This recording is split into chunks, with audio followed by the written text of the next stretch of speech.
Good morning and welcome to Direwolf Digital. I'm Andrew Baeckstrom, joined today by Patrick Sullivan as we are going to be bringing you coverage of the Hour of Glass 5K Expedition Open. And just so you know, we are back live and in person. It's been a minute, you know, been several minutes. We are back in the studio here. You can see our selection of board games and deck building games behind us, and it's fun to get to do this in person. Absolutely. And so, yeah, we've been doing remote broadcasts for the last year and a half, but as things have improved, we've gotten vaccinated. We're now excited to be bringing you from our new set here in our board games room at the Direwolf Digital offices some coverage and lots of, of course, lots of great Direwolf Digital offerings. But today we're going to be focused on Eternal, of course, as we bring you the latest Open in our 2021 World Championship Series. Today's Open is an Expedition Open. And so what that means is over the last few days, players played 28 qualifying games in Expedition with their deck of choice. The 64 best records are joining us this morning for a single elimination bracket, best of 3 matches, where we will be determining a winner, a champion of this Open, and who will be joining us at the 2021 Eternal World Championships.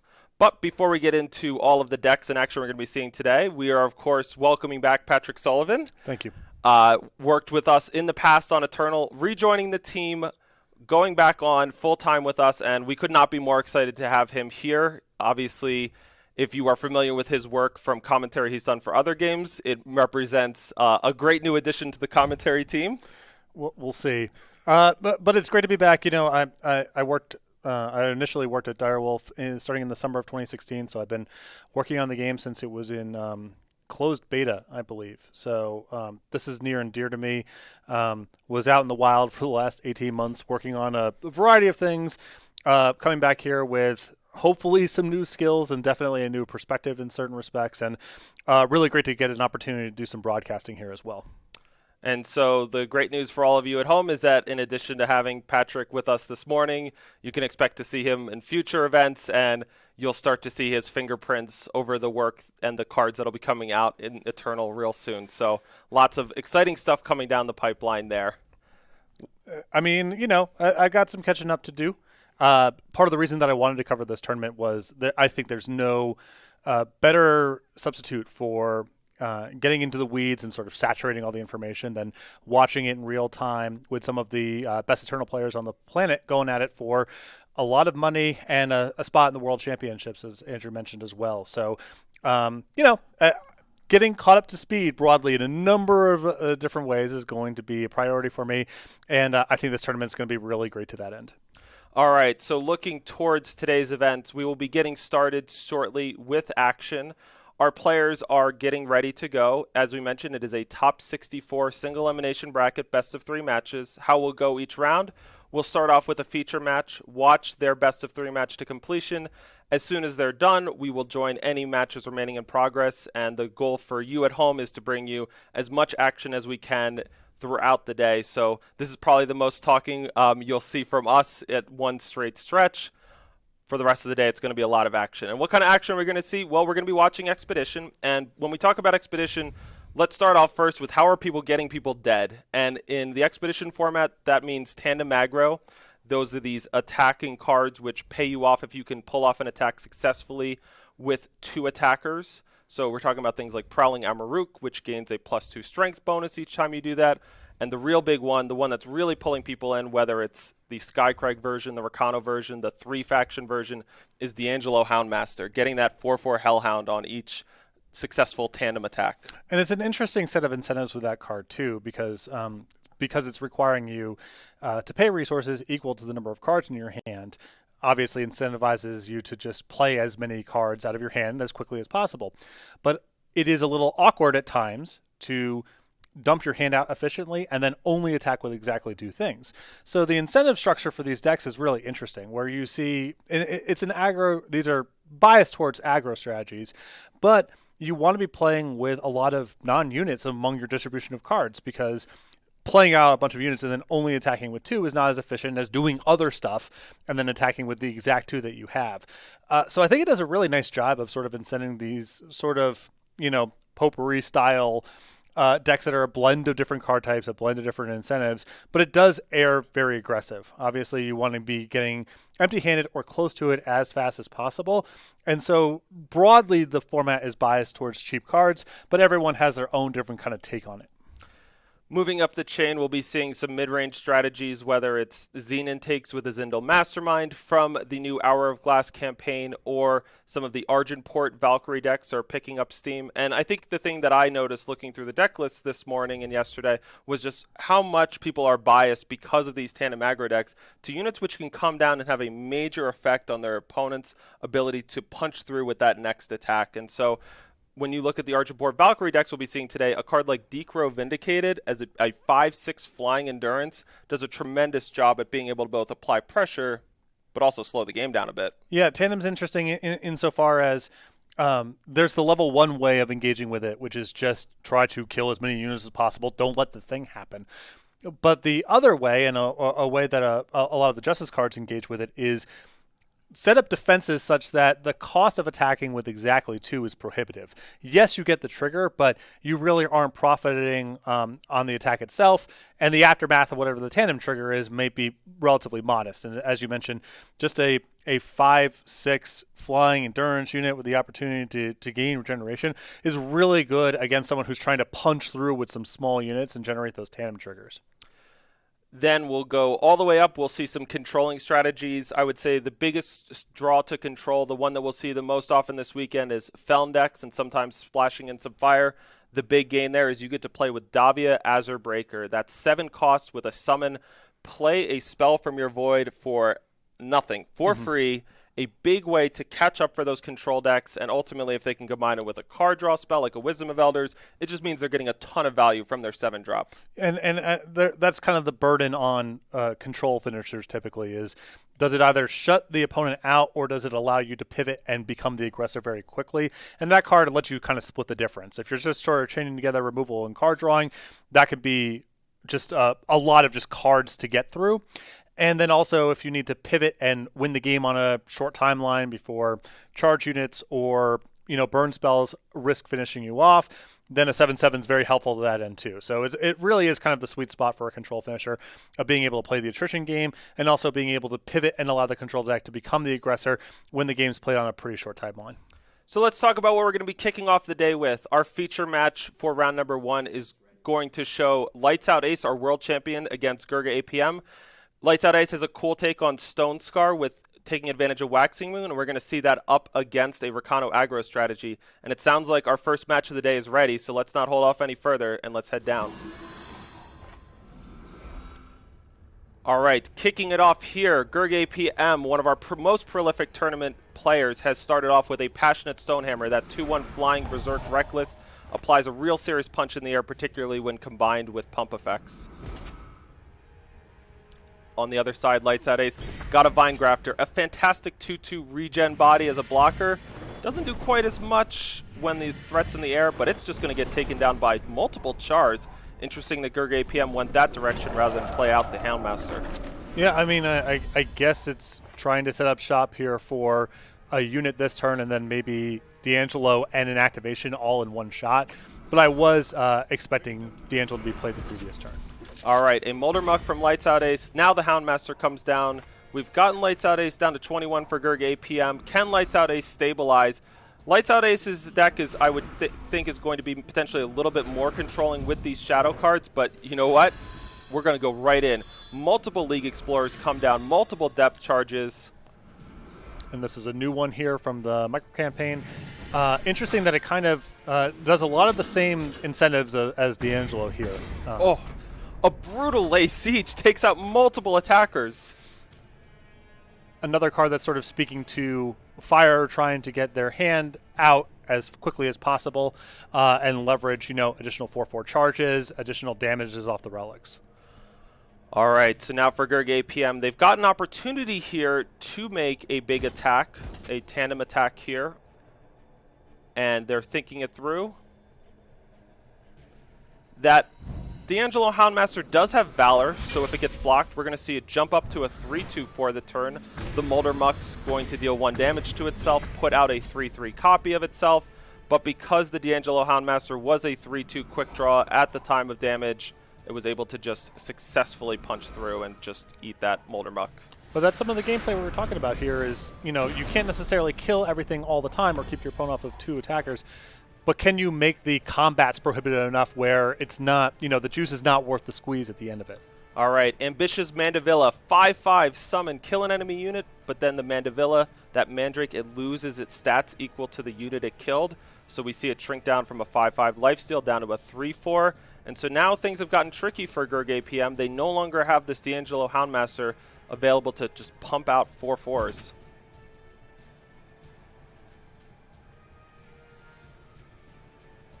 You see the 4/4 back on defense here, and part of that might be making a counterattack from Lights Out Ace fueled by D'Angelo Houndmaster more prohibitive next turn.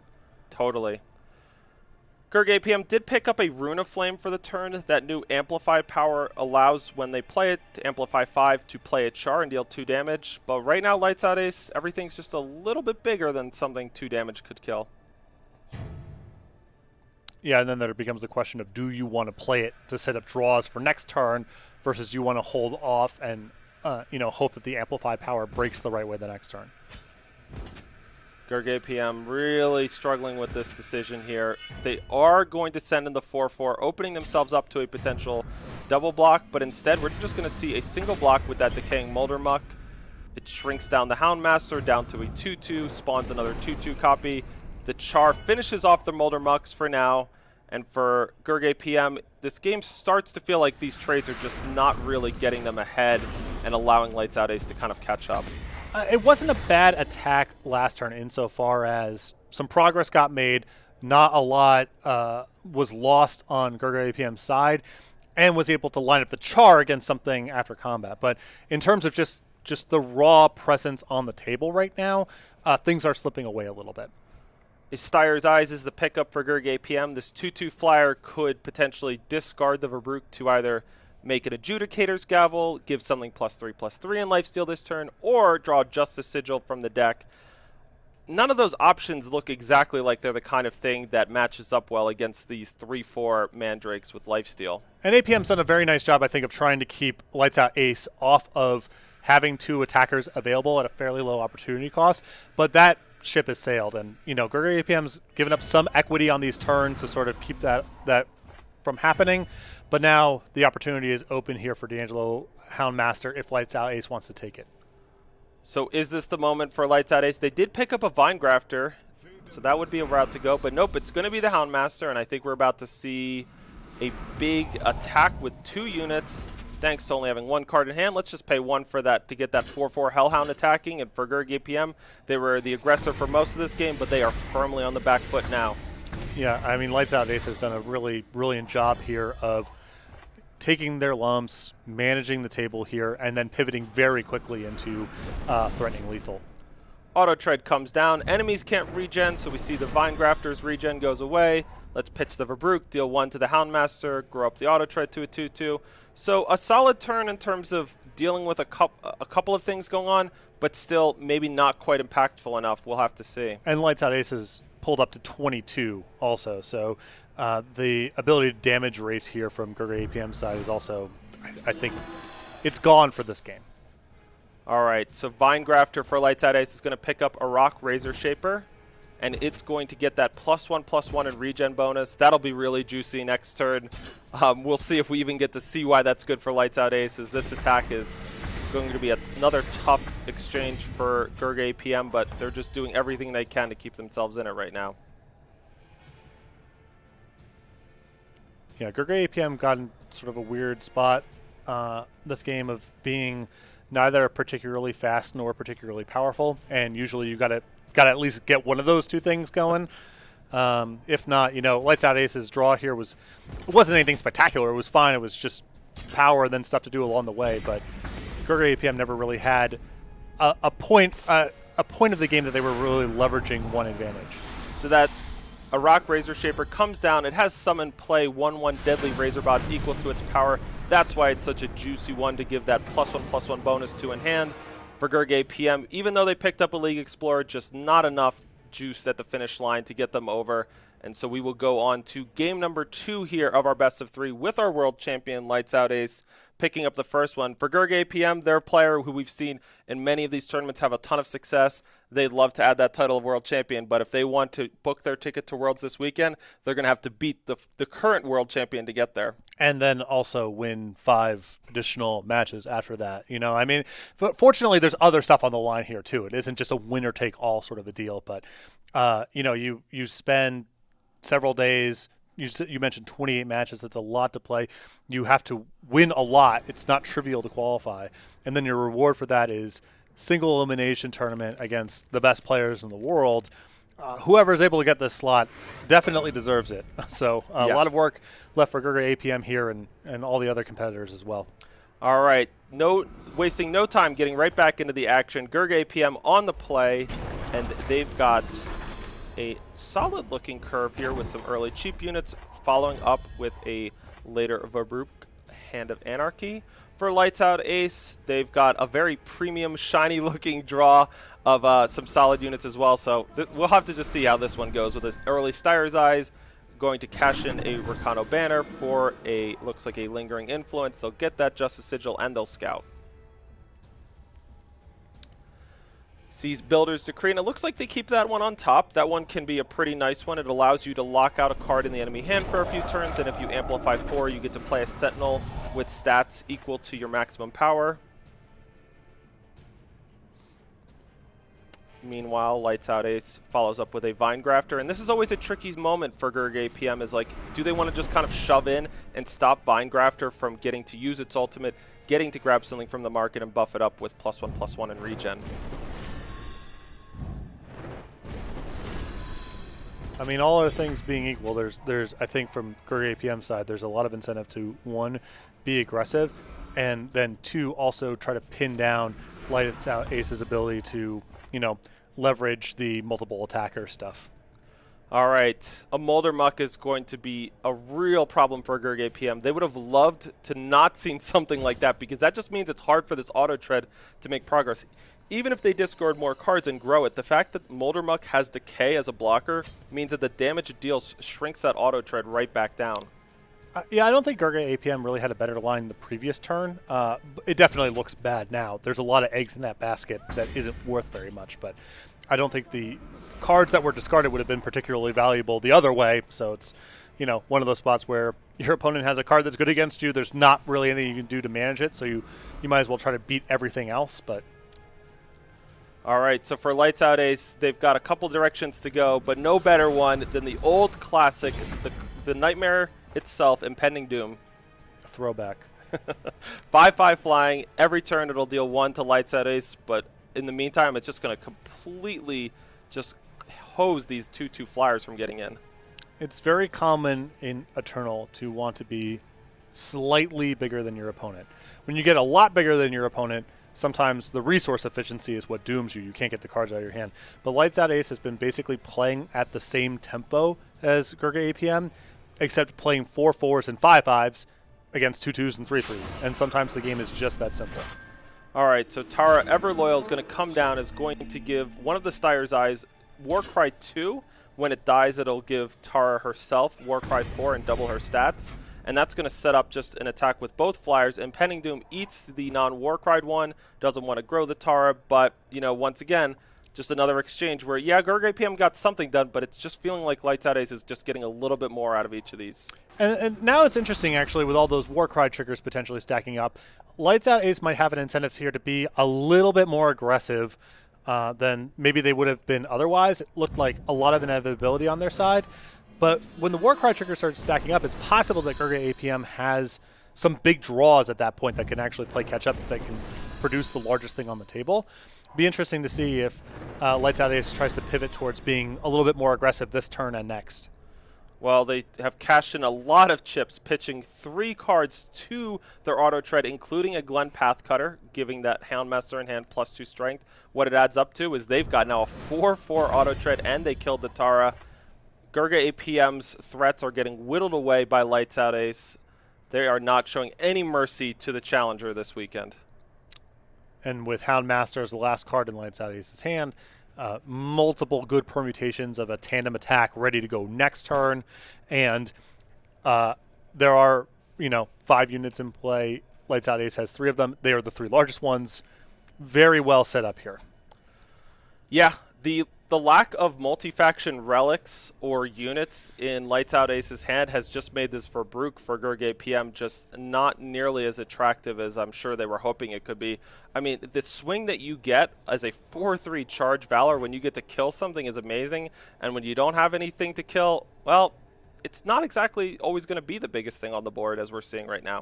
Yeah, usually the floor on that card is fairly high, as you mentioned. Just a 4-3 charge for 4 is not a bad deal, but Lights Out Ace has just played a lot of, 3-cost 4-4s and 4-cost 5-5s and the type of things where for that card to really be worth the squeeze, you'd want to get the 2-for-1 that you just mentioned, and Lights Out Ace has produced nothing. Wow. I mean, you could see why Lights Out Ace might have been drawn to Stone Scar this weekend. The combination of both Houndmaster and Moldermuck giving them the capability of just flipping so quickly how many units they have on the board just allows them to go from a spot where a game looks fairly even to all of a sudden they've got just dominating presence compared to their enemy. So Auto Tread's going to grow up a little bit for Gurgay PM. It's Auto Tread is a fantastic card. It does so many flexible things for you. It can deal with so many problems. When you are relying on it as like your main source of what is going on that is good for me in this game, you quickly realize I'm just getting maybe not as much out of each card as I need right now. Yeah, there's a lot of tactical nuance going on in the game right now, but a lot of it just has to do with size. Lights Out Ace has just been a little bit bigger every step along the way and not at the expense of tempo. And that's a very hard position for an aggressive deck to catch up from. All right, so Lights Out Ace, no longer with the Houndmaster, no longer really constrained to attack with just 2 things. Here's the question, though. They're at 14. Gurgay PM's at 13. Just how aggressive do they want to get, and how much do they want to try to end this game this turn or make it almost impossible for Gurgay PM versus how much do they want to take this 1 turn at a time, get this over in a few? Looks like we're going for it right here. And if nothing else, if it induces a block from the Auto Tread, a trade here, that's also serviceable. That protects Lights Out Ace from some weird sequence, defeating them on the way back, and also applies lethal this turn. So best of both worlds. Yeah, to me, I'm not seeing a way out. Even if we were to chump block the bigger Auto Tread, that still looks like a lethal attack to me. Gurgay PM, of course, doesn't want to be hasty here and reckless, but for them, the writing's on the wall. Lights Out Ace takes down this match 2-0, advancing them 1 step closer to winning this Expedition Open, winning a big share of that $5,000 prize pool, and really just sending a message to the field about what it's going to take if you want to be the world champion this year. It's pretty awesome. I mean, just to, the money is the money, right? This is a good reason to play, but just to run up the score on your fellow competitors, I appreciate the craft for sure. All right, so our producer Tom will be on the lookout for one of the other matches in progress. As soon as that's ready, we'll be joining that and seeing what else is going on in round number 1. But Lights Out Ace has advanced to our top 32. And yeah, we sort of see why a lot of players were drawn to Shadow in particular for this weekend. If you are trying to slow down tandem aggro, cards like Moldermuck, Ambitious Mandevilla are great tools to allow you to not only interact, but sort of get a wide board presence that can deal with the possibility of they're always trying to set up 2. I really love the sideways response to tandem that we saw from Lights Out Ace there. I don't believe that Lights Out Ace played any removal spells over the course of 2 games. It was just creating enough presence and size on the table that, yes, occasionally you're going to be able to get off a tandem attack. I can't prevent that from happening necessarily, but what I can do is make it just not that profitable because you have to chump attack with 1 or the 2 of the attackers, or I get some sort of, death trigger from my blocker, and it's sort of accumulating advantages that way. So it was cool to see engaging with tandem, but not just by, char that, death strike that. It was get bigger on the table and leverage that size to make combat prohibitive for the opponent. All right, we are joining Howdy Do and Kalibovich here. Howdy Do on Time Justice Primal Soldiers is up a game against Kalibovich. And Kalibovich is on Argenport Valkyries this weekend. This is one of the more common mid-range strategies we will see. For Time Justice Primal Soldiers, there's a lot of high-powered soldiers you can get, and when you play all 3 factions that primarily feature them, well, you're just getting the best of the bunch. So looking at this game, Klibovich got a strong board presence. We see once again Molder Muck and Pending Doom just really lining up well against some of the smaller attackers. The big pickup here from being Justice Shadow for Klibovich, that Deathwing 2/3 flying Death Touch, and Lifesteal. Meanwhile, for Howdy Do, they've got a couple of Darulis that they can get up to being a 5/4 attacker by paying 1 and exhausting another soldier for the turn. Unfortunately, when you're up against Molder Mucks, getting temporary stats for the turn not too enticing. When they block, they give you a real nice little minus equal to their damage as decay units, and that it just means the Darulis eventually will die. So no attacks from Howdy Do. It looks like Klibovich might be well on their way with a nice, juicy handful of ambitious Mandavillas. We see a Deeper Vindicated to tying up this match at 1 game apiece, but we'll see what Howdy Do can do over the next couple turns. And a big draw to another power as well, just unlocking that hand that's a little clogged up right now. Right. It's always a bad spot when you get the sense that your opponent has a bunch of cards, they're not playing more power, they're not playing like the best things in the world. All that really adds up to is, oh, they've got the good 5s, they've got the good 6s that are coming down the pipe. And, at 22, you don't have a lot in the way of good attacks. It feels sort of inevitable that they're going to be able to string together power number 5 and number 6 and then unlock the rest of their hand. All right, so for Howdy Do, they are digging into the market. Speed Grafter, 2/2 charge, ultimate pay 3. You get to exchange a card from your hand and give a unit in your hand +1/+1 in charge. So they're going to look for a time card or factionless card from their market. Do they have something that can deal with a whole mess of oozes on the other side? And it looks like they went with Behold the Truth. This is that sort of big AoE effect. The 1-cost version is give your units +1/+1 and overwhelm this turn, but once you amplify it, play the Amplify 6, that nets up to +3/+3 and overwhelm this turn. They've got a decent amount of units. Maybe there's a chance just enough +3/+3 and overwhelm action can get them over, but it's not looking great. Yeah, I mean, you had to string together a bunch of power in a row and also not be compelled to trade off inside of combat against an opponent with a lot of cards in their hand. It might be the best option among a sea of bad options, but it doesn't feel like a high probability bet to me. Yeah, and it's unfortunate they had no units in their hand, so nothing got that +1/+1 and charge bonus from the Speed Grafter.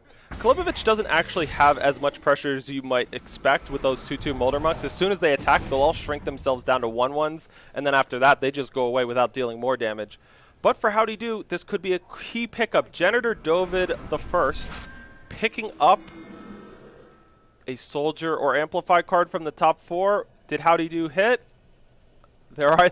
They did. They hit a Valise Bear Rider. Okay, so getting a 2-for-1 to further add to our board presence. These are the kinds of things that can make Behold the Truth someday the answer to how we're going to get across the finish line. Yeah, because Howdy Do needs a lot of stuff. It's not just enough to string together the power to be able to pay the amplify costs. It's also having enough units on the table where it represents a lethal attack. So draw steps that accumulate multiple cards here are really valuable. Like I said, I just don't think draw power number 6, power number 7 is likely to be winning from here. So picking up a 2-for-1 here, accumulating more stuff, making the attacks harder on the other side, all that's valuable. Like I said, I think it's still low odds it goes that way, but that was a step in the right direction. All right, so we're going to see some nice synergy here. Valise Bear Rider, a tandem bonus. By attacking 2, those units get +1/+1 and overwhelm this turn. They also get to draw and discard. They discarded an Iron Priestess. When you discard that unit, you get to pick up a weapon equal to its stats. So discarding a card that gets you a free weapon that they can play later. These are nice little bonuses that they're picking up. Whether it's going to be enough to swing the tide back in their favor, well, we'll have to see now as Klibovich is deciding how they want to block against this Jada Peacekeeper and this 3/3 Speed Grafter, keeping in mind that Jada will shrink down -4 strength as soon as it gets blocked. I mean, this is the thing, right? It's just, do you have stuff to do in the interim while you are trying to get to 7 power?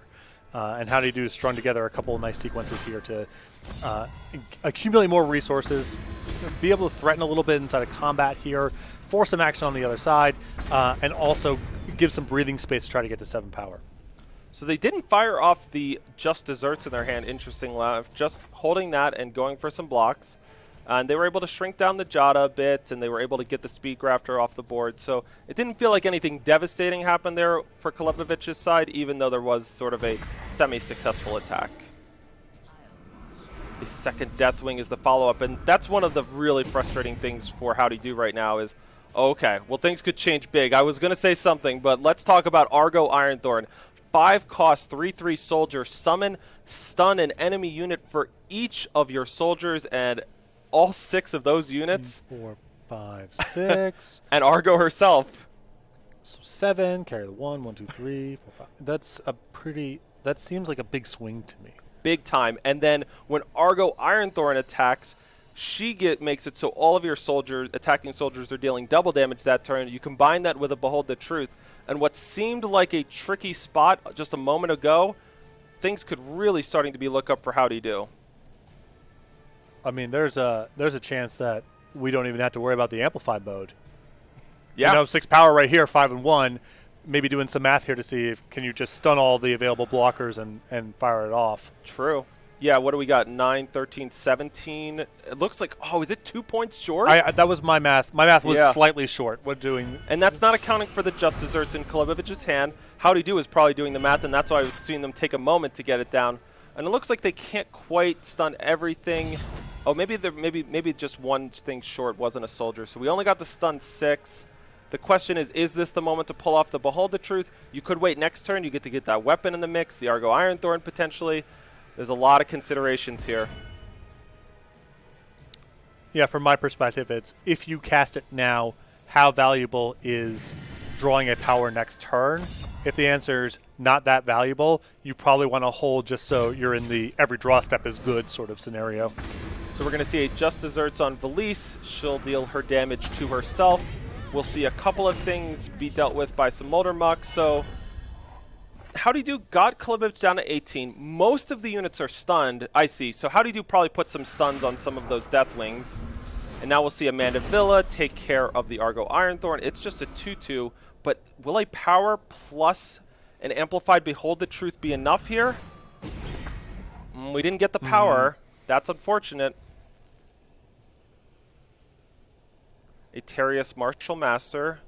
Still a bunch of options, though, for this turn, as we can get out the Terius. We could play a weapon. We've now got Lay Siege to make all of our attacks and combat interactions just go a little bit more profitably with that temporary invulnerable damage bonus to all of our units. And sort of lost in the shuffle of all the different things we've been talking about here, Kalevovic having lifesteal has been huge this game. Because there was a couple points where if they were slightly lower, that Howdy Do would have just had lethal in a couple of these spots. Instead, not only was it not lethal, but then the blocking available makes it so, Howdy Do can only push so hard inside of combat. So has kept their head above water there in multiple different respects. All right, so for Howdy Do, they're going to use Darli, amplify her up to a 5/4, attack with everything but that exhausted soldier. We are not going to play Behold the Truth. We're also not going to play the 2/2 weapon that we picked up from the Iron Priestess. So we're just moving in with what we got. We'll see some straightforward blocks from Kalevovich. We did get to pick up a power thanks to Jada Peacekeeper. And Howdy Do, I think they might have run out of time there on that turn, unfortunately, and didn't get to play the Terius. And that's one of those things where sometimes you're just tanking on these decisions and, uh-oh, the timer gets real. Yes. I mean, that's not, I'm more fast and loose than slow and accurate, but it happens to the best of us. You and me both. All right, so for Kalevovich, at this point, they're kind of done picking up power, but they pick up another one in Argenport Banner. Finally, the lasting effects of the Argo Ironthorn stun have worn off. All of their units are back in action. Both Deathwings are coming in. They are interested in trying to close out this game in the next turn or two as they drop Howdy Do down to 6. Decro Vindicated is showing up, and I think Howdy Do had a moment there, but it's feeling like it might have passed. Yeah, there was a couple real high leverage turns there where, I was skeptical of Howdy Do's ability to pull off the line here. I thought it was, the best option among a sea of bad options. But strung together a bunch of really good draw steps in a row, was making some inroads in combat, almost had lethal a couple of times, but I believe the door has now closed. We could finally amplify up that Behold the Truth. With 4 units, it means we're going to get a +4/+4 bonus to everything. And so I'm counting up 1927, but I just see enough health on the other side to block and make that not a lethal attack. And if that's... But will you have lethal going back? The Vine Grafter, I believe, does have regen, and so I do think this attack will spell doom ultimately here. Yeah, so 12, 19, 27 against 18. So we need 10 health to be able to survive the attack, which is comfortably there. And we also can pick up 2 points if the Mandevilla gets involved as a blocker. Right. So that just sets the bar even higher. So Kalibovich is going to make sure they both... I think they've got this by a fairly comfortable margin, but when you're in this kind of spot, you want to be extra sure that you don't accidentally block too much and remove your capability of having lethal and ending it on the way back. I like to use the term within misclicks range. Of like the game is still up in the air. That is it can definitely be misclicked from here, so take a moment. Perfect way to describe it. And for Kalibovich, do they want to use that exploit to see what they were working with on the way out? They do. Whenever this happens to me, I am just spamming like hit concede as fast as possible.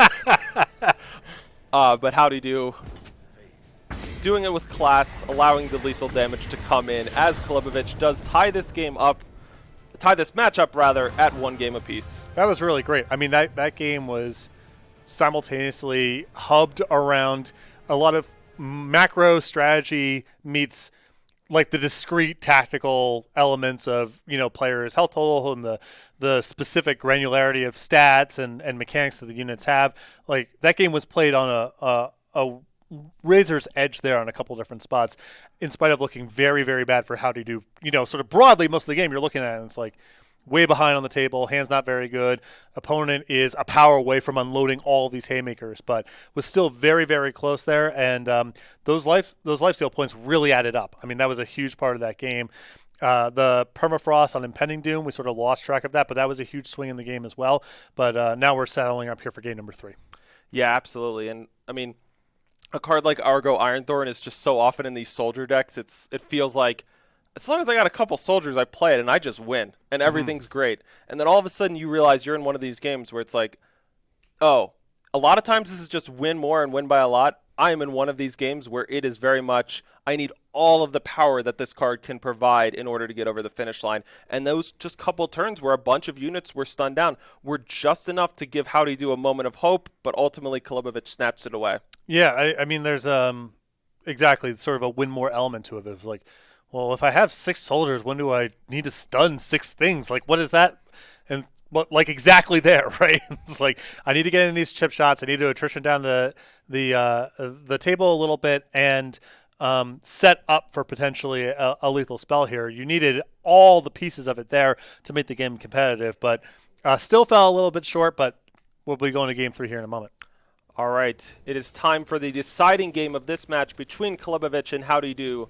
Howdy Do will be on the play with their Time Justice Primal Soldier deck. Kalibovich, meanwhile, will be looking to place a bit of catch-up, but they got some nice tools. We got a Sinister Rumors. That's a new card from the Hour of Glass campaign that can kill an exhausted enemy unit with 3 strength or less. Defile does a fantastic job of killing small things for just 2 power. And then Exploit, you can always pick apart a key synergy when you've got Exploit on your side. Tough part about this hand, though, although that Shadow Sigil is a huge draw here, I was going to say a hand of all seats and banners and no cheap units is often really clunky coming out of the gate. But that Shadow Sigil cleans up a lot of the sequencing here. You know who knows what that's like? Howdy Do is their opening hand was a couple of banners. They've managed to get them out and get a couple of 2-drops down onto the board. But ultimately, that 3rd power is going to be enormous for them if they can hit it here, as they've got 2 3-drops, and Hiphos with Amplify 2 has a lot of options for what you can do with it. Meanwhile, Howdy Do, though, is going to have some say in the matter, as this exploit could potentially either take out one of the Teriuses or maybe go for the Hiphos, because Hiphos is just a clean 2-for-1. Can pick up a sigil, can play a weapon on itself, can do a lot of things for you. And yeah, but Terius is a 3/3 Aegis Valor. Klebovic doesn't want business with that. Well, sometimes it's really good to pick up the thing your opponent just exploited away. I'm guessing this is Howdy Do does not feel that way right now. No, I believe that's correct. All right. So meanwhile, the Daru Lees are doing their thing. They got in. And for Klebovic, they can now take out one with Sinister Rumors. They could defile the other. Klebovic could have gotten down to Jada Peacekeeper, but putting a priority on keeping the board manageable first. Yeah, I mean, when you're playing to these like really good 5s and 6s against a deck with very little in the way of removal, keeping your head above water, and also, we've seen, with Argo, we've seen with the market, taking these shots and then just sort of like assuming that your large units are going to be able to stabilize, it's a little bit risky here. I think the better recipe is just try to keep Howdy Do's board as clear as possible, and then a lot of those catch-up cards become a lot less problematic. All right, so Howdy Do has down a Terius. They've managed to get up to a 3rd power. They picked up a 2nd Hiphos. So starting to get together the kinds of resources that can sort of swing this game a bit back in their favor. But, yeah, I mean, Klebovic with a Deathwing, with a Jada, on 5 power with 2 Decros in hand. It's starting to feel like a couple things might need to go wrong for Klebovic for Howdy Do to overcome this game. Yep. I mean, the critical mass of stuff Howdy Do needs to get onto the table to leverage those, big swingy cards. I think it's unlikely to occur in time. And this is the risk you can take on when you play the 3-faction take on soldiers. We have a couple of players this weekend playing just straight Huru Justice Primal soldiers. When you go for that greed of splashing in the Hiphos and the Terius, you get some really powerful units. The risk is maybe sometimes you don't come out of the gate quite as fast and as smooth as you need. Yeah. I mean, that push-pull is always really hard. Historically, I've erred to consistency over power. That's sort of a bias of mine. There are definitely arguments to do it the other way, but when I watch games like this, it is an affirmation of my instincts. Yeah, and in fairness to Howdy Do, it's not like they didn't draw all three factions for what they needed. They just kind of actually managed to not hit the 3rd power in a timely manner and not have their power come in depleted, and that's just a thing that can happen to any kind of deck, not just the 3-faction ones. No, it's true. There's a lot of biases going on in my analysis here, but it is what it is.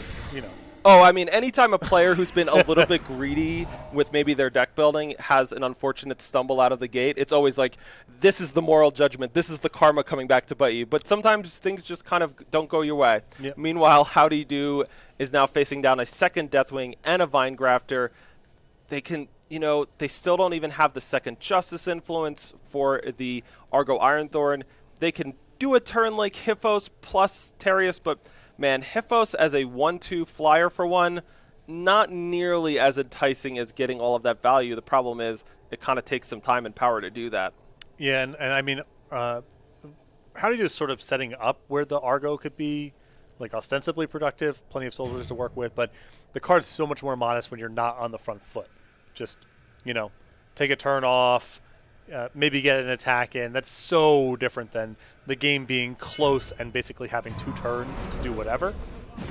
Yeah, and the big thing that's going to be a problem here, we didn't get the Justice Sigil for Howdy Do. It was another Time Sigil, is that, 6 powers on the way. Decro Vindicated might be coming down here.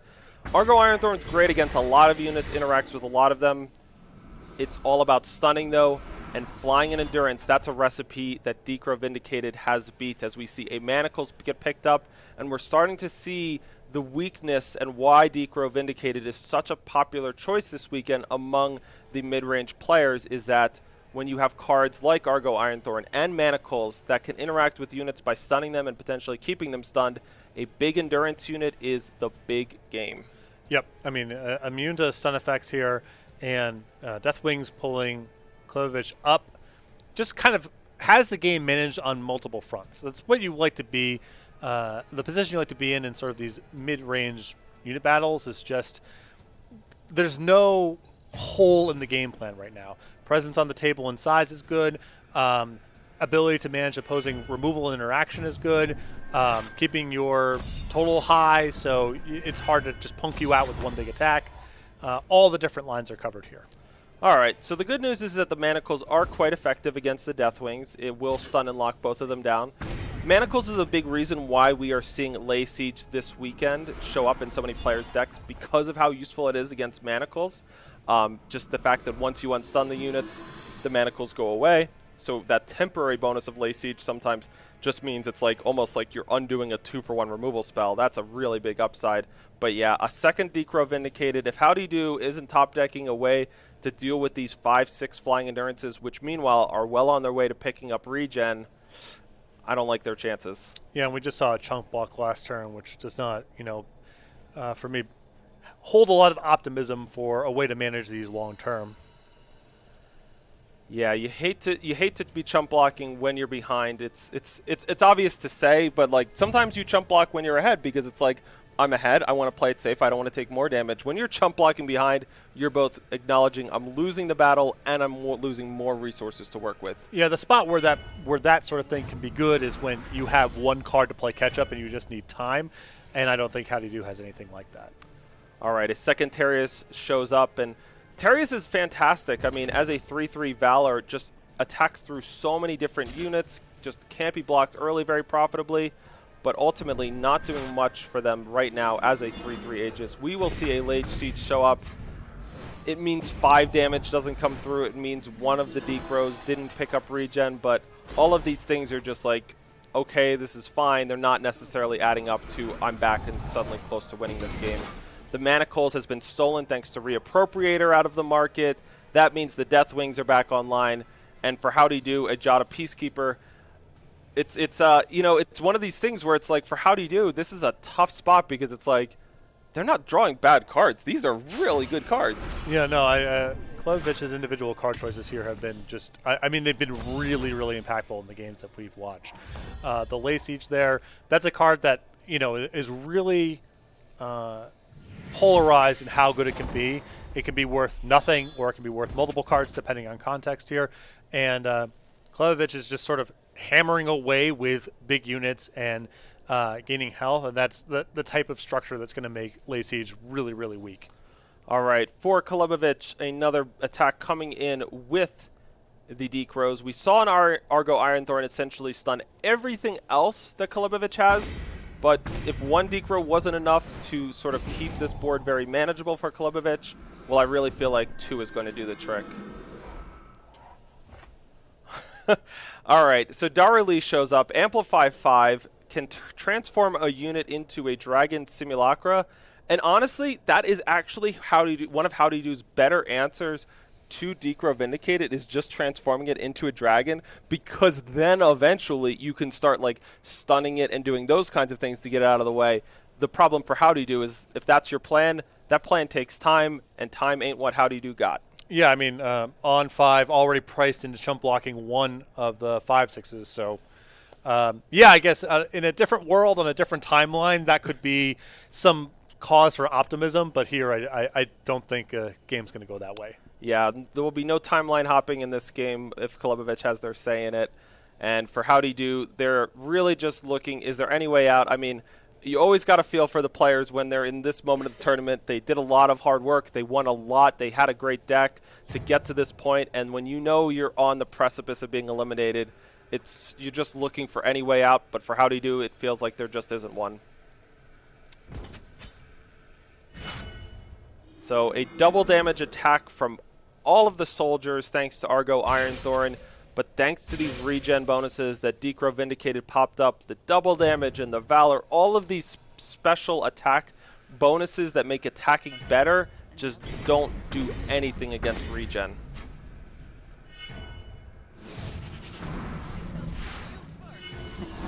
Alright, we've transformed one of our units into a 5/5 flyer. So the 5/5 flyer plus the 1/2, if we didn't need to block both of these things and everything could theoretically double block down a Decro, you're starting to see maybe how Howdy Do might have been able to handle a situation somewhat similar in the qualifying matches, but if that problem was somewhat manageable at a smaller scale, it ain't even close on this scale. In a different world, the world could be different. But we are here now, and that's going to do it for Howdy Do. All right, so we will bid them adieu. And for Kalibovic, we congratulate them on making it to the top 32. Argenport Valkyries is a deck that we can expect to see again this weekend. A bunch of players look to it. As we can see, cards like Decro and Deathwing just do a fantastic job of slowing down these aggressive strategies and then ultimately pushing them ahead before maybe their big, powerful tools that the aggro deck has to deal a lot of damage can come online. It's cool to watch how much of these games are just like informed by the very specific contexts of how individual cards align or whatever. It isn't just, here's my curve of stuff and do you have a hailstorm or not? And you can see that a lot of the individual card choices too are informed by, a 5/6 with endurance seems fairly modest. It's not something that may jump off the page in terms of like, yeah, obviously this card would be a tournament staple. But if stunning is this ubiquitous thing and people are trying to make hay with 4/4s and 5/5s, like that could just be the right mixture of stuff for this particular moment in time. So I'm really excited to watch that sort of stuff unfold over the course of the tournament because it feels like a lot of these card choices are informed by expectations of what's going to be popular rather than just playing like a soup of the best cards on curve or whatever.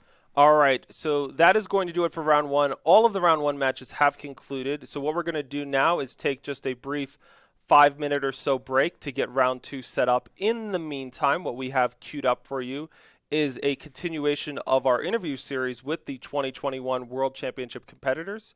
This week, we are going to be taking a look at my interview with Kolakoma, who is our first player to qualify under our system this year, where if you top four multiple opens, but you don't win any, you make it to the World Championship. They did that already this year. We've got a bunch of opens left going on this year, including this weekend. So we'll see if somebody else can follow them down that path. And I got to say, this was one of my favorite interviews I've ever gotten to do with our competitors. Kolakoma is not just an amazing Eternal card game player, but as we'll learn, they have a pretty cool career as a pediatric surgeon. And so finding out how they managed to pull off such an amazing job and kick butt in these tournaments, that's a big part of what the interview is going to be about. So we will be breaking that up into segments throughout our breaks in between rounds today, and we're going to get started with the first of those as we get set up for round number 2, the round of 32 here at the Hour of Glass 5K Expedition Open. Stick around. We'll be back in just a few minutes with that one.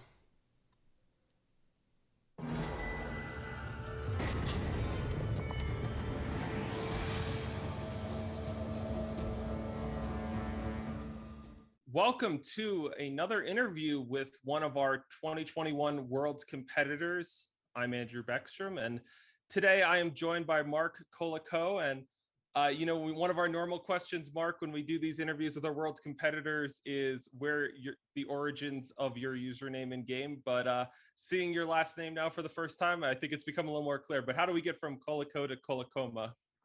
So it was actually my college assigned ID was just my last name, first two letters of my first name. So Colosso MA turned into Kolakoma, and I thought, okay. yeah, it sounds like something, so go with it. Well, I've been myself and everyone on the team. We've seen your deck list for years, and you've always been Kolakoma. How if people at home wanted to pronounce your in-game username the way that you like it, how do you like it sounding? Sure, Kolakoma. It rolls off the tongue more. It really does. All right, Mark. Well, thanks for joining us today. So, as I mentioned, you are one of our 2021 World's competitors. You are notable in that you are the first one to qualify by not winning a tournament. How does that feel? How does that distinction feel? So I really like the rule change, obviously, because I got advantage from it, but also it makes coming in top 4 a lot less of a feel bad that you were this close. Now, top 16, you're in the LCS. Top 8, you're getting paid. Top 4, you're getting a chance to Worlds, and obviously top 2, top 1, it's even closer. So every level feels more important with these new rule set. I really like it. So taking a step back, for the people at home, why don't you tell us a little bit about yourself and sort of who are you and what do you do when you're not playing Eternal? Sure. So I'm a longtime gamer. Started playing Magic around the dark in the mid 90s. and played through the early 2000s, at which point I started medical school, and all my time kind of got eaten up by that.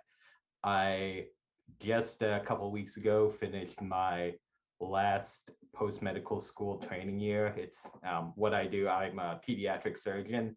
So it takes 8 years of training after medical school between residency and fellowship. And I just finished that. I just moved to um, a new old city, the city where I had done residency. I came back for a full time position. So um, my life's kind of getting tossed up with moving and applying for licenses and all that. Outside of that, I am also partner and co-owner of a virtual reality arcade in Greensboro, North Carolina, with fellow Misplay member. I play with Team Misplay. Nice. Canada. So if anybody's ever in Greensboro, check us out at Dimensional Drop. Mention Eternal, we'll give you a discount or something. And yeah, you mentioned the Misplay, and yeah, and what sounds like a great time to plug that. What, for those at home who don't know, what is the Misplay? So the Misplay started with a podcast, Parmalee and Gato Studio, and later Soap Yellow. They put together a very entertaining podcast, and they kind of branched it out to a team and a Discord, and it really, it's a good group of guys. They're a good group of people to hang out with, discuss the game. It's got a little bit of something for everyone: competitive, new players. Website has a little bit of written articles on the game too, so a little bit of something for everyone. I should also mention the Misplay does a weekly meta report where teammates as well as non-teammates who are wanting to contribute track their games and what matchups they play, and we kind of put out a percentage of different decks that you might expect to see, as well as some popular lists from Eternal Warcry of those different decks to kind of get people who are still learning the format something that they know has been tried and true and they could try out and play.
Welcome back to round number 2 here at the Hour of Glass 5K Expedition Open. Andrew Baeckstrom, Patrick Sullivan back here for another round of Eternal action. In round number 1, we got to see 32 players make it out of that field of 64, establish themselves as at least they won one today, and now we're going to see if they can do it again and make it one step further towards that ultimate goal of winning this Open, winning a big share of that 5K prize pool, and solidifying themselves in the 2021 Eternal World Championships. It's tough because every round is so hard that it feels like an accomplishment. You've staved off catastrophe, but also you're so far away from the ultimate prize at this point.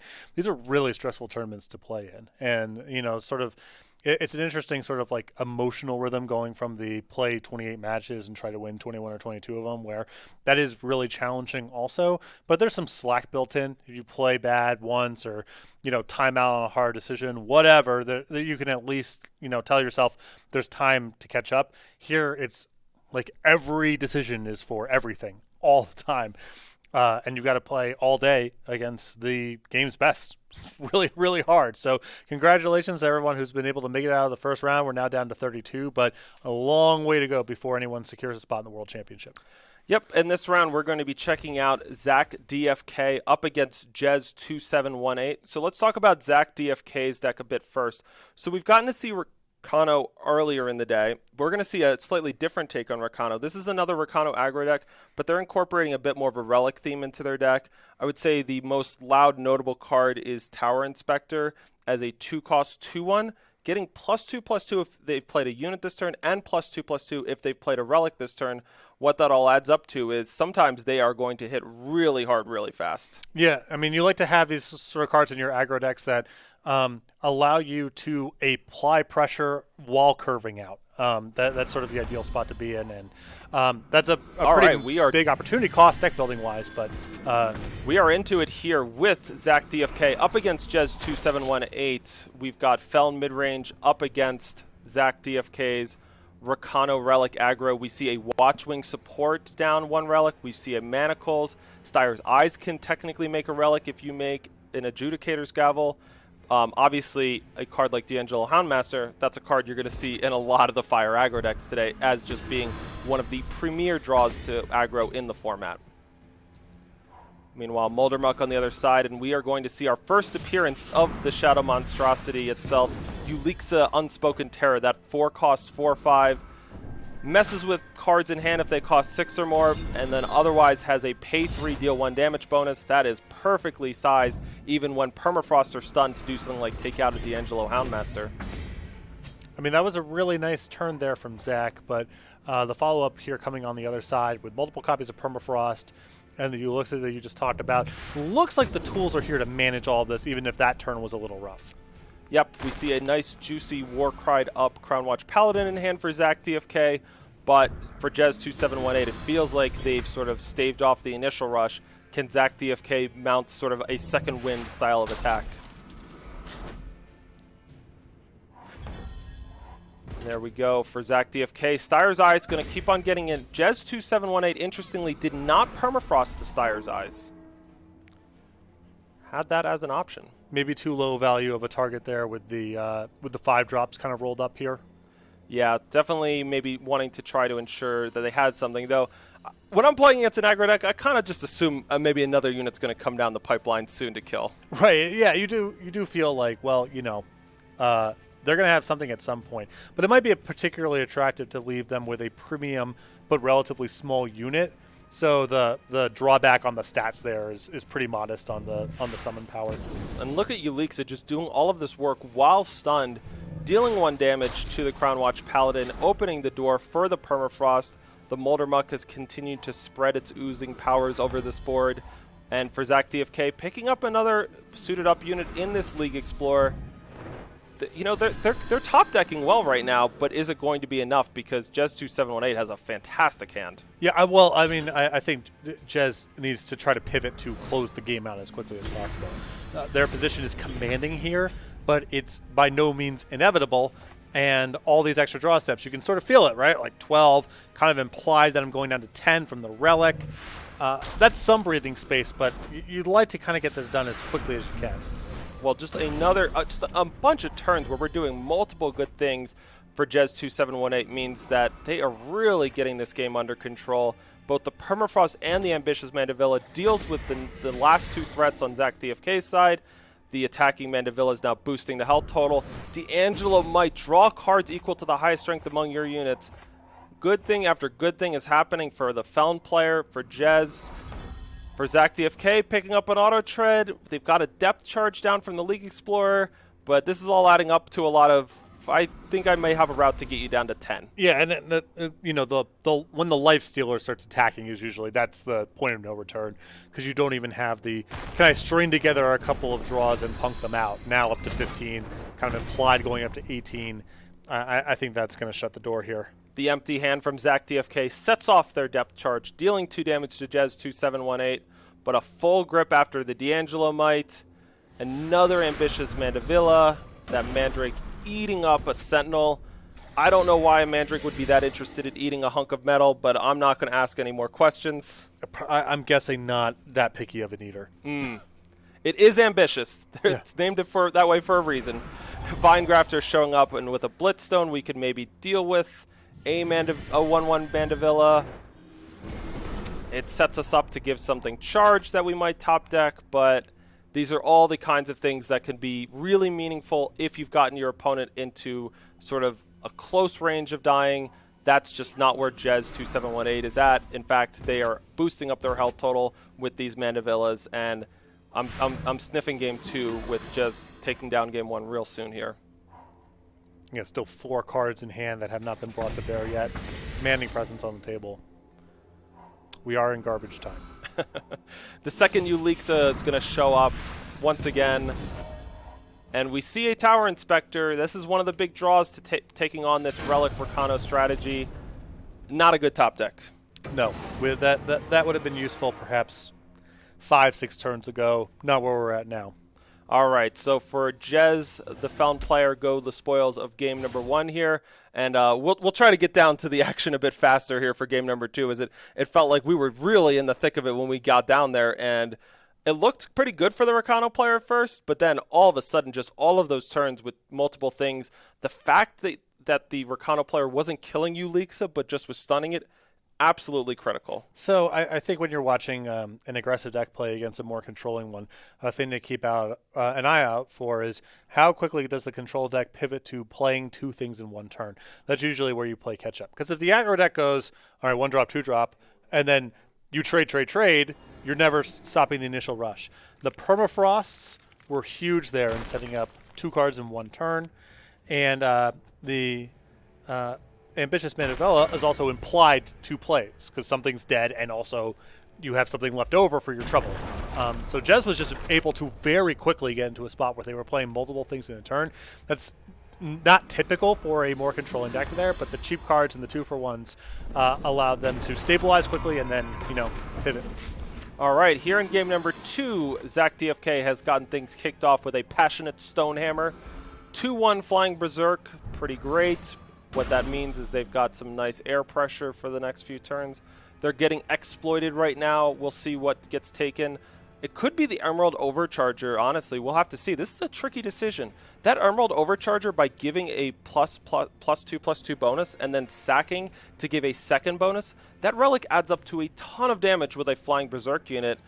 And so for Jez right now, the question is, do I want to deal with something permanent like Vabrook or League Explorer, or do I want to take away that huge chunk of damage which is queued up for next turn? And keep in mind there's a second copy of Exploit in hand too, so there's curve considerations here too. Even if you think the 4-drop is the best card in the hand, you can just take that the next turn and maybe deal with something more immediate like the League Explorer.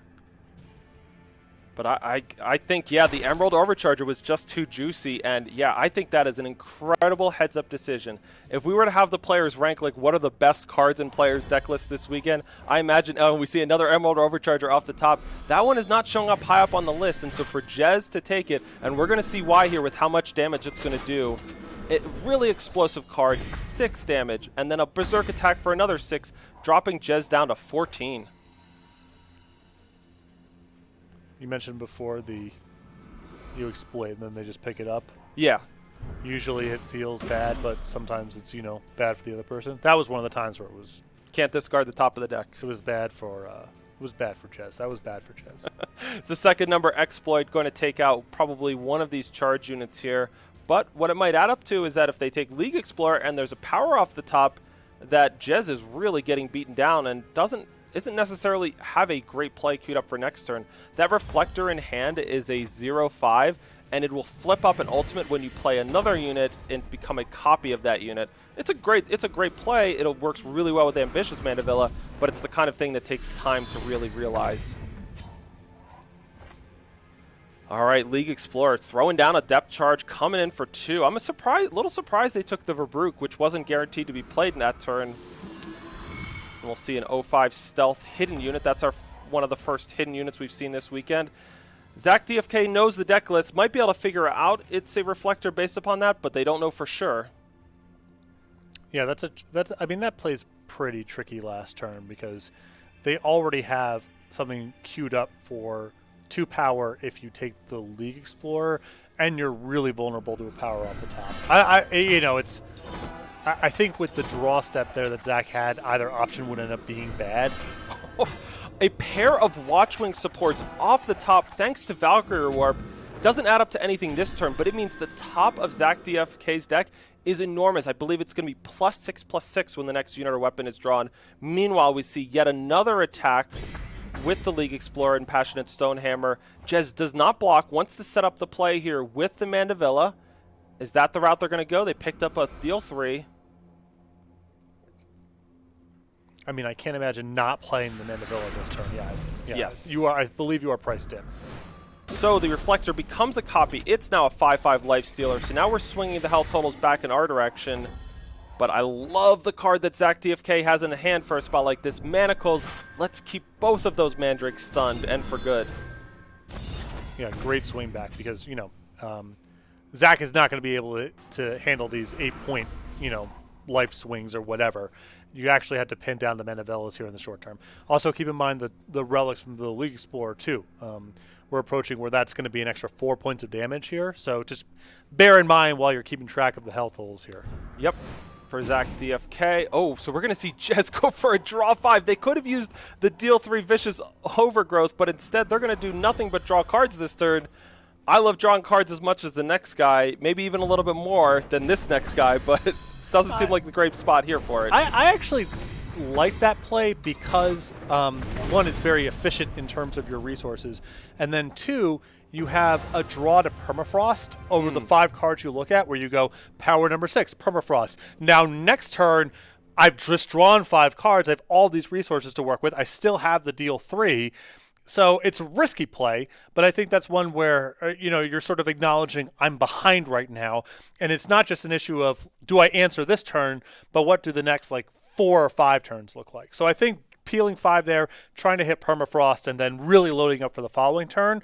I don't mind that line in that spot, but it didn't go the right way. No Permafrost there off the top, and just buried by the relics and the units that were already in play. I gotta admit, I'm torn. On the one hand, the point that you made is really strong. Like, when you are behind, it's not just always make the best short-term play in order to get back in the game. On the other hand, scoreboard, they died immediately after. Oh, yeah, for sure. Yeah, you can't argue with the scoreboard. That's, 1-to-1. All right. So we're going to get queued up here in just a moment with game number 3 of this match. We will see what Jez2718 can do on the play. This is the hard game, I feel like, for Zach DFK. Can you win a game where you don't have the advantage of getting to play out your power first and get onto the board first? Yeah, and I think it's especially important in this matchup because it feels like Jez has a lot of good action going, kind of on turns 3 and 4. And Zach really isn't doing a ton on turn 1. It's turn 2 into turn 3. So going second with that kind of cadence is just very different than going first. Yeah, there's some strong aggro decks in this format, but this is not a one-drop format. That is not what is defining these decks. And they're trying to do things like pull off attack with 2 things, and that's just harder when you're not getting the bonus of getting to use your power for a threat on turn 1, as we see a Blitzstone deal 2 damage to the Vine Grafter. It pops the regen. A Molder Muck is the follow-up, and these is all of the kind of stuff Zach DFK might not want to see. They do have a Manacles, though. That one does quite nicely deal with 2 units, but instead they're going to go for Passionate Stonehammer, give that one +1 strength and charge, and that's the nice bonus of the Blitzstone, is that it gives you a little bit of interaction, but also helps your attacks. Really hard for me to get away from playing Manacles on that previous turn. Because once the Molder Muck starts going, it's And so now if you want, you can once again go for, and because the Reflector, what a clever play by Jez2718. So often when that gets flipped up and turned into a copy of something, it's because something got played from the hand. But instead, Jez2718 taking advantage of the fact that playing it, attacking with the Molder Muck, plays a Molder Muck. Now we've got even more, and there's just so many problems to deal with. But holy cow, look at this, Steyer's Eyes pumping a Passionate Stonehammer, and we got in a huge lifesteal attack. Can we just steal this game in the air? I mean, that's what you're kind of priced into doing, right? I like the line that I wanted to take was the Manacles line because I feel like the Manacles get so bad the first time the Molder Muck starts running downhill that it's now or never. But Zach is just turning the game into about something else. Maybe it's good enough, maybe not. But not playing the Manacles there was not for no reason. I think Zach's essentially just given up the ground here. Yes. And is hoping that the removal doesn't line up the right way on the other side. So some absolutely enormous turns from Zach DFK. You could see why they like this style of aggro deck against these players putting up these blockers, all of these roadblocks on the ground. The ability to get these combo aggro turns in the air is huge.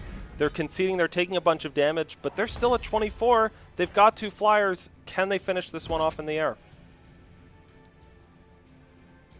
A Defile in hand for Jez 2718 seems destined to come down. It's going to take out the Passionate Stonehammer. So this is so the Styre's Eyes looks good. Like it as a 2/2 flyer, Jez 2718 does not have an immediate answer at hand. The question is, will they be able to do something that makes this sort of 3-turn clock not a thing? Yeah, I almost wonder. We were talking about the line last game would draw 5 and try to hit Permafrost. I wonder if Jez last turn was supposed to devour, hope to hit the 4th power, and then play your removal spell. Because we're in the spot where like you kind of need to chain together like 4th power, 5th power to do everything in time. But I don't know. That play feels a little desperate. I definitely might have been the right play, but if you do that and you don't hit the power, you don't kill the 4/3 flyer. Oh yeah, it's devastating. It's really risky, and it's possible that Jez's spot is not so bad face up that just answering the 4/3 is worth the downside risk of missing some power. But an exploit is going to take out the last non-power card from Zach's hand.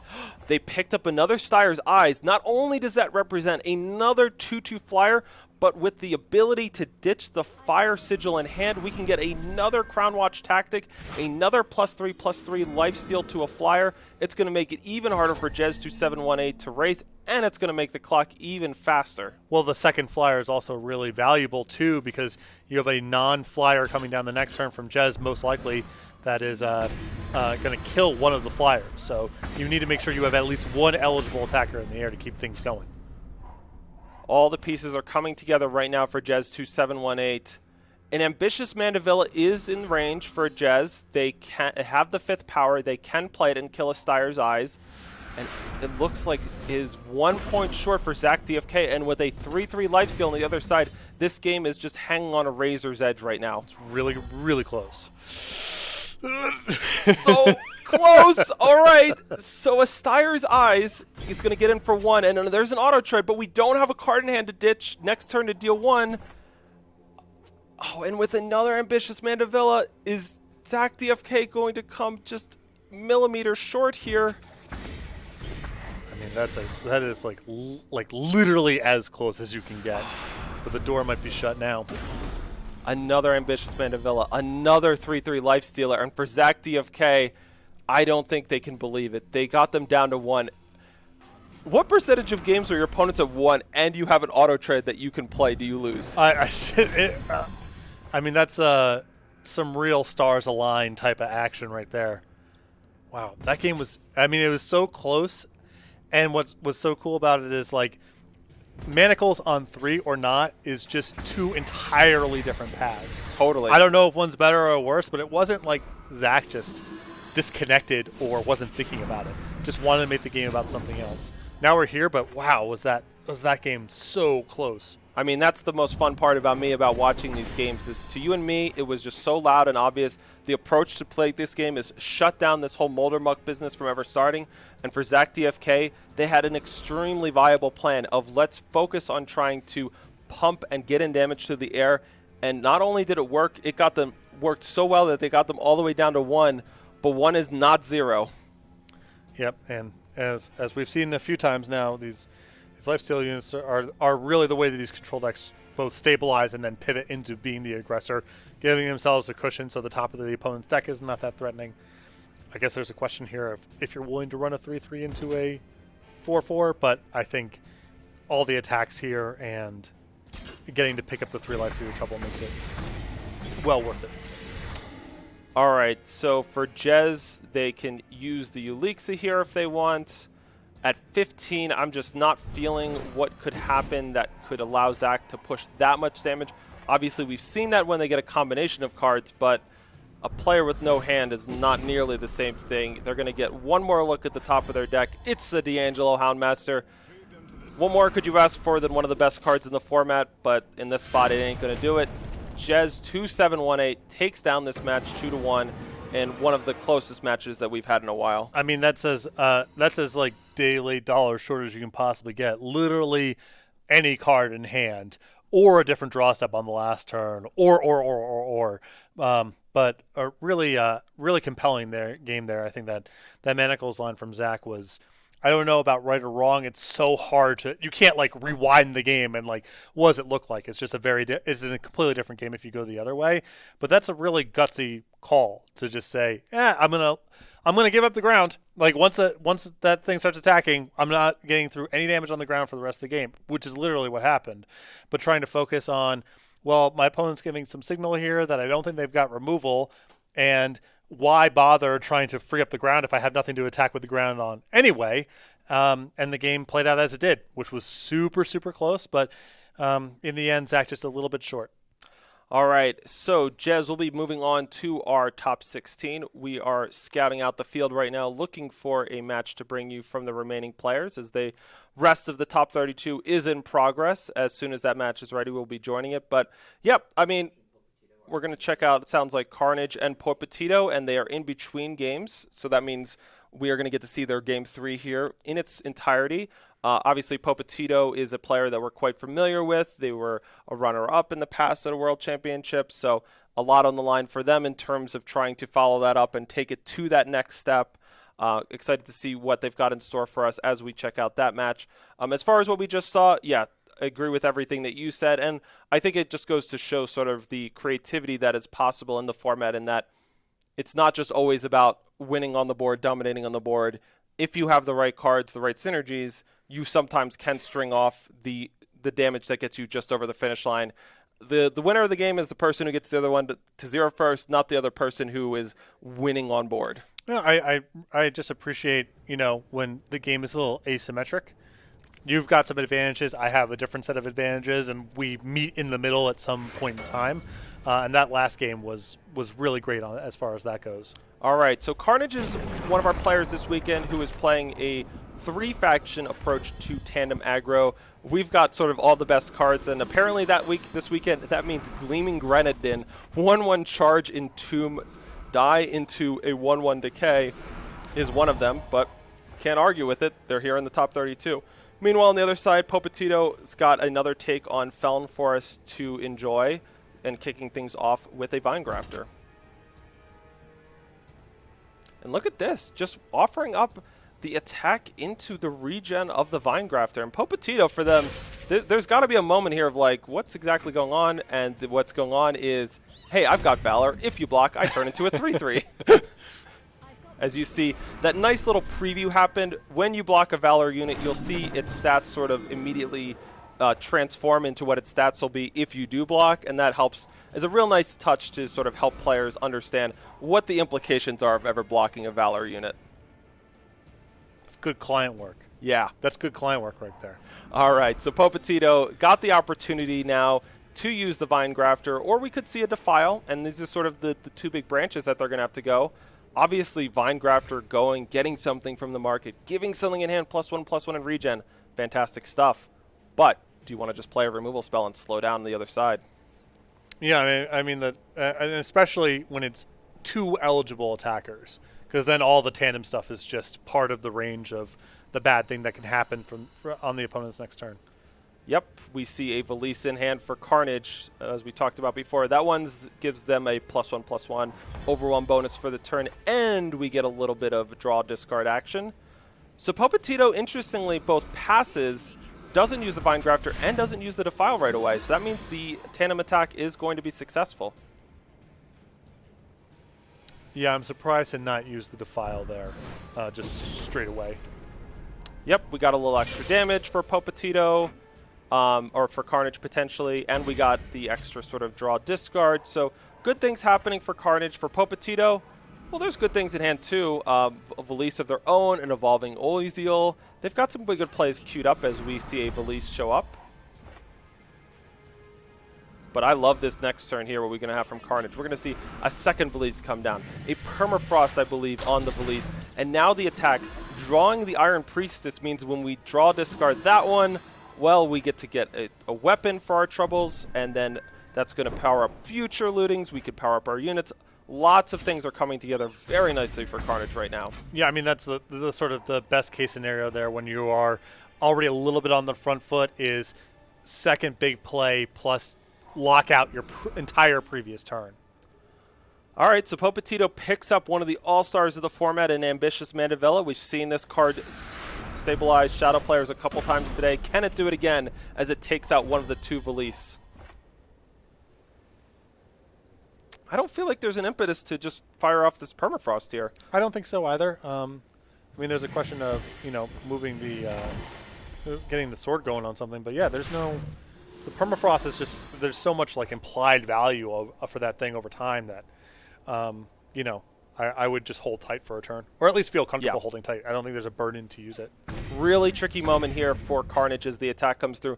If you play the Houndmaster, you sort of will still have two attackers next turn, even if something gets killed, but you might not get that moment where you get that sort of first burst attack with the Hellhound, and that is exactly what we're going to see. Defile takes out the Iron Priestess, and now we no longer have two units. There will unlikely to be a tandem attack on this upcoming turn.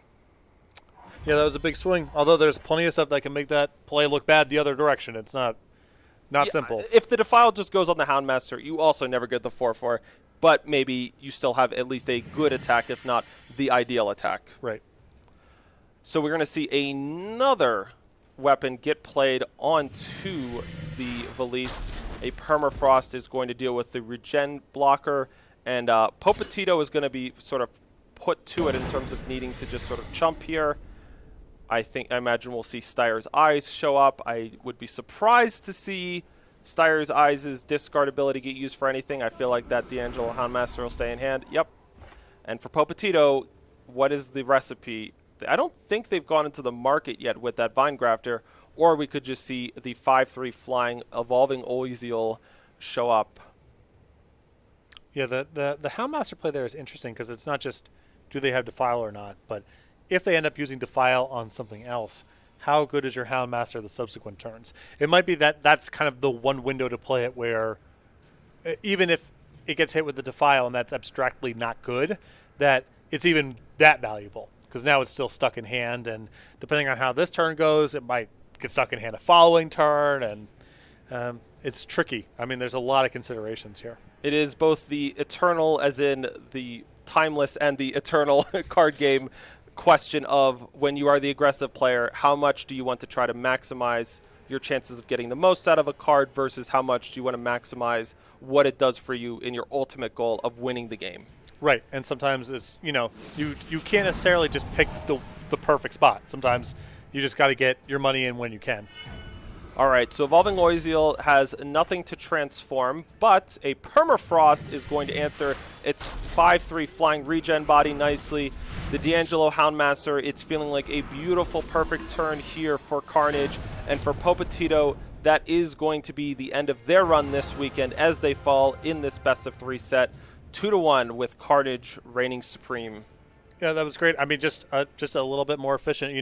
We've watched the Felon deck a couple of times. No absence of power, but sometimes a little bit clunky. I mean, when the games where they don't have Permafrost, you can really feel like it's a lot of 4s and 5s. And in that game, there is so much exposure to the opposing Permafrost because you just spend turn 4. Here's my thing, and you can answer with Permafrost. And that tempo was basically not answered for the entire game. That one swing of you play a 4/4 on 4, I respond with my own plus a Permafrost, just running downhill all the way the rest of the game. One of the things that's fascinating about getting to watch these games is so often when you play Eternal, you get your view. You get your side of things. And if you're an aggressive player, you don't always know what it's like on the other side. And you are probably pretty used to just being terrified by the raw power of D'Angelo Might and how much it can just give them an avalanche of material to work with to pick you apart. You don't always get to see that side of the game because that D'Angelo Might was a 5-cost card that wasn't doing anything near what Popetito needed in order to get back into the game because they just needed everything to be right now, help me in this moment, get through this next turn. And you can't cut those cards from your deck either because, you need to have enough heavy lifting in the sort of mirror matches. You need to be able to make sure that you can make all your power drops to even more plays. So it's not like, oh, you just cut it for more efficient cards because then you're going to give up a lot of points in the mirror. But you could really feel the dead cards in hand or just sort of the general inefficiencies. I mean, we just saw a 4-drop and a 5-drop get permafrost with that player on the back foot, and that was really the whole game. All right, so moving on here to the next match we're going to check out, we have the Boxer and EM John. They are heading into Game 3 of their match, so we're going to get to see another one of these conclude with one player being eliminated this weekend and the other one moving one step closer into that top 16.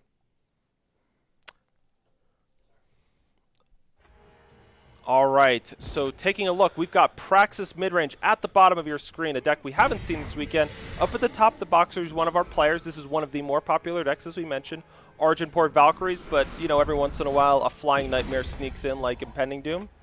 For EOTM John, they've got a Hellfire Valkyrie and an Apprentice Mage with an Azrog Streetbreaker in hand. And if we get to see a tandem attack from this one, this is maybe the most powerful tandem attack unit we have. But first, we're going to see a Rune of Teleportation take care of the Impending Doom, bounce that back to the hand.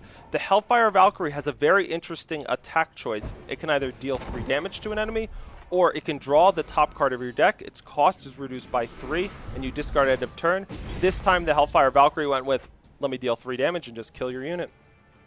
And we are coming in a little late in the action here, but it looks like the Boxer's hand just extremely clunky. I mean, we came in with 2 cards in hand versus 6, and I was trying to piece together what happened. And even with the Boxer having 4 power, you can see that hand is really jammed up.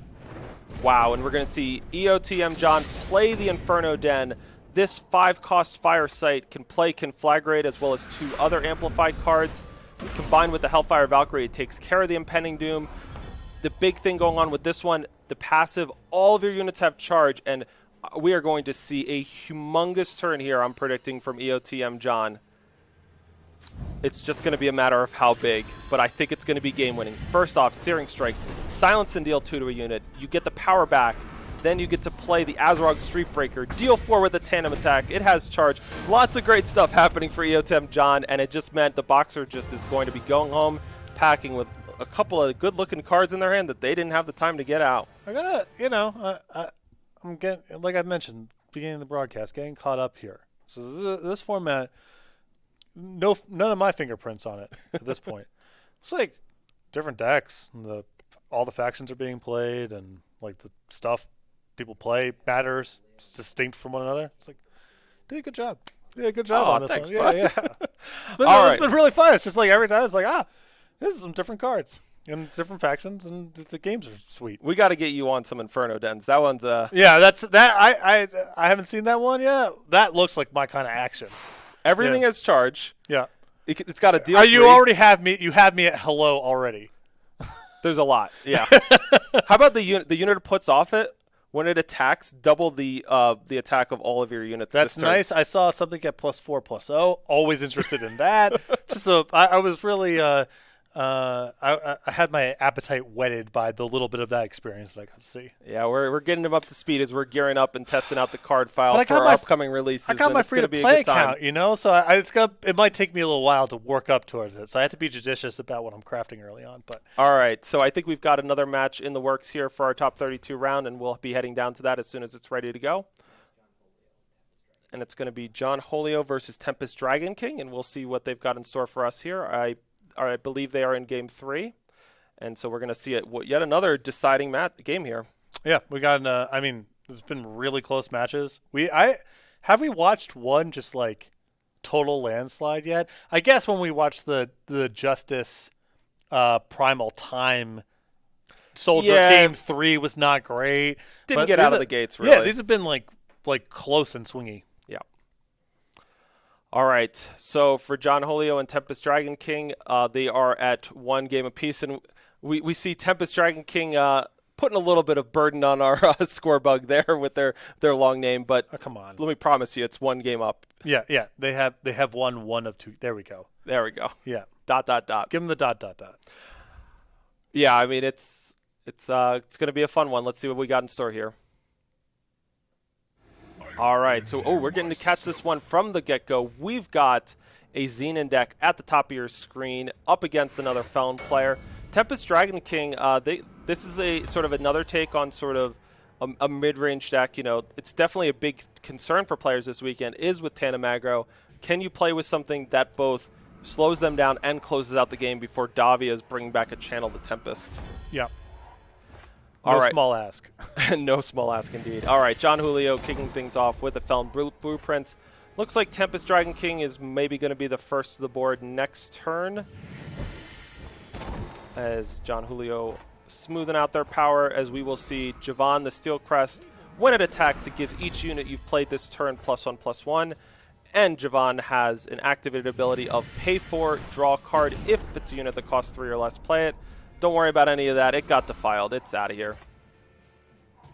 And for Tempest Dragon King, Molder Muck's another solid 3-drop to follow up, but this is the kind of matchup where at a certain point in the game, these players are going to be throwing some big punches back and forth against each other. Missing your power, not being able to start doing that on time is going to be a big deal. It's really rough, too, from Tempest's perspective, too, because there's no 4 cost play in hand.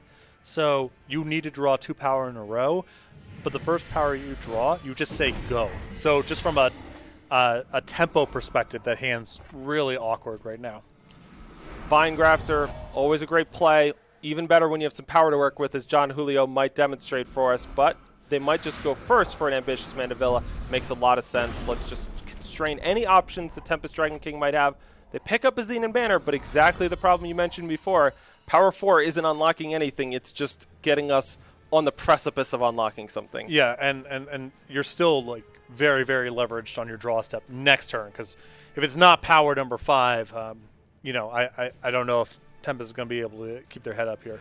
The good news is that our QA team did a great job of verifying that the game does not break when a Mandevilla eats a Mandevilla. We don't enter into the Matrix. It doesn't go full-on Inception. So if Tempest Dragon King does hit 5 power this game, the tournament will continue. Great. Good to know. All right, so Torgov and Mandevilla gets in, pulling John Julio farther ahead. Is there any way Tempest Dragon King can come back if we have a turn like Vine Grafter plus Market or Vine Grafter plus Molder Muck? John Julio going in, digging in with the Mandrake. What comes out on the other side?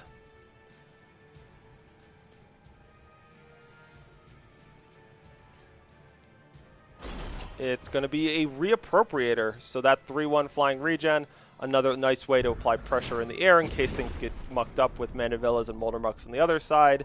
A Defile takes care of the Vine Grafter. Once again, power number 5 was not meant to be for Tempest Dragon King. The attacks keep on coming.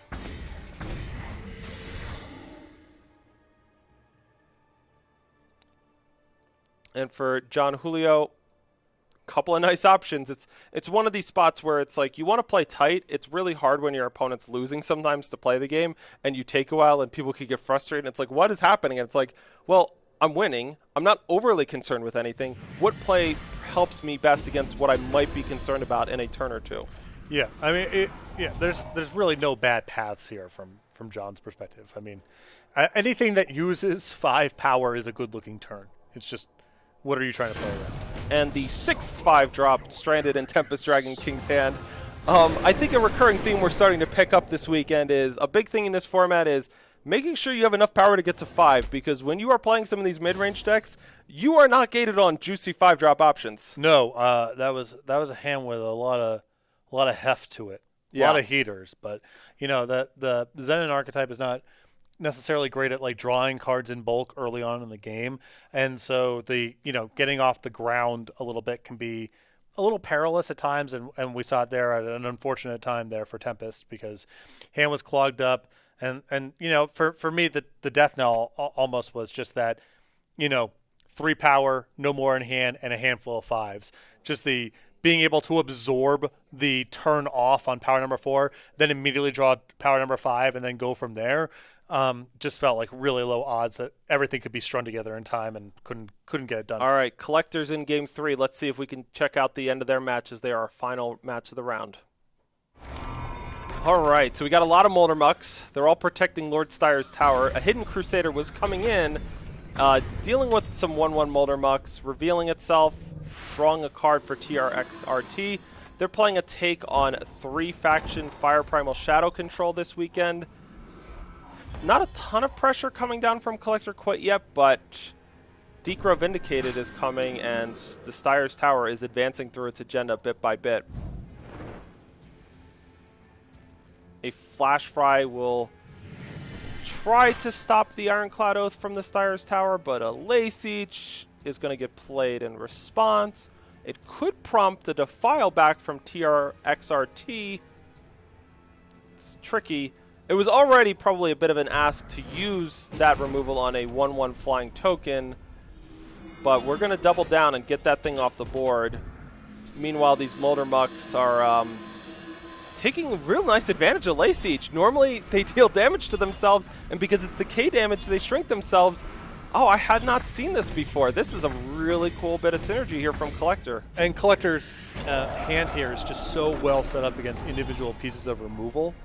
Not one particularly valuable unit, a site that's kind of given them a different dimension altogether. And you see a hand here of like Ice Bolt and more removal is just not good against this setup.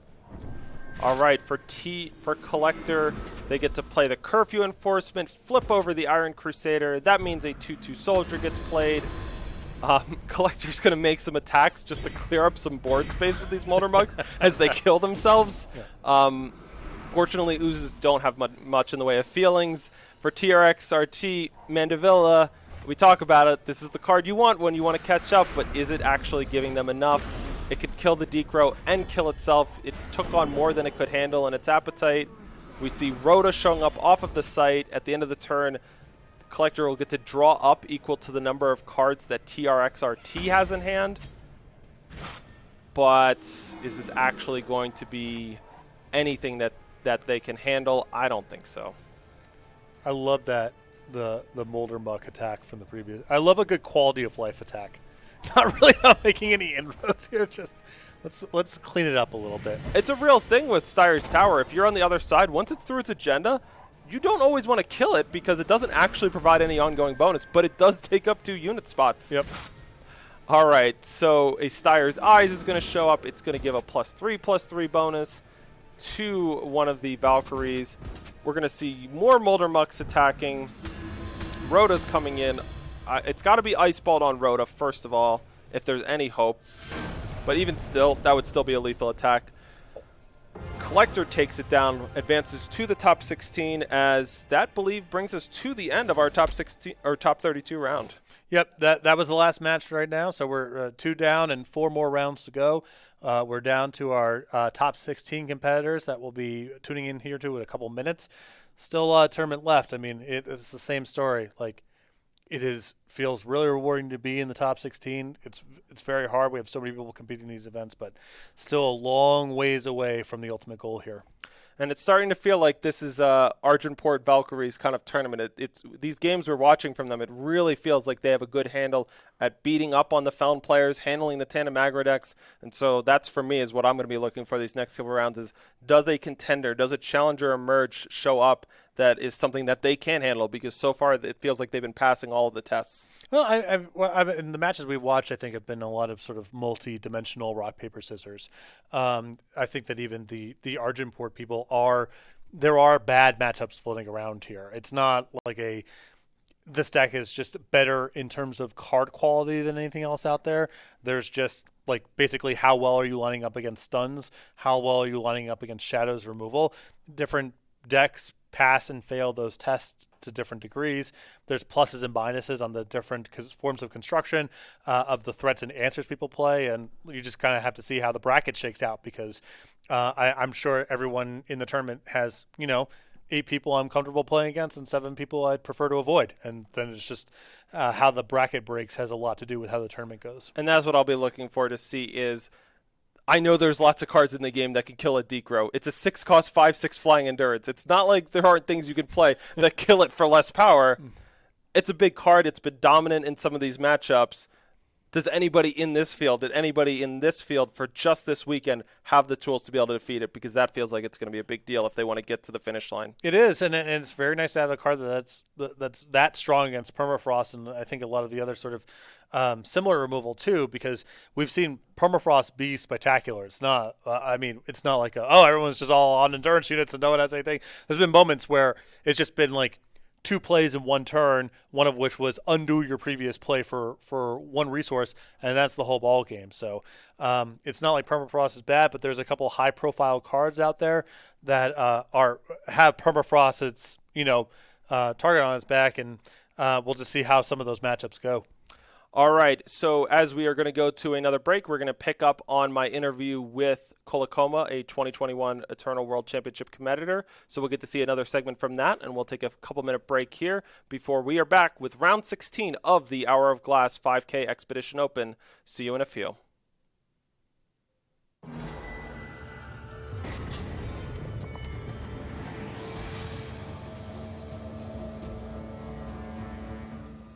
Do you recall the first time that you were introduced to Eternal, the first card that you saw or maybe really jumped out to you? So I would say it was Oni Ronin, and more specifically Warcry.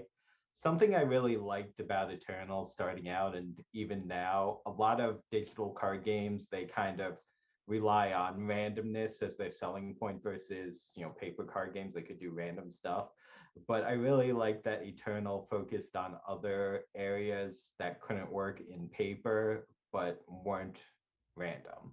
Like random is sure it's fun for games, but when you want to play competitive, you want less randomness. But things like Warcry or Echo or Fate, they're all effects that couldn't work in paper, but weren't random. So I really like those kinds of effects, and that's what really first drew me to the game.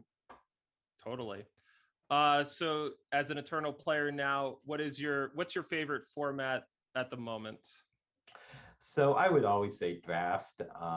I don't think I'm as good a draft player as I am a constructed player, but I just any game I've always found draft to be more fun. There's a lot more going on. It's a lot harder to play when you're not just playing the best cards. It's figuring out what medium stuff you have to play and getting there with it. Do you have a favorite deck of all time that you built or played? Reanimator.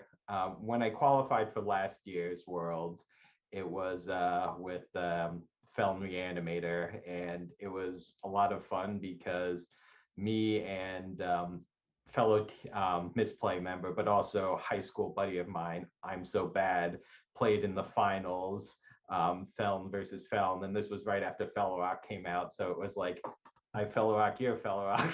No, I Fellow Rock, you're Fellow Rock back. Fellow Rock was broken then and was broken up till a couple weeks ago. So I really loved playing that deck. And the first the Throne Open that I top forward at, I played. It was more of a rampy style of Reanimator with Xenon and the Vow and Hourglass combo to get power out and Katra to ramp up, but it still went to Big Vow and just play out your whole void. So Reanimators always felt like something that's super strong, and Throne is about bringing the most broken stuff you can. So yeah, you mentioned your Throne run and are stretching your memory a little bit because it's been a little bit since that tournament. But you mentioned you played Xenon Ramp with all of the Xenon Ramp Reanimator, and what do you recall? What went into sort of getting that deck together for that tournament? What your preparation was like? Sure. So I was, tooling around with it, and it felt close but not good enough. And then Pyrese actually up with the idea of splashing Primal and playing Grenahen, because it felt like the deck was missing an enabler. And Grenahen with the ability, it was also even. Grenahen had it would very often draw you a card and toss 1 to 2 power into your void that you can later get back. And at first, I felt like it was too much of a stretch, but between paintings and you already playing vows, it was easy to play one primal sigil. They were basically free, and it really helped the deck play out a lot better. So it went from Xenon to Xen Hen, and that's what we ran. And it felt, the big popular deck was the Feln even decks, and this deck wanted to get Fel Rocks. Like I was happy when my opponents played Fel Rocks against me, so it felt really good into the format. And so normally when we do these interviews, like we mentioned, we get to talk about how you won the tournament, but this tournament sort of got you half of your world's qualification. What ultimately knocked you out in this one? So as much as I felt it was a great matchup, I lost to the boxer, who's also a great player, playing the film even. Totally misplayed in the top four, true to the team name. Not to make excuses, but I was also on call and dealing with a situation in the hospital while playing. So it was kind of uh, my head wasn't in it as much as it should have been, but no, not to take anything away from the boxer. He's an excellent player. Yeah, I think you probably prioritized right, though. It sounds like.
Welcome back. Andrew Baeckstrom, Patrick Sullivan, queued up here for the round of 16 at the Expedition Open for Hour of Glass this weekend, our newest campaign to Eternal, so come check that out. 20 plus new cards to the game, Legal and Expedition, Legal and Throne. We've seen a lot of them this weekend. We've seen Ulixes and League Explorers, Sinister Rumors. There's a lot to check out in this campaign for both the high-level tournament play that we're seeing this weekend. There's also some juicy ones for some of the more casual players. So lots of fun stuff to check out if you haven't gotten to yet. Yeah, make sure you do. And also just bear in mind that I got brought back on after file lock. So if you have an issue with anything in there, you want to be messaging this guy over here. All right. I'll keep an eye out on my inbox for those complaints. All right. So, and praise maybe potentially. Hopefully you're happy. Hopefully people are having a good time. We've been having a good time. We've been getting lots of great games this weekend. My experience with feedback is typically not how it works, but we can always hope and pray for the better world. Yeah, the feedback comes in the form of social media messages and things. The praise comes in the form of the paycheck cleared this right, week. Yeah, exactly. Yeah, still employed. Yes. All right, so this round for our top 16 we're going to start things off with Notorious GHP. They're going to be playing Skycrag Tandem Aggro, and so we've seen Tandem Aggro in terms of like a style of play. I don't believe we've actually just seen the straight pure Fire Primal version. So not as many frills, bells, and whistles. And to me, this is the most lean, mean version, and we're going to check that out up against a 3-faction relic strategy. So some new stuff on the table for this round, and we're going to start checking it out right now. And we've been a little bit, I would say, low on really, really aggressive strategies. We've seen the tandem stuff, and that obviously errs towards cheap attackers, but mostly in shells that I would describe as mid-range. Notorious GHP, probably the most aggressive deck here left in the 16 competitors. All right, so both players have auto tread, and that whole little mini game can be one to watch out for. The first one to play it might just come down as a 1-1, and it gets picked off by the other one. So we'll see how cautious both players want to go. Of course, since we are streaming, and even though we have a 10-minute delay, so players don't know what's in the other's hands, all players do have deck lists this weekend. They know what's coming on the other side whenever they face down against somebody, and that's to remove any disadvantage from getting to put on a show on camera for all of us at home. I've run into that a few times myself. It's not good. Just like, even the playing field, let us do our thing. The game's are neutral to me in terms of better or worse with the information. There's plus and minuses on both sides, but Yeah. that asymmetry of information I don't think is great. Yeah, and it certainly gives the games a new angle that if you're competing in one of our top 64 sort of brackets for the first time that you have to prepare for is all of these tricks up that you have up your sleeve. Well, they still got to work when your opponent might have some awareness that they're coming, not just be vaguely aware that, yes, these cards exist in the game. We see a Power Cell come down, and that's going to be followed up by a Steyer's Eyes into a Lingering Influence. So we're moving material around. We're shuffling things from hand to void, and all it's adding up to is we got a 2/2 Decay, we got a 2/2 Flyer, and for the Prowling Amarok, it shows Quick Draw as its bonus this time instead of Aegis, and that means it's got a nice attack queued up for this turn. The follow-up for Notorious GHP, we will have to see. Got a bevy of juicy options, and it's going to kick off things off with an Auto Tread. And, you know, we just see players consistently in spots like this wanting to keep the battlefield managed, and you have to throw a lot of cards into the Auto Tread, but man, by just getting the Auto Tread down, building it up into a sizable unit, and getting something off the board, it just swings things so much back in your favor. Yeah, it's a big cost, but in terms of just presence on the table, it is super efficient. Assuming the game's about 2/2s and 3/3s. All right, so on the other side, Alex Fierro has got a Verbrugge, and finally we get to see it take out a multi-faction unit. We saw this card earlier to start off the tournament, just fail to find anything, but one of the things you'll notice about Notorious GHP's tech take on Skycrag Tandem is lots and lots of multi-faction units, so that card is going to be an absolute ace in this matchup. Short Hopper shows up if it gets to discard a spell from your market when you play it. If it's an odd spell, it gets flying. If it's an even spell, it gets an additional strength bonus, and since they discarded that 1-cost Icy Gaze, they get to discard something. So a lot of things going on, a lot of intricate plays right now, but what it's adding up to is Alex Fierro is doing tremendous work with these Verbrugges. Yeah, you hit it right on the head. We've seen the card be pretty modest so far over the course of this tournament. Not a lot of targets, but I mean, if you're looking at GHP's just like hand at all times, it's just a ton of Skycrag units. And look, Alex Fierro is just trying to apply the pressure. So we talked about the Skycrag deck being the fastest, but Alex Fierro's got a fast one too. Volk the Auto Forge, the 3-faction Sentinel, when it dies, it spits out Volk's Heart. If you sack Volk's Heart and another relic, you get to bring back Volk from the Void with +2/+2. And I like erring on the side of aggression here with the discrepancy that you have in life totals and also with manacles in hand. It just leans the game into a place where Notorious GHP just needs to hold stuff back to block, and then the manacles can wrap it up. All right, so for Alex Fierro, they lost the Volk. The Flash Fry gives it Void Bound. Meanwhile, Crafty Occultist adding some more board presence, but with manacles in hand for Alex Fierro, picking up a Pyrotech Explosion. It's starting to feel like we've got a great recipe to get across lethal damage in the next few turns. I think it's right now, right? You have 6, and then you have 2 left over in the Auto Tread plus a card in hand. Yep, so not going to be a Pyrotechnic Explosion, just a little Auto Tread boop to the face. This time, a player at 1 gets done in by Auto Tread. Beep boop. All right, so for Alex Fierro, they managed to really outrace the Skycrag deck. And a lot of what these games come down to is not just necessarily how cheap your cards are, but a card like Verbrugge being a 4-cost unit that's killing maybe another 4-cost unit. Well, that's kind of like 8 power worth of stuff. That's a huge swing. Especially with Notorious GHP, the Verbrugge's bad enough if it's tagging 1 and 2 cost cards. We're looking at 3s and 4s. It's a 2-for-1, a massive swing in the tempo, and your opponent's just down like essentially their whole turn as a result.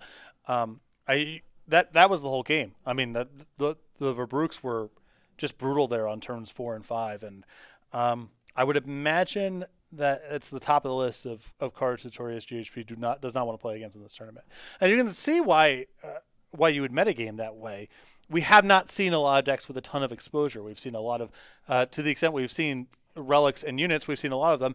They've primarily been single faction, and Verbrugge has been modest. You could imagine people wanting to get away from it for this tournament, but Notorious GHP has a ton of exposure to that card here, and playing in a single elimination tournament against an opponent with a bunch of copies could be really bad news. And yeah, So for Alex Fierro, they're going to be on the draw this game. Notorious GHP's got their work cut out of them. They're going to need to win the next 2 in a row. Picking up on your point about Verbrugge, I mean, yeah, Argenport Valkyries, Deathwing. And I think the Felm decks typically have 0 hits. And so Verbrugge's a nice card in that you can just sort of always play it and get something out of it in your decks. But for players who are looking to get that extra edge in the tournaments, on the ladder, on the leaderboard, understanding when it is the right time to play your Verbrugge deck, when is the right time to meta game against Verbrugge, will be a thing that'll unfold over the coming weeks. All right, a Prowling Amaruk this time chooses Aegis as its bonus, and for Steyer's Eyes, we are going to see Lingering Influence pick up a Justice Sigil. Haven't seen too much Adjudicator's Gavel action this weekend out of the Steyer's Eyes, but, you know, when the Send 'em messages and Davias are picking up steam, that certainly is something you're going to see players go to more often. And I really love this play from Notorious GHP. Instead of trading and sort of, you know, fumbling around, just apply as much pressure as possible. You know, time is probably not on your side in this matchup given how much exposure you had to Verbrugge. And, you know, you're down the card economy for sure, but I think this is the right way to approach the game and approach the matchup. All right, so we are going to see Prowling Amaruk once again get in. Notorious GHP did not play the Crafty Occultist. You have to discard 2 cards and then draw 2 cards, and with a Pyrotech Explosion and a Flash Fry, they kind of want to hold on to those. Well, this could be the other reason to do it as well. It's just you don't want Alex to just naturally curve into a Verbrugge that's devastating. So this gives you some hope that, well, maybe Verbrugge is their best play anyway, and I don't lose anything in the exchange. So multiple reasons, and Notorious GHP got paid off there. All right, so a League Explorer means we did get a tandem attack. Prowling Amaruk, we hadn't seen it yet. Its bonus is it gets +2 strength. Well, we won't have to worry about it as it gets Searing Strikes right out of play. A follow-up Volk does a nice job here. And one of the great things is that the Volk, the Verbrugge ate the Flash Fry that gives Voidbound. Now the Volk comes down. It gets killed by a Pyrotech Explosion, but thanks to Volk's Heart, we might see it come back someday. All right, League Explorer cracks in, plays another Depth Charge. For Alex Fierro, they can now potentially play a Searing Strike, and do they have another relic to bring back the Volk's Heart? I don't think so at the moment. No, I mean, the strike is nice insofar as it's a clean answer, but the rest of the hand is reactive here, so it's just burn off the extra power. All right, so I think Notorious GHP will see them now throw down the Crafty Occultist. With an empty hand, one of the big bonuses with that card is you just get to draw 2. Yeah. All right, a Manacles, and I think for Alex Fierro, this Manacles is not actually going to be long-lived. Are we going to see it get sacked? No. Oh, okay, we're going to leave it there. I was kind of thinking we might see it just get cracked to the Volk's Heart, but maybe that's a future play to bring back Volk the Auto Forge. Prowling Amaruk shows up once again, this time picking Quick Draw, another Crafty Occultist, and we're seeing a lot of resiliency from Notorious GHP. It's not like Alex Fierro hasn't had a couple of good removal spells this game. No, and remember, you know, Alex is basically at an implied 11 because of the relics here too, so I think the Manacles, maybe that's not like the most efficient or most spectacular, but Alex has to be concerned. A 3-point shot here is like very risky to take given the way the game's going. So one of the big strengths to playing the straight Skycrag approach, if you are playing more Pyrotech Explosion, all of these League Explorer style plays really add up. We see Volk's Heart. Oh, I'm sorry, that's right. It costs 3 to sack itself and another relic to bring back Volk. A D'Angelo Houndmaster is going to be huge here. We will see Volk potentially be able to stop and just eat the Hellhound, but obviously, as you've been mentioning, this extra damage getting in is really adding up. Yeah, the attack's essentially free. You know, the 4/4 was on the house anyway, and allows you to punch through 6. So for Alex Fierro, the Volk does have Endurance and Overwhelm, so we will see them try to figure out if they can apply pressure back. Critical decision here for Alex Fierro. If they want to use the Pyrotech Explosion, do you hit the 3/3 flyer or do you hit the Houndmaster? If you hit the Houndmaster, you take away all of the incentive for the attacks to be limited to 2 things, but at the meantime, there is a 3/3 flyer. Oh, did not anticipate both coming in. Maybe we're setting up a nice big old Lay Siege turn where we're going to ready all of these units coming back. I mean, it's very hard for Alex to cash in the Lay Siege profitably otherwise, so, you know, it does not have all the time in the world. I mean, you're at 9 and, sort of an implied 5. You can't just sit on your heels. So it's an awkward sort of arrhythmic play there because Alex has just been playing defense the whole game. But I don't think you're going to get a better spot for your lay siege. So you might as well get in the shot when you can. So I like what Notorious GHP has queued up here. Let's go Char on the League Explorer. I think if you attack with both Crafty Occultists, we get a Hellhound. If we block the Hellhound, we drop down to 3. If Notorious GHP can get empty, it's over, but they're going to draw 2. They can't quite get down. Probably no harm, no foul here, I'm guessing. You think at some point this game we're going to be able to get to 0? I feel like, or just attack. Just attack. All sound like good things. So Volk's going to crash back in. And honestly, Alex Fierro is pretty close here to just being able to just burn out here. Like, if we just played the Pyrotech Explosion, I know we have a depth charge. Alex Fierro actually came pretty close, I think, to stealing this game, but I do believe they are just a few points short in terms of damage, and they have to use the Pyrotech Explosion to keep themselves alive. But yeah, with 2 depth charges and now an auto tread, this is all for Notorious GHP's taking. Just do the work of playing your cards and you will be the victor and tie this match up at 1 apiece.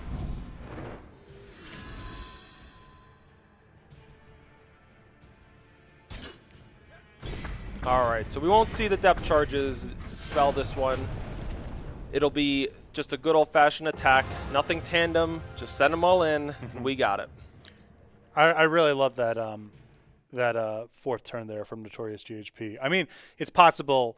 It's just a short summary of 2 valuable cards in hand. Why play this? But also giving a turn there where the opponent has an incentive to play Farouk because whatever, it's ostensibly fine in that spot. You've signaled that you don't have a multi-faction unit because you would have played it if you had it, presumably. And then being able to use your removal spell to answer it, get a card out of your hand, play your multi-faction unit after Farouk. It was just like a really thoughtful and efficient turn, and it was very nice to see Notorious GHP actually get paid off by the opponent playing the Farouk on turn 4. I don't think that's like a big part of the range to make that play. Like it's kind of like unlikely and a very nice bonus, and if it happens, it did actually bear out that game and was really important. All right, time for Game 3 of this top 16 match. Alex Fierro with their 3-faction aggro deck. They kept a hand, Patrick, with just 2 colors of influence, and I see a Terius. They're going to need a little bit of help off the top, but they've got some 2-drops to play in the meantime. On the other side, Notorious GHP, they got the tough act. They got to be on the draw here, but, a solid curve, and that's what you'd hope to get when you just play a nice little 2-faction aggro deck. Star's Eyes here for the Lingering Influence.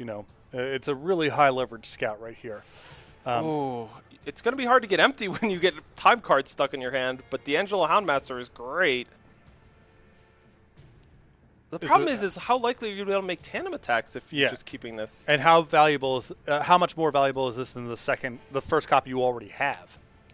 Yeah, I mean, against a Skycrag deck, I just kind of assume like Chars and things like that. I mean, even these fire sketches. Oh, well, it's a fire sketch. It's not a rune of flame. So the power in Notorious GHP's hand can play a 3-cost relic that can pay 3 to exhaust something. A nice little bonus, but not exactly like the fastest card in the world. Yeah, I think the scout to the bottom there is correct. Yeah. I know it's painful because, D'Angelo's so good, but trying to find time influence, the diminishing return of the second copy, I think it's just, you got to let it go there, I think. All right, so we see a Houndmaster show up. Meanwhile, Notorious GHP picks up a Flash Fry, and just lots of great things happening right now. We've got a tandem attack. Unfortunately, can't pay 6 to get a Hellhound, but good things happening for Notorious GHP, and we could follow this up with a Permafrost, maybe just on the, it's got to be on Star's Eyes. Permafrosting a Houndmaster ain't what it's about. Right. You want to make that card commit to combat in the event that they want to get a tandem attack, not their 2/2 flyer, which is already pretty good at setting that up organically. No doubt. The Houndmaster is going to attack on its own.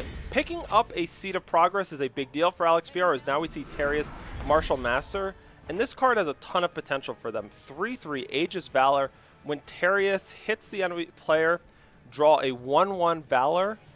And so that just opens the door up for them to be able to build up a wide board, get tandem attacks in the future, get the Houndmaster going, and make up for the fact that, honestly, they did not have the best start to this game. And a lot of that has to do with the discipline to scout away the D'Angelo there earlier, because that was the first turn where Alex had time influence available as a result of that scout. And I think this position is a lot better than having an extra D'Angelo and being a turn away from having time influence. This is a critical turn for Alex Fierro. How are they going to handle this? They've got this Pyrotech Explosion. It could take out the Short Hopper, open things up for an attack from the Terrius, and then you're going to have some decisions with what to do with your remaining cards and power. So we will see Terrius get in. She's going to draw that 1/1 Awakened unit with Valor. And now do we do something like Auto Tread, ditch the unit in hand to kill the Houndmaster? Really, really great turn for Alex. Yeah, that was beautiful. So the Flash Fry in hand can deal with the Auto Tread, and the League Explorer can make some progress. We've got Crafty Occultist, so Notorious GHP's got inroads back into this game, but I am scared about the effects of this Terrius as this game goes on. Yeah, it's not like Notorious GHP's deck is particularly well suited to playing catch up from this sort of spot. Oh, interesting. I did not anticipate we were going to see the trade there. Okay, so the Flash Fry we're going to use to kill the Houndmaster. I mean, yeah, it was just stunned. You did have to deal with that one in the future. The Crafty Occultist is going to find a Valise and a Houndmaster. 2 tandem bonuses. That is not exactly going to swing this game back in their favor.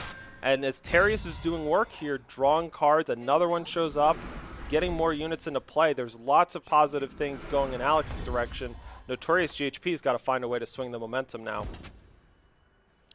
Notorious GHP's hand is about as good as you can ask for, though, which is the Consolation Prize. With 6 power and then 6 worth of tandem, it's able to get their hand empty. So still behind here in some respects, but that was not a bad turn in terms of following up. Yeah, this game is definitely getting scrappy here. We're going to just see, we're going to start seeing some real things trade off here. And it's not clear that either player is going to be in a dominant position in the next turn cycle. Which player can just manage just a little bit more than the other is maybe going to determine this one.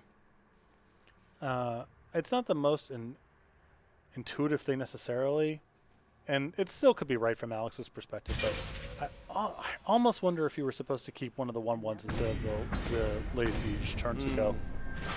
Well, we'll see. Love that attack there with the 1/1 Valor into the Valise. Notorious GHB takes the bait, and the Searing Strike takes down a mighty 4/4 Valise Bear Rider, really managing to string together a couple of cards that do a little bit of something into an effect that does a big something, and guess what? It's enough to take down the match. Alex Fierro, with their very innovative take on a 3-faction relic-based aggro deck, has advanced to the top 8, taking down one of our most successful tournament players, Notorious GHP. Yeah, congratulations to Alex and Notorious GHP, another great run through one of these tournaments. And a really, I mean, that play in game number 2, I think, was the best play I've seen in the entire tournament. That was really that was really nuanced and tactical on a number of fronts, and it was nice to see GHP get rewarded as much as possible for that particular line in game number 2. But the matchup felt pretty rough. I mean, it's the slightly bigger problem meets your opponent has a singular card that's about as good as any card can be against you in the format, and it's really hard to take 2 games out of 3 off of someone with that kind of setup. It really stood out how just strong Terrius was at handling the Skycrag removal and how dominating her presence was, both with one of her and in 2 eventually. All right, so it sounds like Kolubovich and Lights Out Ace are in the middle of their match. Let's see what our world champion and Kolubovich are up to. And we've got a Game 3 going on right now. Lights Out Ace, they've got that take on Stone Scar Moon, and they're up against Argenport Valks, but I'm liking the position that Kolubovich is in. They've got, it looks like, both the ground and air covered. They picked up a Blackout the Skies out of their market. It's nothing but power in hand for Lights Out Ace. Our world champ is on the ropes. Major health discrepancy, too. Yeah, no racing going to be going on here for Lights Out Ace. As an ambitious Mandevilla is going to eat its Mandray cousin. Meanwhile, getting Lights Out Ace all the way down for Kolubovich. A Stone Scar Blueprints picks up a Stone Scar Heirloom. You can sack this, pay 7 to get a 4/2 Relic Weapon with Warcry 2. if Lights Out Ace wants to take a unit with them on their way out the door as they leave this tournament, or just punch some damage into something, hey, that's a classy way to do it. So Kolubovich advances to our top 8. Our world champ, will see them later on this year in the World Championships, but their run this weekend is over. Again, I respect the game of showing up to battle, even with that slot already secured. Another very good run there. We didn't catch much of that match, obviously, but Lights Out Ace eliminated in the top 16. Yeah, and a cool take on their archetype. Look out for their deck list. We'll have it up on our website later this week. Combining Waxing Moon with some Fire and Shadow units that can ping a little damage, you get that deadly bonus on them, and all of a sudden your auto tread goes from being like, I'm discarding 1 to deal 1 damage to I'm discarding 1 and your thing is dead. Which is cool because that's kind of the more modest mode typically of the Moon. You're mostly paying for the extra card every other turn. So making some efforts to turn the dead half into something that's actually extremely powerful some amount of the time is very cool and innovative. And as Andrew mentioned, we're going to have access to those deck lists later on. All right, we're going to check out Pay to Win and Spifferific up next here in our top 16. Pay to Win is up 1 in this best of 3 set, and we are going to join Game 2 in progress shortly.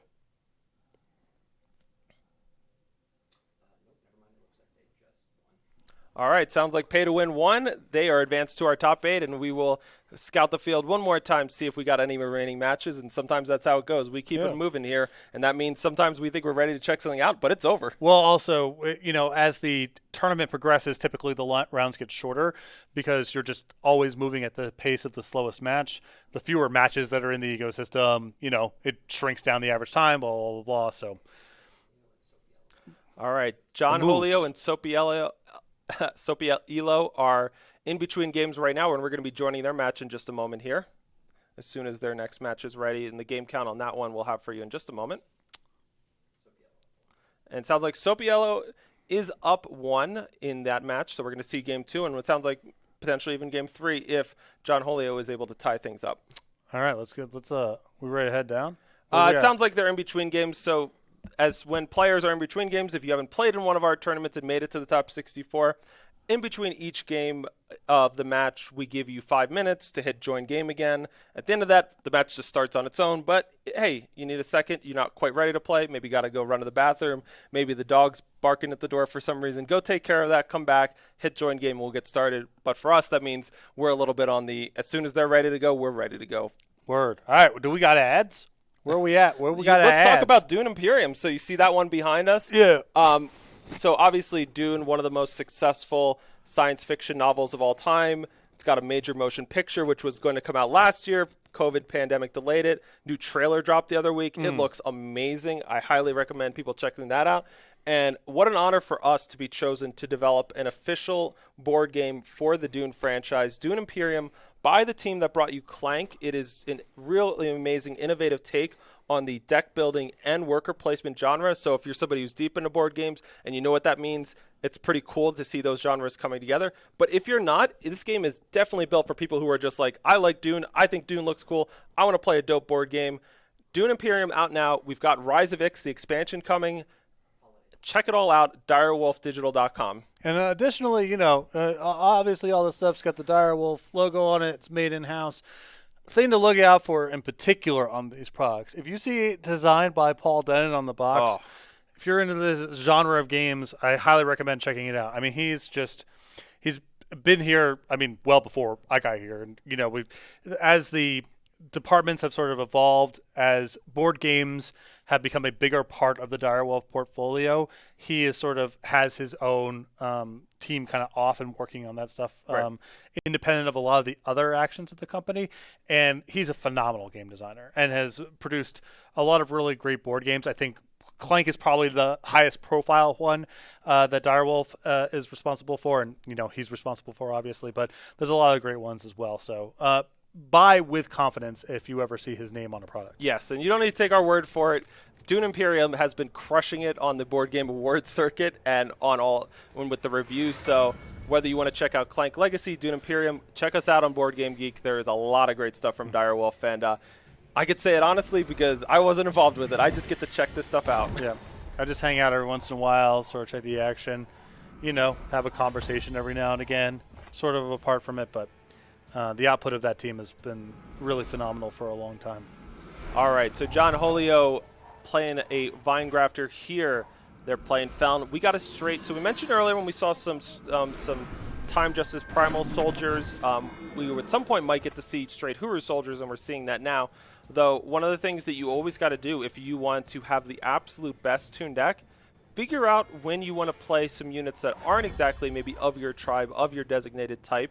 In this case, Styre's Eyes making an appearance here as a Valkyrie. Not going to power up Argo Ironthorn, not going to get found off of Gender Dovid, but a strong card and one that gives them some added flexibility in these games. Yeah, I mean, that's always the push-pull when you build around a particular unit type is, are you filling out your deck with some random raw power that isn't of the unit type, and then it pays a tax on some of the synergies, or do you dig really deep into the well of like literally any soldier will do, and risk just not having enough power in games where the unit type rewards don't show up? All right, so John Holio is, I believe, okay, so we had Soapy Elo here. It was kind of tough to tell maybe where we were in the action for a moment, but it looks like we were making the calculation about what to discard to the exploit here, and it was going to be the Argo Ironthorn. We see the Plunder decision has been made, and so now we're going to sort of move forward with a Vine Grafter attack. All right, a Manacles is the pickup for Soapy Elo. After the Styre's Eyes attack drops John Holio down to 23, we see a hidden Jada Peacekeeper. One of the big new droppers from the campaign, 4/5 stealth unit, which means it's hidden to your enemy when you play it. And in this case, when it gets blocked or blocks, it gets -4 strength for the turn, and you get to play a Justice Sigil depleted from your deck. So this guy hits hard, but if he gets into combat, he shrinks down in size, doesn't do too much, but he gets you a Justice Sigil. So there's a lot going on with this card, and for opponents and players playing with it, it's never going to be such an easy decision about how exactly you want to use this one. Well, it's a tricky card because it simultaneously incentivizes being pretty aggressive because it's 4 strength for 3 power, but also you want to play a deeper game because you want to get paid out in the range of games where your opponent is just giving you a bunch of Justice Sigils. And it's a little tricky usually to thread that needle of being aggressive but having enough stuff to do later on in the game.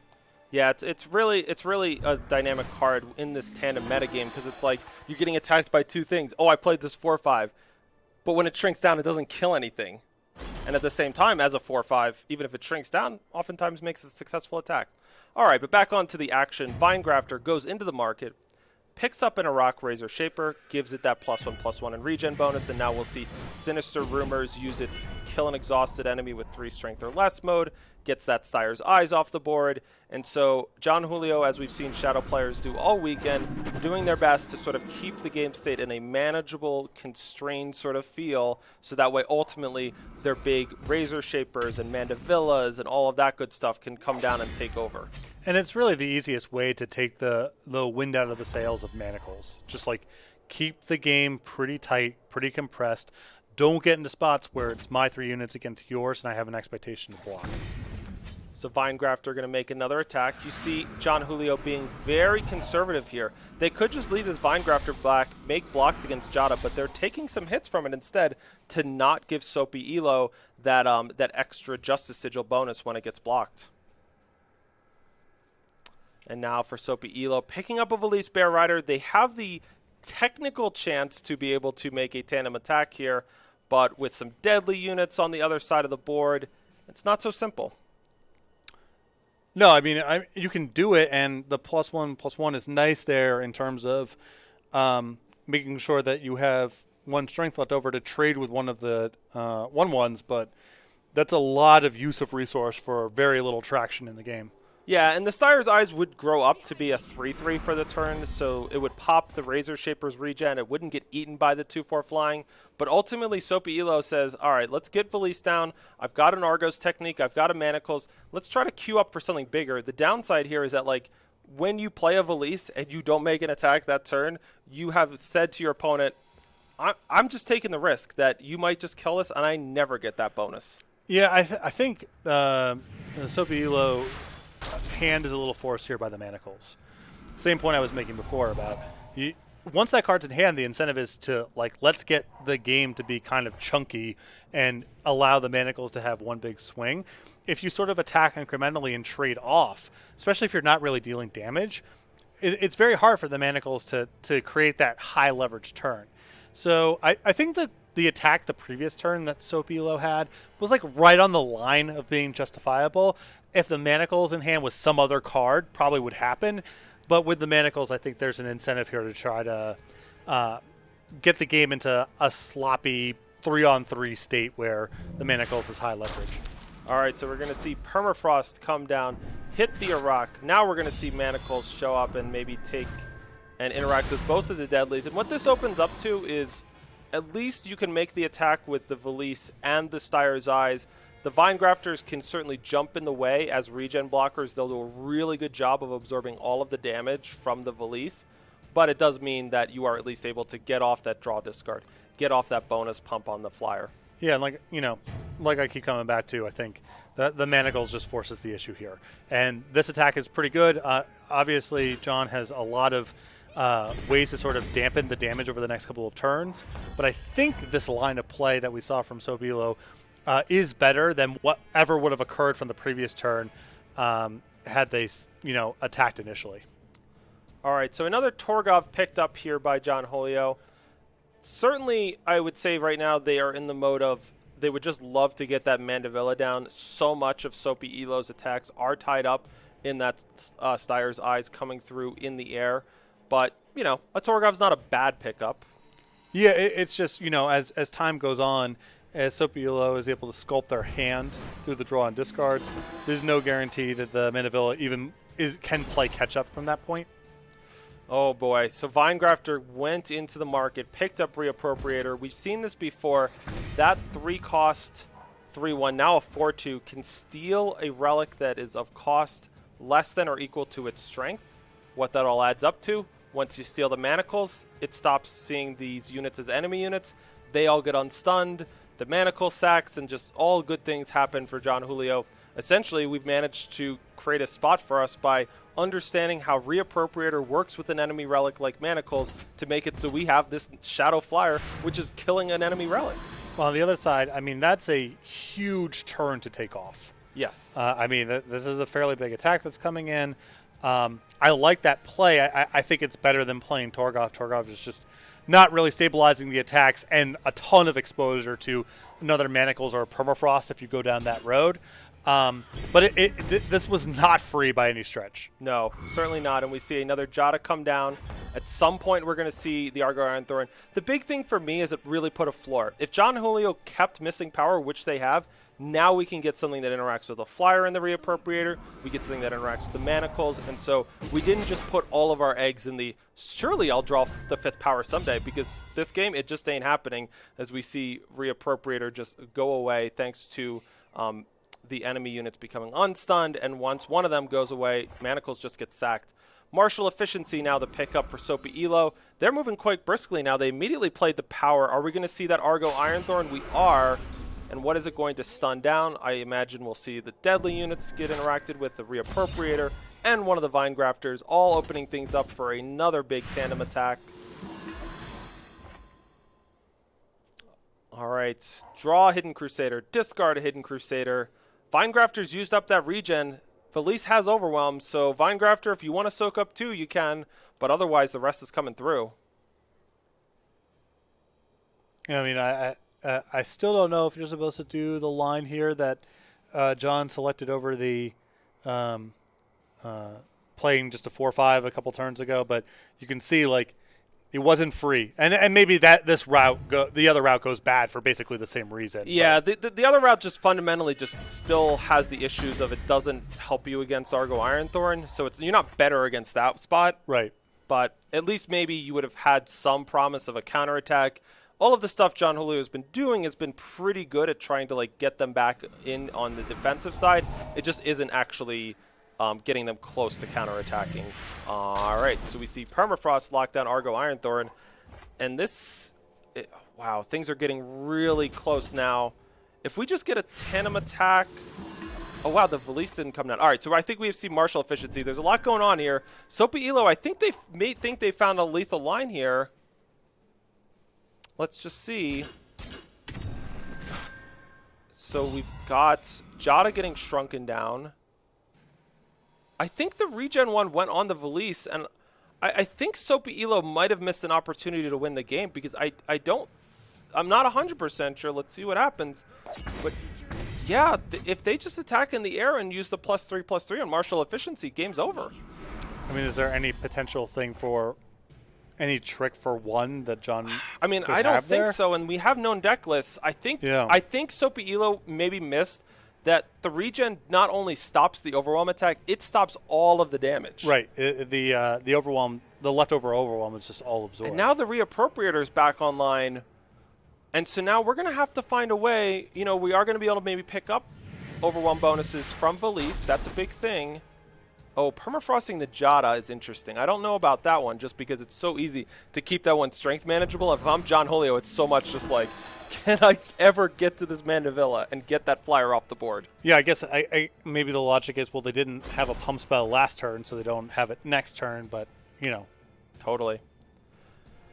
All right, so this is getting really, really tense here. We've seen this story before. Hey, Argo Ironthorn's going to have a big ol' say in how this goes down. Argo Ironthorn coming down. How many soldiers you got permafrosted? Permafrost is great removal, but it doesn't get them off the board. This is what we know as relieving the tension. Yes. Argo Ironthorn makes her presence known, stunning all of John Julio's units, knocking him out of our top 16, putting Soapy Elo in, and we have sort of hit the moment where every single match win from here on out is just critical. If you make it to top 8, you start getting a share of that $5,000 cash prize pool we have open this weekend. This was an open entry tournament. If you aren't here, it either means you didn't get lucky enough and weren't quite ready this weekend, or it means you didn't sign up, and there's no excuses because it's for everyone. And we're reaching the point here where we're talking about top 4, which is that money increases, as you mentioned, and as we talked about before, 2 top 4s is a potential route to Worlds. So it's almost like a fraction of an invite. And could end up becoming extremely valuable for you later on in the year, depending on how things play out. So it's been a tense several days for these competitors, and it is just getting started here. We're talking about money, slots at Worlds, and depending on how your year goes, that top 4 invite, that top 4 slot could be a major, major deal as well. Yep. One thing we should mention is we got another open coming up not too far from now. This was sort of our July open, and hey, the calendar turned over. It's August. We're just 2 weeks away from the next open, which is a draft open. The Revelations draft open will be August 13th to 15th. It will be a weekend straight of drafting action. So if you are not playing in this one and you want to be on camera and you want to be going to Worlds, get cracking in the Revelations draft format that's in the draft queues right now. We will be back bringing you coverage of that on Sunday, August 15th. That's going to be a lot of fun. And so maybe you're not a constructed player, or maybe you love draft. That weekend is your weekend. It is time to come out and show that you are the best draft player in the game. It's also great, I mean, if you're a relatively new player as well. I mean, that's a game mode where you can hop in straight away and do as much testing as you want. You can learn a relatively small card pool compared to some of the constructed formats too. So if you're a new or lapsed player, I think the draft opens are a really great opportunity to get back in the game. And that'll be a lot of fun. We'll be showing you live draft coverage on that Sunday. We'll be getting to watch players as they do their drafts and then taking you all the way through the top 64 and seeing who can show what's what. And from the last draft open we did, draft is just this format where we have some sense coming into this weekend. We knew like D'Angelo Houndmaster was going to be a thing. It is really hard to predict with drafts. You just don't know what the players are going to come up with because it is just hundreds of cards, and they don't even know until they get there that weekend which ones they're going to be playing with. So it's a lot of innovation and improvisation, and that makes for a really fun time to watch. Yeah, and I it's also a spot where, just like Constructed, I think that the testing experience plays off. It's just the fringe cards, like how do you round out your deck with the last few playables, certain archetypes that don't emerge all the time, but some amount of time that are there, things that can be built around by some of the high rarity cards that you see every once in a while, but not all the drafts. So doing the work matters there too, because there's a lot of things where some stuff only emerges 5 or 10% of the time, and you had to be able to identify like when it's the 5 and 10 and when it's the 95 and the 90. So I would definitely recommend getting the cues and starting to do that work. You cannot just show up cold to these things. I think that a lot of constructed players assume, well, it's just draft, right? You just I'm playing with commons. How hard could it be? really, really complicated. But I'm really excited to get to cover this tournament in a few weeks, and it's a very different experience than constructed, obviously for a number of reasons, but also because hopefully that it serves as an opportunity to sort of hop back into things if you've taken a break for a while or if you're watching this game for the first time. All right. So with that, we are going to go to our interview with Kolakoma, or one of our upcoming Worlds competitors. We've gotten to see a few segments already. There's lots more fun stuff from that coming on, and lots more fun stuff going on here at this event. We will be back in a few minutes with the top 8 here at the Expedition Open. For Andrew Baeckstrom, myself, I guess, and Patrick Sullivan, we'll be back in a few minutes with that top 8 action, so stay tuned.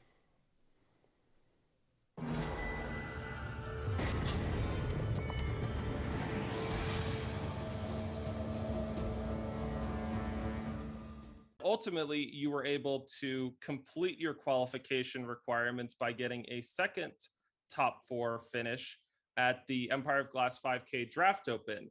And so it's the first time that we've sort of run a entire draft tournament.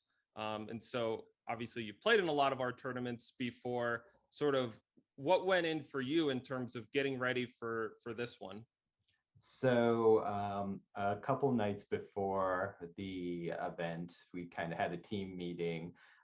D-Dub put together all the data over what people thought were the best cards, what people were doing well with from our 7-win decks, and we kind of basically everyone this felt that Basher was a key card to the format, Barricade Basher, and your decks either had to play Basher or be able to deal with a turn 3 Basher. From this data, I kind of looked at it and came up with, this is what I want to play. And my top 64 deck was a Basher deck, but also had, I think, 3 Watchwing supports and 2 munitions. So everything I played was just huge, and I think I didn't lose a game with that deck. And then the top 8, I was like, oh, I just need one win with this deck, and martial efficiency was enough to carry me there. Did you do anything to celebrate? It sounds like you had some teammates that helped you out along the way. What was your reaction like when you got that win? Oh man, it was great. I was really happy to get it because my top 4 game I was never in, but at that point I was like, oh, I don't care. We're past that. Last year, getting to Worlds felt almost a little bit like a fluke, playing the right thing at the right time. This year, it felt, I had to do it in 2 tournaments. It felt like I had to work for it a little bit more to get there. Do you anticipate you'll be playing more of the tournaments, or is this a good chance for you to take a break before the build up to Worlds? Where's your head at these days? So I like competing. I'm certainly gonna play in as many of the tournaments as I can. And as I get more senior in my career, the less call I have to take. So it's the less weekends I'm busy. So I think I'll make most of them. Really, though, my goal at this point now is just to help friends and whatnot get good finishes and potentially into Worlds as well. What sort of things are you looking for in your games and focusing on when you're trying to get your play and your deck to sort of that next level where it can compete in a tournament? So I actually think more important than playing is watching other people play. I would say that the week before an open, I probably spend more time spectating than I do actually playing. I think, you want to watch people of a variety of skill levels, both people you consider better than yourself and people on par or weaker than yourself. And you want to, when they make a play that you don't necessarily agree with, you either figure out why they made that play and if it makes logical sense. And if you still can't, ask them, what were your thoughts there? And sometimes they'll be like, oh, I wasn't paying attention, I did this. But sometimes they had a line that you didn't realize, and maybe their line was better, maybe they're more familiar with the deck. You've mentioned the misplay. What sort of resources does the misplay provide that can help players who are looking to get better? So we just did a series where for Expedition, with the new Expedition, playing budget decks and getting to Masters with that. And a couple people did with a couple different lists. So I think that's a good place to start. There's a lot of great streamers, too many to name. And most of them, if asking questions, don't feel you're gonna sound stupid because you're new and you don't know what's going on. You only learn by asking questions. Just out of curiosity, is that something that like you picked up from your medical education background? I imagine it's pretty good in that field to not act like you know something you don't know. Yeah, and when performing surgery, even when I have someone junior to me doing the case with me, I'll often be like, "Hey, do you think this looks right to you?" Maybe either something as simple as them being on the other side of the table from me and having a different vantage point. They might see something I don't. It's like the worst complications I've ever seen have been people who are just too too proud to admit that they didn't know what was going on, or they didn't like how something looks. So there's no shame ever in asking, and even if it's just like, oh, we're doing this because this, okay, that's fine. It's real quick, and now you know. I think that's great advice. I've definitely in my own less technical education in the world of game design have definitely found that to be true as well. A different set of eyes is always just such a valuable thing, and something you can only get from somebody else. You only see the world through your own. Absolutely.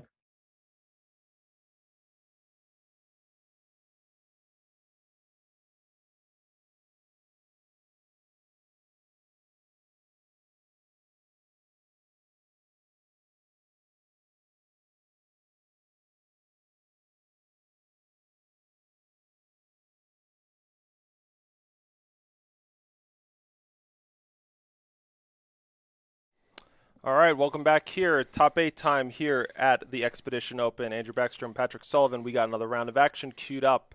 In this round, we got to see EOMT John earlier. They were playing Praxis, and we came in just to watch them just mop the floor with somebody with Inferno Den, Azrog Street Breaker with their Praxis deck. And we're going to be starting there this round, and that'll be a fun deck to check out, as it's one that hasn't gotten as much love yet this weekend from us, but is one that showed up in a couple of copies in the top 64. Yeah, I think going into the tournament and the research that I did might have put Praxis as kind of the least significant of the 10 faction pairings of what one would expect to see. So very cool to see that faction pairing and that archetype make a run here. We're about to kick off the top 8, so this is a win and in for top 4, which has monetary implications plus potential Worlds invite implications down the line as well for these competitors. Yep, and for EOTM John and their Praxis deck, I mean, a lot of what you get when you get Praxis is that you get a couple of multi-faction cards that just other people don't really get to play with. We have seen Power Cell show up, we have seen Searing Strike show up, but when you go that lean 2-faction route, you get those cards on curve when you want them, and they provide a nice boost of power for you.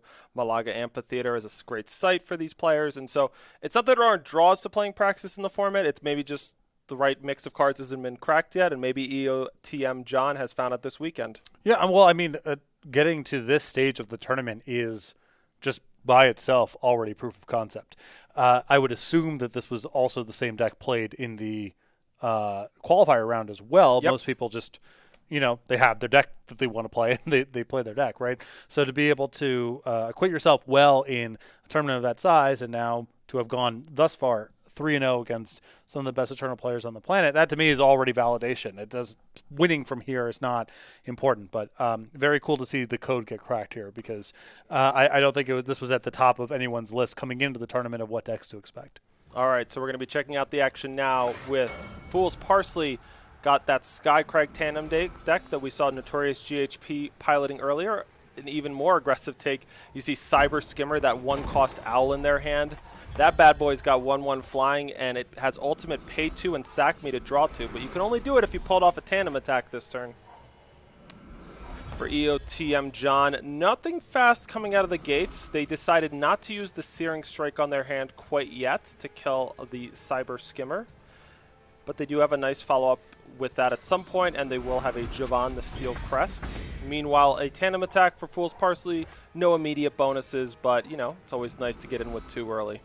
Yeah, and I think why you wanted to hold off there on the Searing Strike is, 1, your opponent might just produce a better target, and 2, you don't really want to burn off the power boost if you can avoid it, so it makes a lot more sense to align it on a turn when you're playing something like Javon to sort of extract the most out of it. Yep, I mean, Searing Strike is essentially free when you can kill a unit, and, you know, EOTM John knows what they're up against. They know they're up against this low-curve Skycrag deck, though looking a little bit higher curve right now with four drops in hand and no power, but understanding that at some point they could just more or less play Searing Strike for free gives them a lot of flexibility in approaching the game. Javon the Steel Crest, a 3/3 will show up and more or less shut down that Gleaming Grenadin. But the thing about Gleaming Grenadin is that the attacks are always good. It entombs and makes a 1/1 decay, so how bad could it ever be? And for EOTM John, bad enough that they just don't want them to even have that happen. Fool's Parsley gets to take advantage of the Cyber Skimmer's ability to sack itself to draw 2 when he pulled off a tandem attack. And so this flexibility of having a 1-drop that applies evasive pressure and gets more cards is really nice. And that was a huge draw there for Fools. I mean, we still need more power to get anywhere here, but Yeah. finding power number 3 is at least a start. And power number 4 rolls off the top as well. Apprentice Mage picks up a bonus from Javon the Steel Crest. When it attacks, it gives +1/+1 to each unit you've played this turn. And now for Fool's Parsley, let's slow down. The immediate sort of fire has been put out. We hit the 4th power. Where do we want to go next? And it's going to be a Short Hopper, discarding an odd cost spell from the market, which means the Short Hopper gains flying. Since it's Icy Gaze and it was discarded, you get to stun an enemy unit. So a good turn for Fool's Parsley in terms of catching up. And now for EOTM John, they were so excited to get to this Inferno Den, but all of a sudden a 4/4 flyer means it's not necessarily going to survive the next turn. And the targets here are not really that appealing for 3 damage also, because sometimes you can just play your site, kind of get your money and move on. And some 1/1s that entomb and a 4/4 is kind of the worst of it. So look at this for EOTM John, recognizing that just getting 3 damage on the Short Hopper would be an enormous boon in terms of turning on Searing Strike and Conflagrate. Fool's Parsley is having none of it, and then they're just going to take 3 to avoid that powerful turn happening. And EOTM John will go for a pay 4 to draw the top card of their deck. If it's a cheap unit, they get to play it. It wasn't. It was an Azrog Streetbreaker. So opening up some possibilities for down the line, but didn't get any sort of immediate boost to their board this turn. And so Fool's Parsley was looking like they were about to get run out of this game. All of a sudden, it feels like they're winning. Yeah, just the precise nature and texture of their cards really put a damper on the site. And I think that EOT had a lot of eggs in that basket of like, we'll just play this game where we're both kind of doing stuff, and eventually the site's going to be overwhelming. But 1/1, 1/1, 4/4 was about the worst distribution, and now drawing some power and pulling out of this. A spot initially that looked awful. And the Gambit didn't work, let's be honest. They attacked with that 3/3 to try to get the easy block from the Short Hopper, and it didn't work, and it sort of burned them with regards to they didn't get what they needed. All right, so Azrog Streetbreaker. This one's a doozy. So this one has, when there's a tandem attack, when you attack with exactly 2, deal 4 damage to an enemy, uses that to just pick off this Valise. And so all of a sudden for EOTM John, things are really looking up because they now have this amazing unit. When it dies, it gives the top 2 units of your deck +4 strength and charge. There's so much goodness going on for them. And for Fool's Parsley, yeah, they got a lot of great units. None of them are stopping down a tandem attack just by themselves. And the distribution of curve here in Fool's hand is really rough. 4/4-2/2/2 is because with the League Explorers and with the D'Angelo, broadly just get in your damage and get your hand empty is the path. There's going to be some details there, but that's sort of what's going on here. The hand's really clunky to get empty, and there's no way for Fools to spend all of their power each turn because they have a bunch of even costs in their hand with an odd amount of power. So just an awkward distribution of cards here. All right, so looking through their options, they can go very cheap and make 2 plays with 2 League Explorers, or they could maybe make 1 play and go for a Short Hopper. And it looks like they're going to go there. And what are they going to discard from the market this time? Remember, Short Hopper has pay 6, ultimate draw a spell from your Void, so that could set up for something later. But for right now, it just means they got a 6/4 on the board by discarding an even spell. All right, EOTM John picks up a Shoal Custodian. That's a juicy one. This 4/3 Sentinel for 4 has the summon put an enemy unit back into its owner's hand, and that is going to also increase the pressure coming at EOTM John as they now have 1 unit bounce back to their hand, 1 unit killed by Azrog Streetbreaker. And you could see why it might be worth going as deep as trying to pull off a tandem attack with a 6-drop. It's not an easy ask.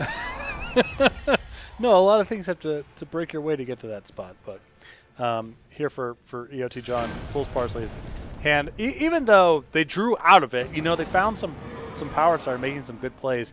Those initial stumbles, I think there's a lot of pressure on Fools to be pretty aggressive out of the gate there. Had a really clunky and uneven hand, and even drawing out of it, being compelled to use your third turn drawing 2 cards to try to keep it going, that's a critical turn for applying pressure, and was just not really able to play catch up from that spot. Yeah, I was almost getting flashbacks by the end of that game. I was thinking like, wait, am I covering a throne event with even-handed golem, just looking at the hand just filled with loaded up with 2s and 4s and nothing in between? Right. Yep. All right, so back here in the booth, as we get ready for Game 2 of that match, it's once again in our quarterfinals, our top 8, best of 3 matches. So Fool's Parsley, you got to like your spot being the Skycrag aggro deck, being on the play, maybe not getting tied up with any power issues, and we'll see if they can do sort of the easy part of their quest, which is get this win on the play, because Game 3, that's a whole nother story, but all you can do right now is take care of this one. Yeah, this is an interesting hand here from Fools of like, this is ostensibly a good hand, maybe good enough to keep, but you can see it's like, again, just the curve here is not quite right. You don't like to waste power. No, you don't like to waste power. It's not a hand that's going to get empty-handed very quickly the way it's composed now.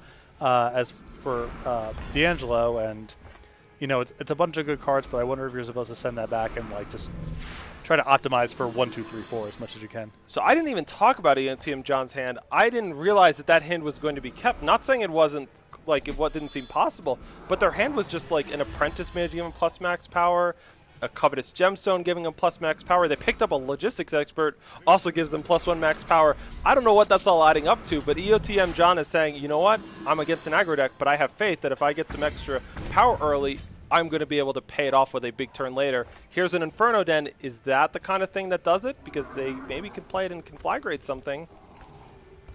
Yeah, I mean, it's not just removing the D'Angelo here. I think is valuable enough, because the problem is if you allow Fools to attack next turn with the D'Angelo, your site's kind of offline forever. Like they have the 4/4 now, right? So it's really tricky to try to set up a spot where it's better. And yeah, I mean, they get to pick it off on the way back, but that's like, So here's the alternative line for you. They have a Rune of Flame in hand, and that would be their 5th power. Amplify 5, play a Char. That also kills the Houndmaster.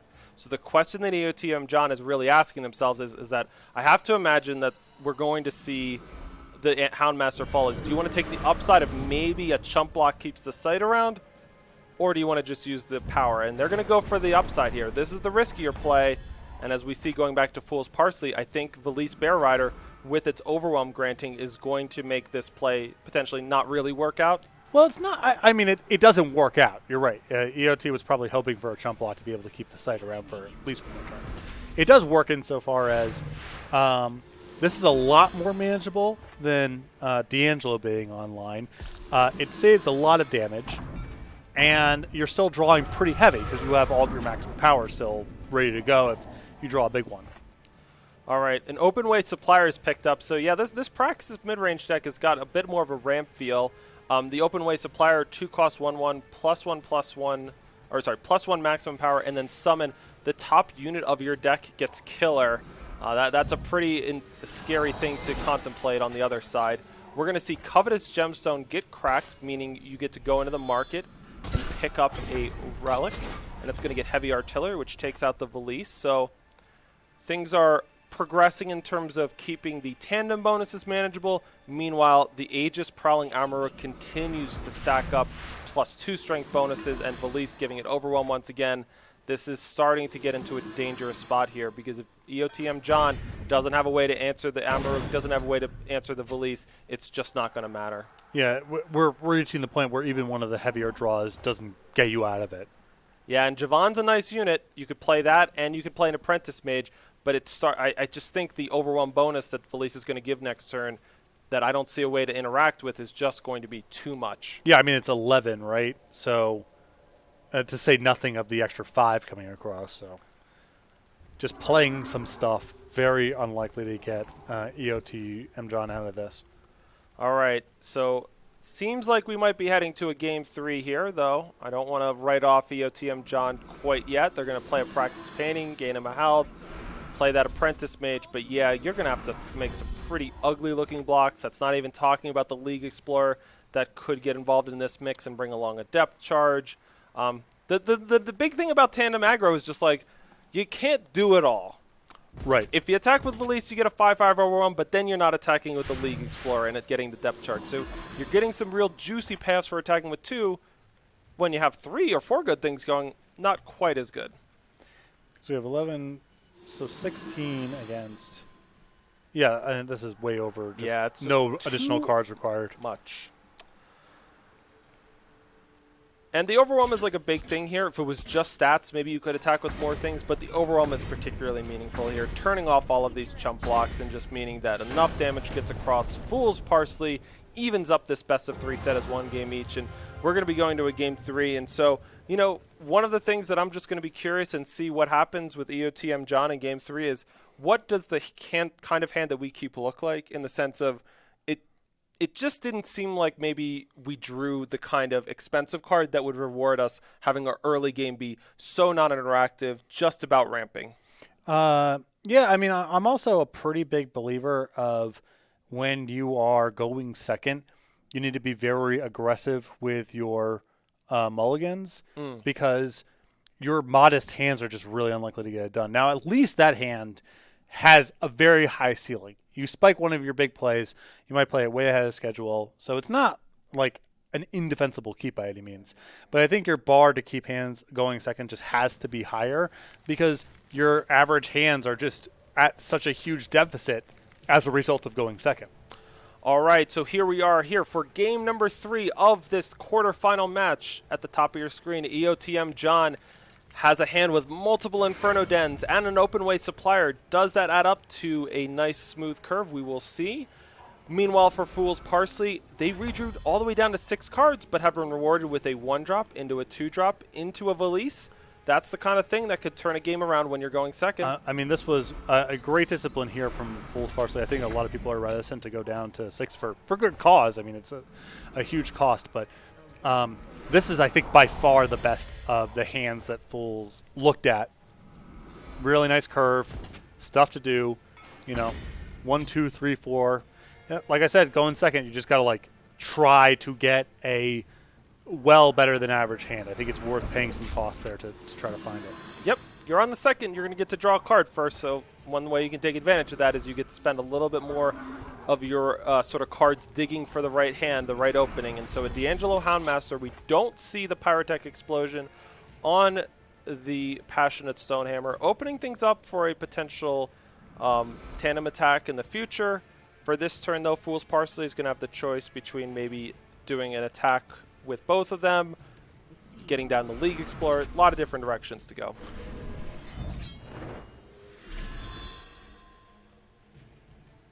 And EOTM John is not going to block with the Houndmaster, so they are potentially setting up for a tandem attack of their own, putting some value on that. We're going to see an Inferno Den now.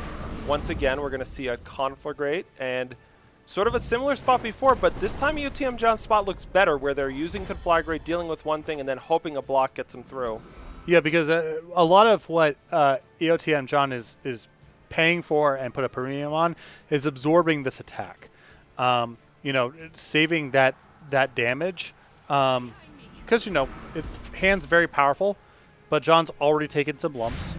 And, you would prefer to sort of stem the bleeding a little bit here, or run away with your sight, whatever Fool's Parsley decides to do. I think we might see UTM John just let this go here. There's a real high-end draw here of a power for them if they can keep all of their units alive.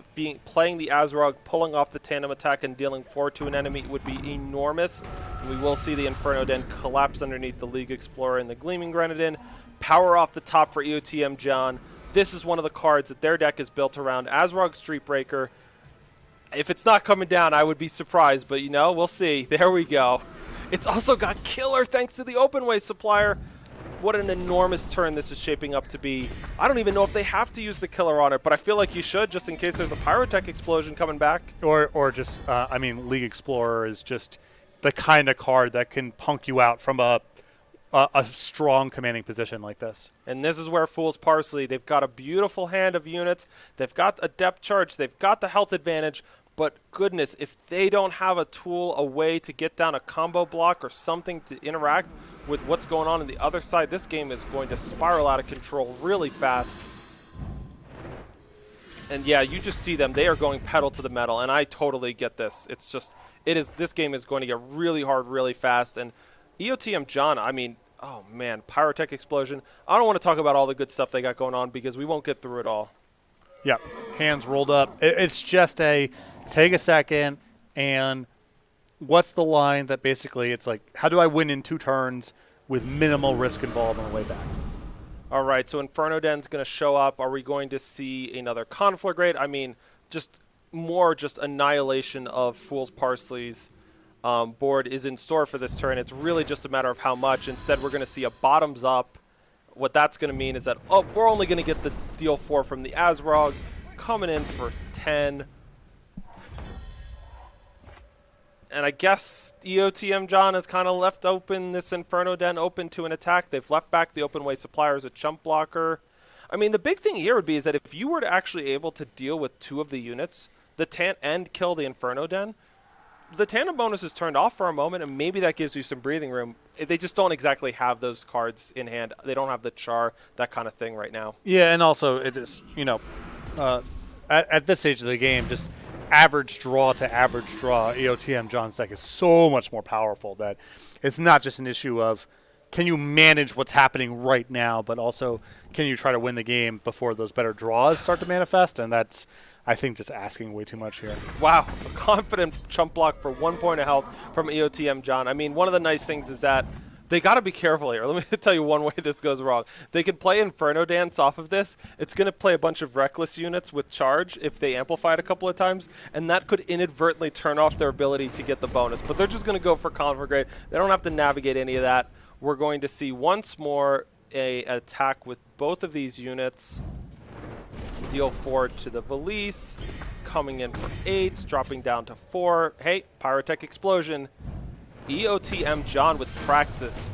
Really a strong showing. That middle game, of course, just didn't have the kind of cards to swing the game back in their favor. But games 1 and 3, Azrog in particular, what a house of a 6-drop that card is. Yeah, that's another historically a good recipe for interacting with aggressive decks is to also play an early game, but have that early game devoted to getting ahead on power and then playing bigger stuff.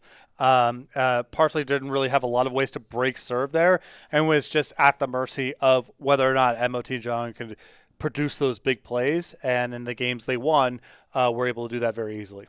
All right, so we're going to be checking out Kalibovich's match here in just a moment. They're one of our top 8 matches in progress, and I love this synergy between, obviously we've seen lots of evasive units and attacking aggressive units paired up with maybe a tandem bonus card. A unit like Openway Supplier or Apprentice Mage just being like small and giving you some max power is a nice way to do it. But setting that aside, let's get down. Soapy Elo versus Klebovich.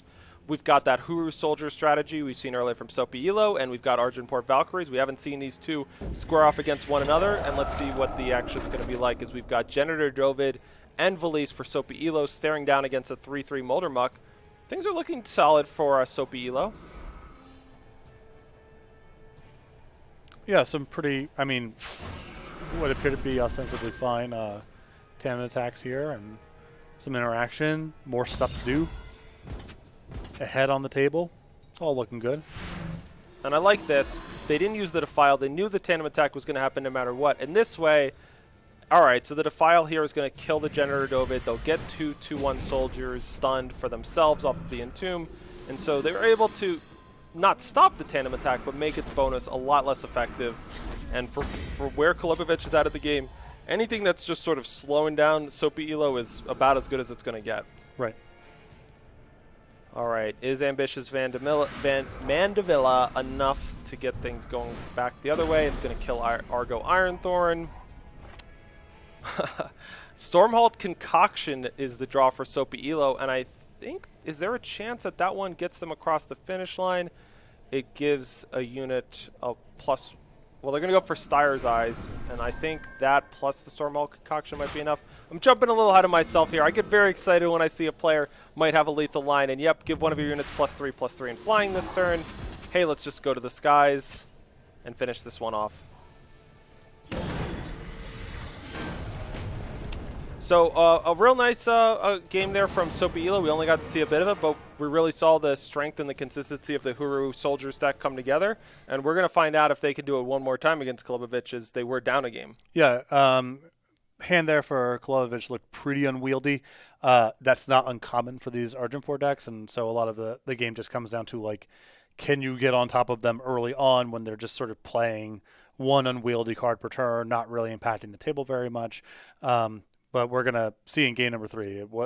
I'm sure the matchup is not that dire if Kolokovic was able to get game number 1. Yeah, and one of the things that jumps out to me, the more that we've seen of this format today, is when you're dealing with a card like Ambitious Mandevilla, obviously if you have a bunch of eggs in on an attacker getting you over, that card does the job. Yep. But when the attack is going to come in the form of something like Stormhall Concoction, give this thing +3/+3 in flying this turn, plus a +3/+3 bonus from the Styre's Eyes, all of a sudden the threat wasn't on the board the moment ago. The threat emerged from the spells and the effects I'm playing this turn, and how could the Mandrake ever deal with that?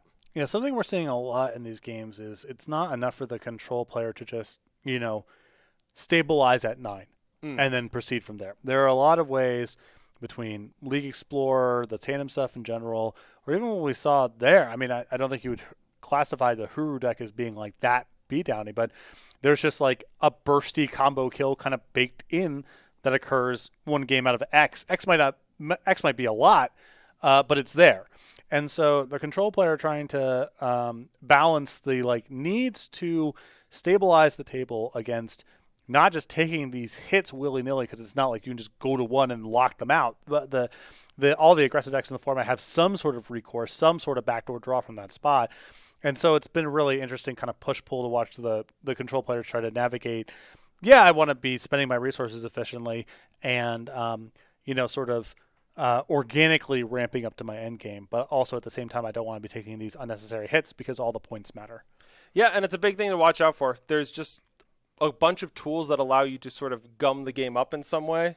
When we talk about things like Mandevilla and Manacles, Permafrost, just like, all right, Vine Grafter and regen units are a great example of it's just like, you could just be a bit ahead on board, and then all of a sudden it's like, it's just kind of hard to attack right now on the ground. So ways to give unblockable and flying and overwhelm are all emerging in these games. Is like, when the game gets hard, do you have a way to attack that isn't just reliant on, I went faster and my thing is kind of decently big? If you have an answer to that, it feels like you have a much better chance against what some of these shadow and mid-range decks are doing. Yeah, for sure. I mean, all the little there's different ways for all of these factions and decks to engage with the problem that you're talking about, but it needs to be something. We've seen the ground can get locked up pretty quickly here if you're not prepared to fight on those terms. So it can be removal, it can be flyers, it can be ways of setting up these like backdoor combo draws, but you have to have some plan for it. Yeah, some formats are, when you're aggressive, it's a little bit more of like, how do I get some Aegis style action? How do I get some charge style action? I can expect the board to be clear. I just need to make sure that I'm getting through the defiances and those sorts of effects. That doesn't feel what this Expedition format's about. Right. There's going to be stuff on the board when you play against your opponent. So what can you do to keep applying pressure when there is? Yeah, I mean, if you want to go back like very early into Eternals history, those old Stone Scar decks, it's like it literally couldn't block. There was so much pumping and so much quick draw and whatever. Here, like if you really want to lock up the ground, you can do it. The cards are there to do it, but all these decks have ways of sort of circumventing that condition and being able to continue to play and punch through even if they're largely attacking on the ground. All right, so here we are. A big deciding game 3 here for these two players. Kolubovic will be on the play here for game number 3 with their Argenport Valkyries deck, and they are going to have to redraw. And this hand looks okay.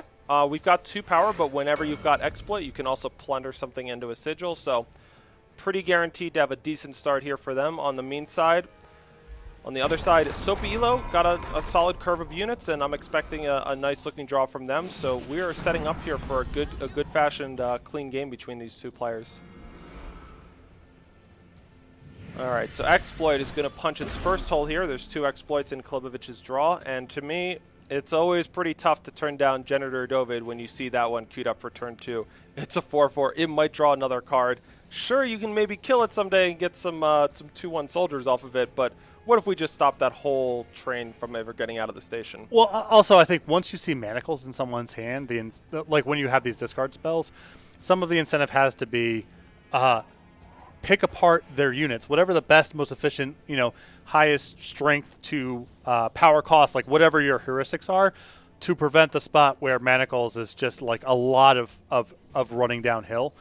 So if you use your exploits and you take it their 4/4 here, you take their 4/4 there, it sort of organically takes a lot of the wind out of the sails of manacles because they can't create the sort of devastating turns absent their large units.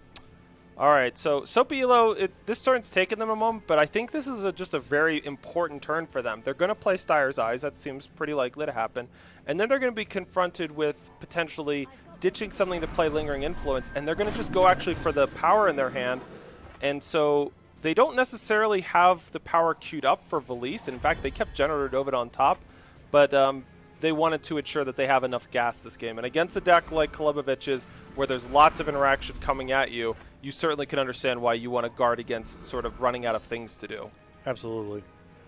All right, so now a Moldermuck on the other side, and so we're going to be back at sort of this seat where we've seen before from these players. Soapy Elo, you could just continue to advance your pressure by playing something like a Tara, or you could Manacles up the Moldermuck, and we're going to go for the Warcry 2 route in the air, and that just means that things are going to get a little bit mucky on the ground. Bar's Favor takes out the Daruli. Now we've got an Exploit, a Sinister Rumors that could take out some more stuff. But we're going to go for Exploit first, actually. I love the Withstand in Kolubovic's deck. That card looks incredible against Manacles. +4/+4, Endurance, and Fast to one of your units.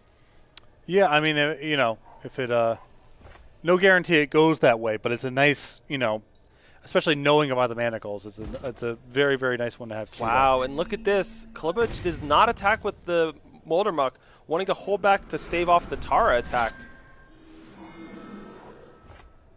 And we pick up a Jada Peacekeeper off of the Janitor Dovid, and now things get interesting. Withstand on Moldermuck. It doesn't care about what stat it started with. It cares about what stats it has now. Look at this combo. 7/7 Endurance popping out of that Moldermuck. The ground has been won by Kolubovic, and if you want to try to Manacles these Moldermucks, they once were like slimy and squishy and could be contained, and now they are Endurance and hardened up, but good luck getting them under some Manacles.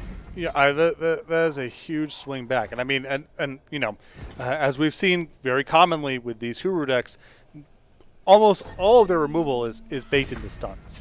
They're incredibly soft to Endurance units. It's part of the reason we've seen like modest Endurance units sort of populate a lot of these decks. And so this setup is really tough to get out of.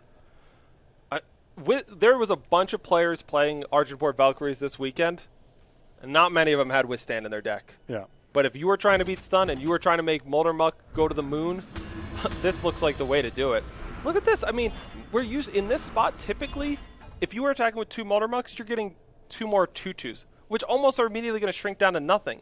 Instead, we're getting 2 more 6/6s. Yeah, I mean, this is definitely greater than the sum of its parts. Yes. No question. Right. So essentially, we started off with a 3/3 that was picking up +5/+5. So that's like 8 worth of stats. There's now 24 worth of stats on the board. And do you know what happens next turn? Well, Do you know what happens next turn? Do you know what happens? It's like, I do the math. They go down to 4 5/5s. That's 20. But then there's another 4 5/5s. That's 40. And it's like all of these plays that we're so used to being like, oh my gosh, Jedit or Dovid, it's a 2-cost 4/4, and it picks up another card, and it's just not doing anything. Kolubovich is just styling on people with that Molder Muck. wow, that was it's really good to be back. Yeah. It's good to be back. I don't know what else to say. I haven't seen a lot of good withstands in constructed very much. You know, Usually and if they are, they're coming off a Koryavov Palace, Listen, which is a very different thing. Right, that doesn't count. No. That's different when you're actually putting withstand into your deck. Beautiful. Love it. Love it. All right, so that was our quarterfinals round. I believe that was the last, so check in with our producer. Yep, so we are going to be heading into our top four. The top four round is my favorite round of the whole event. So first of all, if you made it to the top four, if you're Kolubovich, fantastic, because you are half of the way towards a World's Invitation. The top four round is so much fun because we don't show them, they don't have them run at the same time. We show them back to back. We don't take a break in between. So we're going to come back when we come back with the top four. We're going to find out who our finalists are going to be, and it's going to be one match to its completion and then another. It's pretty much the most exciting part of the day for me, and we are very close to crowning a champion here. So come back in a few minutes. We'll go back to our interview with Kolakoma. We'll get our players ready to go. But we're down in the stretch run here at the Hour of Glass 5K Expedition Open. So stay tuned. We'll be back in a few.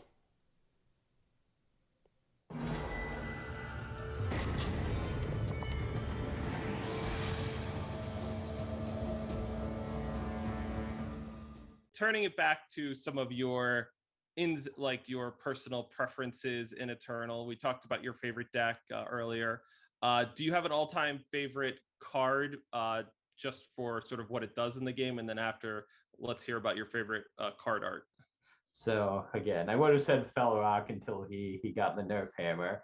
So at this point, I'd probably say Grasping at Shadows. I love Reanimator. I love just the style of play. And between that and Big Vara, I think those cards are still the linchpins of the deck. In terms of my favorite art, I would say the premium version of Harsh Rule, because I really like how the cards tell the story and the lore, and it's even harder in a game like Eternal where there's no flavor text.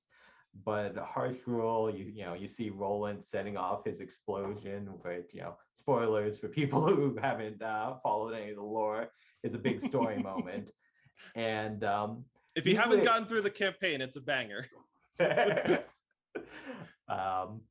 And usually I could give or take premium, but this premium, instead of just a foiling, it has like all the rubble flying through the air, so it really, I think, adds to the art. So yeah, that's my favorite. Do you have a pet card? Like you mentioned you liked playing Felrock because it was broken. Is there a bad card or a card you don't think is particularly strong, but it somehow keeps finding its way into your brews?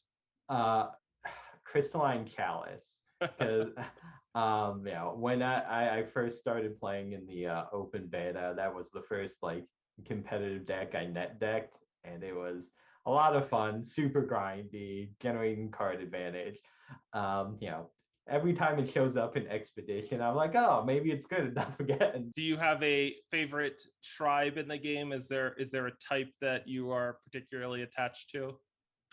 So, and I know most people are gonna hate this answer, but I really like Strangers, and I really liked the Expedition where it was a lot of Stranger Mirrors. Like, a lot of people just hate that matchup, but I think it's super, super skill intensive, trying to figure out what you're playing when and how it's going to affect, you're not only thinking about your board, but your opponent's board. So a little bit painful to play, but again, super skill intensive. And I think it creates a lot of very interesting games. Is there a card in the game that sort of always has your number, but doesn't even have to be one of the best cards, but just something where it's like, oh, my brews never beat this one?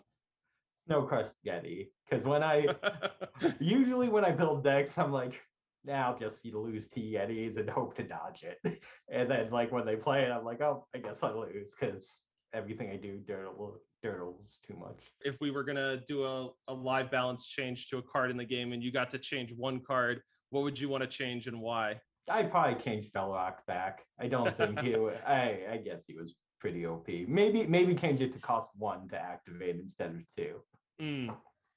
All right. Well, we'll see. We'll see about that one. Do you have a favorite faction?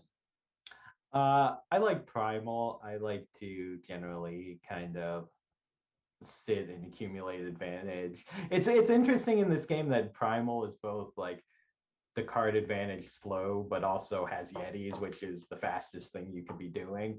So, but I'm more on the slow, methodical, build my hand kind of side. Slow and methodical. That's what I want my surgeon to be. All right. If you could have a battle skill IRL, what would it be?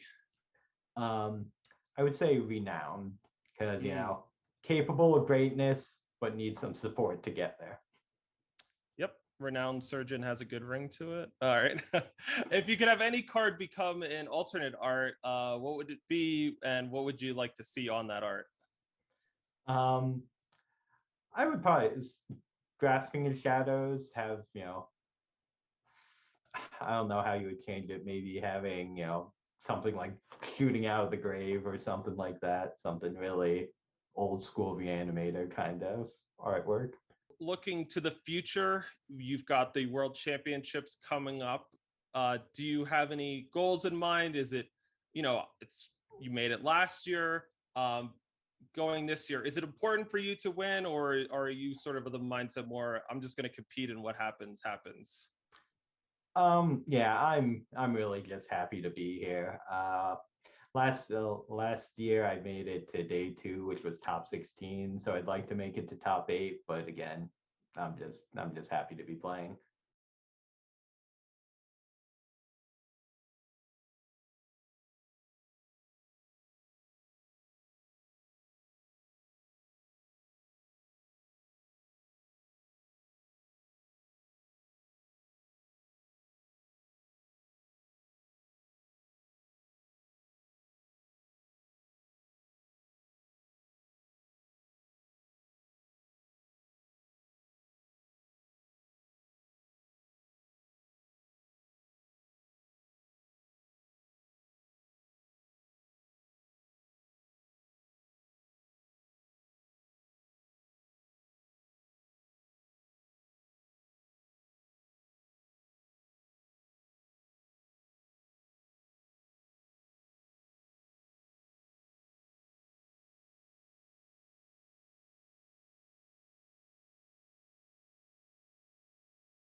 All right, welcome back, Patrick. We got top 4 time here, semifinals. All of these players have picked up sort of half of a World's invite. If they can't manage to close it out today, they will be able to do so by top 4ing another Open. But, why do that when you could just win your next 2 matches, complete the job today, get that World's invite, get a bigger share of our $5,000 cash prize pool by winning your semifinal match and winning the finals? Well, also, even though it is good to have that, 2x top 4 invite kind of in your back pocket a little bit, it's not easy to get to the top 4. So even walking away from this point, you have a little bit of equity towards qualifying. You have a little bit of money to show for it, but the real prize is first. Securing that World Invite, along with, as you mentioned, just additional money in the short term. A lot of pressure riding on these next matches. And as Andrew mentioned before we go to the break, we have our 2 semifinal matches going on, but we do not run them simultaneously. We go one at a time, so we will cover the entirety of the top 4. All right, so we are going to get started here with EOTM John and Pay to Win. Pay to Win is playing a more controlling style of Feln than we have seen today. We've seen a lot of Feln mid-range. We're talking Ulixas and Torgovs and Ambitious Mandavillas, and that's pretty close to the top end of the curve. What we're going to see from Pay to Win is we're going to go all the way up, and we've seen in both hands so far, Davia Azure Breaker. This is the premier control finisher of the format, and for EOTM John, they got their work cut out for them as they've got a nice ramp start here, but cards like Searing Strike maybe not the best in this matchup. They don't have a big payoff, and these are not necessarily the kinds of things that you want to be describing when you need to make sure you are applying pressure and doing something that the control deck has to worry about. Yeah, I guess the good news here sort of for EOTM John is Pay to Win's hand is a bit of a mess. Missing Primal, no even additional power to work with at this point, so some very serious downside risk with this hand. EOTM John's hand, though, not particularly soft to exploit because it wasn't that much to begin with, and that's a real thing. Have bad cards in your hand and then draw well off the top. One of the best ways to beat this card. All right, so Javon the Steelcrest is a great pickup, and it's got Killer. That pay for would be such a nice thing to use next turn, but I've got a feeling we might see something like a Defile here because I don't know why as a control. Oh, Moldermuck. All right, so declaring some intentions here because you know what? Just getting an extra card here off Javon with that power, EOTM John didn't have much to do this turn. Could be a big difference in this one as they pick up a Hellfire Valkyrie. Yeah, I think I would have erred towards the side of just using the Exploit that turn. Or excuse me, not the Defile, rather. Yes, and now we see the Javon just trade off with the Moldermuck. Meanwhile, for Pay to Win, we've still got that Exploit, and so that Hellfire Valkyrie is just going to get nabbed by that. So things are kind of working out pretty smoothly for Pay to Win. They've got 2 copies of a card in hand we haven't seen this weekend, though they just plundered one away into a Sigil. Ransack. Discard a card from your hand. Draw the top 2 cards of the enemy player's deck. So sometimes you don't need to win with what you got because you can just take something of theirs. Yeah, and this might be a pretty decent matchup for this card. One, because it's just played on a slightly slower timeline, and so drawing 2 cards is just more powerful in those matchups. But also, EOTM John's got some heaters in there, too. Oh, yeah. All right, so EOTM John picks up a Covetous Gemstone. That's the 3-cost relic that gives you max power. And then later on, once you've had enough power, hey, pay 2, sack it, and draw a Sentinel or relic or attachment rather from your market. And so one of the nice things about this is that they can play it, they can get the max power. They don't have to even cash it in now. And this way, they can sort of set up a big play by cracking it that doesn't open themselves up to dealing with it getting exploited immediately. Right. Meanwhile, for Pay to Win, they picked up a Justice Sigil. So I imagine I've been describing it as Feln control, but if I looked at the deck list, I got a feeling we would see Privilege of Rank in their deck list, and that would mean that that's a nice little bit of extra value they get from those Ransacks. Inferno Den, a phenomenal top deck. And this is the scary part for Pay to Win, is they've got a lot of great removal effects, but it's not clear that they have the kind that actually just deal with a site on the spot. Yeah, I mean, that was a huge draw there because Torgov is kind of the best bet at threatening this site before it goes off. But, the hand's not – I mean, the hand is pretty well set up if this Torgov is able to stick around because, you gas up next turn, and Torgov has enough strength to threaten the site outright, so it's, kind of tricky. Why not start off with a Searing Strike? You get to kill the Logistics Expert, get the power back so you can play the Torgov. Meanwhile, for EOTM John, got a couple ways to go. They can play bottoms up. They've already used Conflagrate, I believe.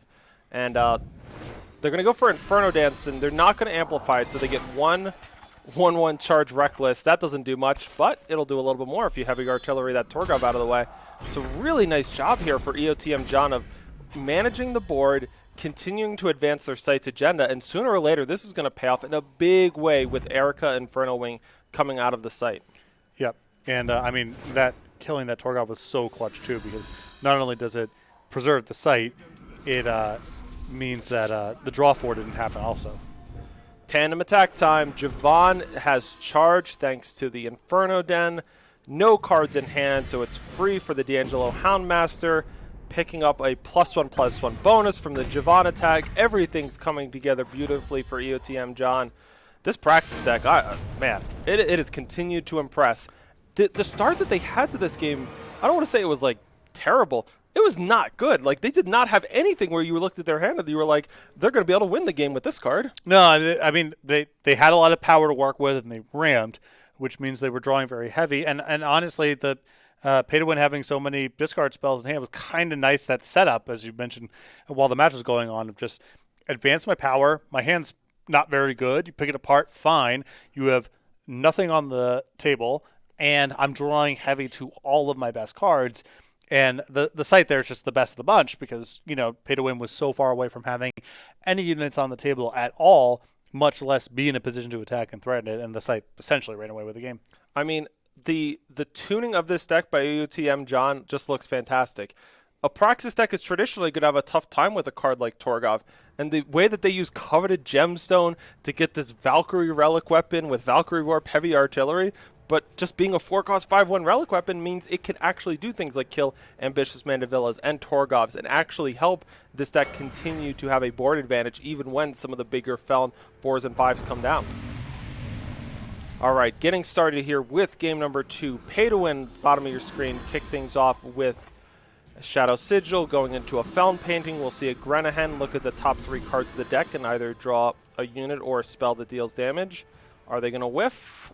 Looks like, I don't think so, but not quite sure. Meanwhile, EOTM John's going to have a curve queued up for us of maybe another Coveted Gemstone into a Hellfire Valkyrie.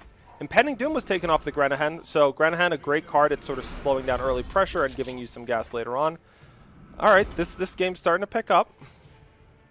The Impending Doom is also really good for managing the site as well because can't be killed by Conflagrate, not the easiest thing to block, and can take down the site all in one shot. So we see starting deck Reappropriator. So this is a Felon, we're calling this Felon Control because they do have Davia, but we're seeing even some of the more mid-range cards that some of the other mid-range decks aren't playing. A lot of unique choices in this deck from Pay to Win this weekend, and yeah, I mean, 3/1 flying regen, and they've got a 5/3 flying regen maybe coming up after this 5/5 flyer. This is a control deck. It really does try to eliminate the possibility of getting beaten down, but man, it has some good attackers too.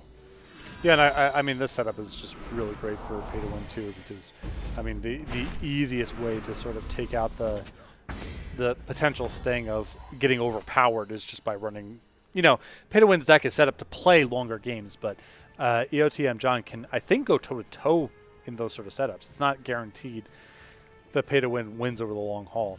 All right, so we're going to see our first Ransack. Discard the Davia, draw the top 2 cards of the deck, hit a Praxis Painting. That'll come into play depleted, but open things up for a Defile on the Houndmaster. Will the Reappropriator attack, or is it going to stay back to block the Shoal Custodian? No, it's coming in, and that is exactly the kind of play that not everyone playing a control deck would make. Do I want to attack with my 3/1 flying regen, or do I want to sit back and block a 4/3? Pay to Win feels like they have the advantage if they attack here.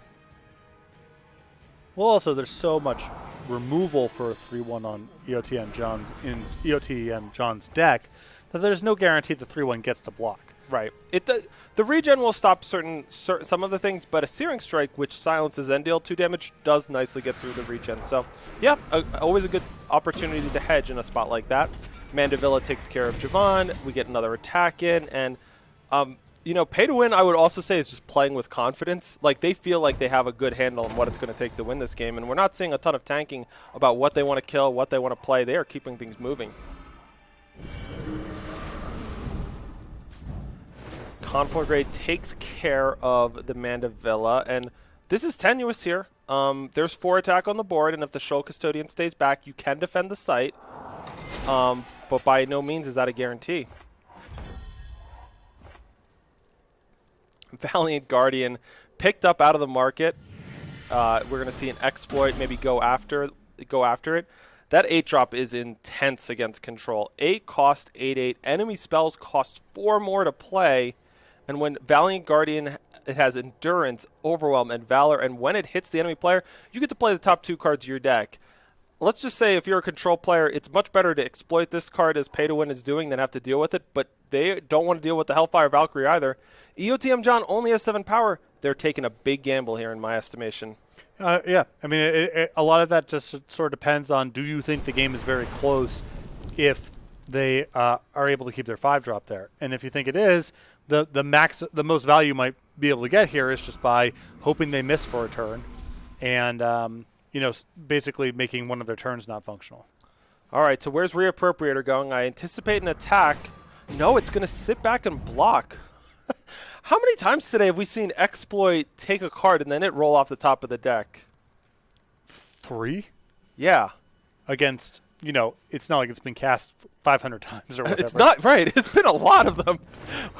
So good for EOTM John. A little bit frustrating maybe for Pay to Win. Of course, Eternal is a very free-to-play and generous game, so you don't need to pay to win, of course. But we've got now the Hellfire Valkyrie, 5-cost, 4/4 flying, showing up, and this is a very close game. It's really hard for me to tell who's advantaged here. Wow, we're going to see. Look at this attack. So dealing 3 just to ensure the impending doom trades, increasing the possibility that maybe that the site lives and EOTM John gets their damage. Both of these players are not playing this game like straight up. No, yeah. There's definitely some fanciness afoot. Like at any given time, whoever you think is winning or losing, aggressive or blocking, and you think they're just going to stay in that lane, they immediately break out of it. Yeah, well, the game's been, turning and twisting in terms of what the most important piece has been about, or sort of the granular difference in totals and whatever. So it looks kind of weird and scattershot, but I think both of these players are playing really tight. Yeah, I mean, you don't get to this stage if you're just deciding at random, like, am I going to be the attacker this turn or try to sit back and block? Right. That doesn't – I've been in that mindset. That doesn't usually lead to winning games. Right. All right, so now for Pay to Win. So we haven't talked about Evolving Ozield, and this is the card that actually makes a lot of their plays maybe make sense in terms of how much they haven't been attacking the site. That card has Summon, transform an enemy relic or site into a 4/1 soldier. So that bird's a bit of a weirdo, but what it means is that they always just have this out of just like getting out of an enemy site, and they use that here, giving EOTM John that 4/1 soldier, but sort of and alleviating themselves of the concerns of the site's agenda being completed. All right, now we got queued up another attack here. Interesting. That Oziel has regen, and it kind of spooked Pay to Win into not blocking the Shoal Custodian. That was a bluff. Yeah, that was they were pretty astounding. Yeah. Doesn't really matter, I don't think, at the end of it, because the Flyers are gonna finish this off pretty quickly. It's like a very low cost bluff. It's a really high leverage one, though, because like if you were going to get back into this game as EOTM John, you probably had to kill the Flyer, and getting rid of its regen is probably a big thing and part of that, and then you need to top deck something. And all of that is really complicated and hard, and the best way to pull off that maneuver is to just snap off the attack and make it look like you've got a plan in place in hand. Right. Really hard to do, though. Yes. Especially when you have, like, no cards in hand other than the one that's known or whatever. Right. It's not like some mystery what your hand looks like. Yeah, as soon as the next card was played, like, the bluff was revealed. Right. It's oh man, it's so wild anytime you play somebody who acts that way, because you're just like, you either didn't know Evolving Oziel has regen, which is not that plausible considering we're at the top 4 and this person had to win a lot of games to get here, or you're a maniac and you're capable of just bluffing at a moment's notice just when it seems like, hey, I'm kind of losing, I think it might help me, I might get the damage through, it might work out, I'm just going to go for it. Biggest friends of mine in this game are the A and the space bar. Just foist that burden on them to sort it out, All right, so we're going to be checking out the games of conclusion of this match in just a moment, and it sounds like both players have hit join. Given how fast and ready to go they've been all match, I'm not surprised. For Pay to Win here, looks like a solid curve hit to me. On the top of the screen, I do not like seeing multiple Searing Strikes in my opener. It does line up against some cards like Reappropriator, conveniently in Pay to Win's hand, but EOTM John doesn't do that. And how much do you want to put your tournament life on on that, and so they're going to ship it back, and they just get a very solid curve. Shoal Custodian, Open Way Supplier, Covetous Gemstone. I love everything I'm seeing here. Yeah, I think that was a pretty straightforward mulligan, and John paid off with a substantially better opening hand here. Felon Blueprint's going to pick up a Primal Sigil, shipping it back to EOTM John. They pick up an Azrog Streetbreaker, so the top end of their curve is definitely getting filled out, but we're starting to dwindle down on the amount of available power sources we have. One of them's going to get killed by Defile, our last power in Covetous Gemstone, so we'll have to see if they can continue to develop here. And this is going to be high leverage here, so they play the Coveted Gemstone. For pay to win, you could just throw down a Reappropriator and steal it, and now here's a big moment, because if a Shoal Custodian doesn't come down, and which is not, you can crack open the Coveted Gemstone. Yeah, the pay to win has a cash out mode here. But they're not going to go for it. Instead, we're going to see, oh, you can transform your own relics with the old Zeal. They transformed into a 4-1. Even if we eventually kill the Reappropriator, too late. Yeah, and now EOTM John has to try playing catch up with a hand here that just isn't really equipped to do it. Well, the good news is Shoal Custodian can make plays like bounce the Olzeal. It's not going to be able to do that whole like weird combo with the Reappropriator again. And now we're adding a 4-3, doing something to the enemy board. So progress is being made, but will it be fast enough is a whole nother story. A Defile, yeah, I mean, pay to win smells blood in the water with regards to how much EOTM John has been stumbling on power. And definitely a great sort of metagame call for this weekend to play a bunch of max power units when so much of the interaction is stun. But when it's actually getting killed, EOTM John's deck and how wide their curve is certainly being exposed a little bit. Yeah, I mean, you like to get in the spot where it's, you've gotten ahead on your max power, and then you can just pivot to playing haymakers. But when your power is pinned because your acceleration is being managed, it's just so many bad draw steps. You can't really play a functional game on 4 max power. All right, so once again, we're going to get the Felon Blueprints off of, or a Felon Construct off of the Felon Blueprints. We're going to throw down the Oiziel again, and now we have another relic. Let's transform that one into a Sellsword. The Searing Strike is nice. It could be a really good tempo play here, but do you have enough time? Because you can like Searing Strike the Reappropriator, Shoal Custodian, the Evolving Oiziel back, but the board is getting a little out of hand. Yeah, I mean, you can kill a thing, bounce a thing, basically. But then, like, Permafrost replay the Oiziel. Right, like, yeah, yep. And that's not even ignoring. I don't even think we've used the Vine Grafter yet, or that the D'Angelo Might would be able to just, like, draw for. Interesting. So we go after the bigger Sellsword. This is, like, the play that you make that is kind of worse in some ways, but at least it means you're taking less damage. Unfortunately, Permafrost means it's all going to come through. And for EOTM John, this feels like the last turn of the tournament for them. An amazing Praxis deck that has gotten them all the way to the semifinals. But this really Felon Control hybrid, I mean, it's really hard to put an exact label onto it because, let me tell you, Pay to Win was playing it both ways this whole match. Yeah, I mean, offense and defense was playing aggressively and defensively, depending on just kind of like where the game was shaped at any particular time. So I guess I would describe it as a control deck, but very clearly flexible in the games we watched. And it really paid off for them because they were on the front foot for all of Game 3, and every time EOTM John wanted to make a play like, oh, I'll just take my turn playing a +1 max power effect, it's like, all right, you're just taking another 5 or 6 coming back. You good with that? And it's like, at a certain point, no. Yeah, Impending Doom is really important for that sort of thing, too, of, just putting the burden on the other person to, like, get the game over with fairly quickly. And it's not like the Praxis deck. Like, there are some aggressive elements, but it's not really, like, that well-equipped to damage race. A 5/5 flying unit for 4 is just sort of a blind spot for them. It's not the easiest card for them to handle. It's a risky metagame call with just the volume of stun that's going around. But in the non-primal matchups, it's been spectacular just all day long. A card we didn't see show up for them that has shown up a lot this weekend is Auto Tread. Mm-hmm. A ton of regen on the other side. And Auto Tread's sort of passive ability, enemies can't have regen, and all the enemies lose their regen if they have one now.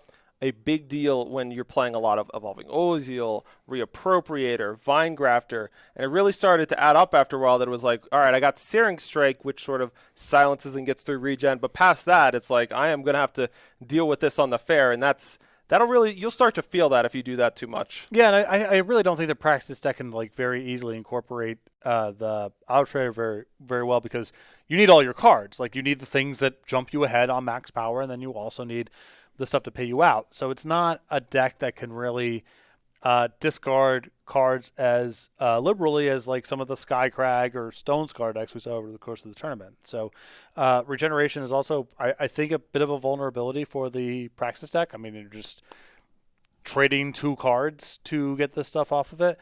And the combination of regeneration and then Impending Doom was, it's just a very tough mix of cards for that Praxis deck. Yeah, the other card that a Praxis deck can turn to is Flash Fry. 2 cost, deal 3, gets through regen, gives the thing Voidbound. So certainly some options, but maybe they didn't have him this time around. Yeah. All right, so we're going to be checking out Kalebovich's semifinal match here in just a moment, and yep, we've got them up against Carnage, and Carnage has got I want to play tandem aggro. I like Rakano aggro. I like Skycrag aggro. Why not bring them both together? The bottom of your screen, Klebovich on Argenport Valkyries. This deck has been looking quite strong all weekend, and we'll see how it can do up against all of the best 3-faction cards that Carnage could bring. Unfortunately, Klebovich had to go to 6 here. How's their hand looking?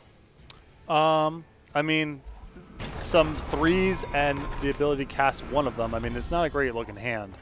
And I think the Permafrost in the first play is going to be big trouble, but it's functional. Yep. So we're going to see Auto Tread and League Explorer crashing in. A Depth Charge get played as a reminder. That relic says, when your hand is empty, sacrifice Depth Charge to deal 2 damage to the enemy player, and every time League Explorer attacks, it plants another Depth Charge.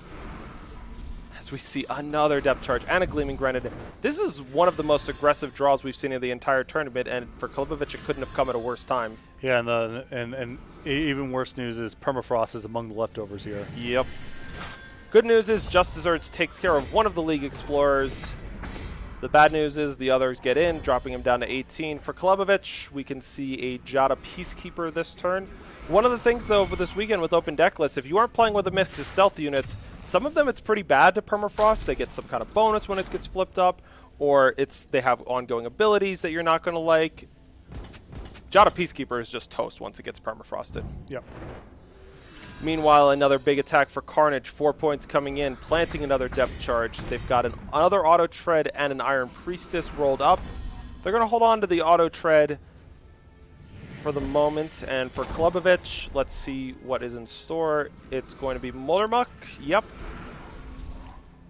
But have we reached a point where we have enough Depth Charges, we can push enough damage with Auto Tread that it's over this turn? It's feeling like we're got to be close if we're not already there. Yeah, I'm curious there if you're just supposed to discard the 4/4 to roll it up. Yeah. But whatever. I don't think it's going to matter too much. Yep. Not a lot of great sweepers in this format at the moment. Fall to Ruin is a card you'll sometimes see these Argenport decks play. 6 cost, kill all units. If you have 10 or more units in your void, kill all enemy units instead. But that's not something that Klebovich has or is working towards.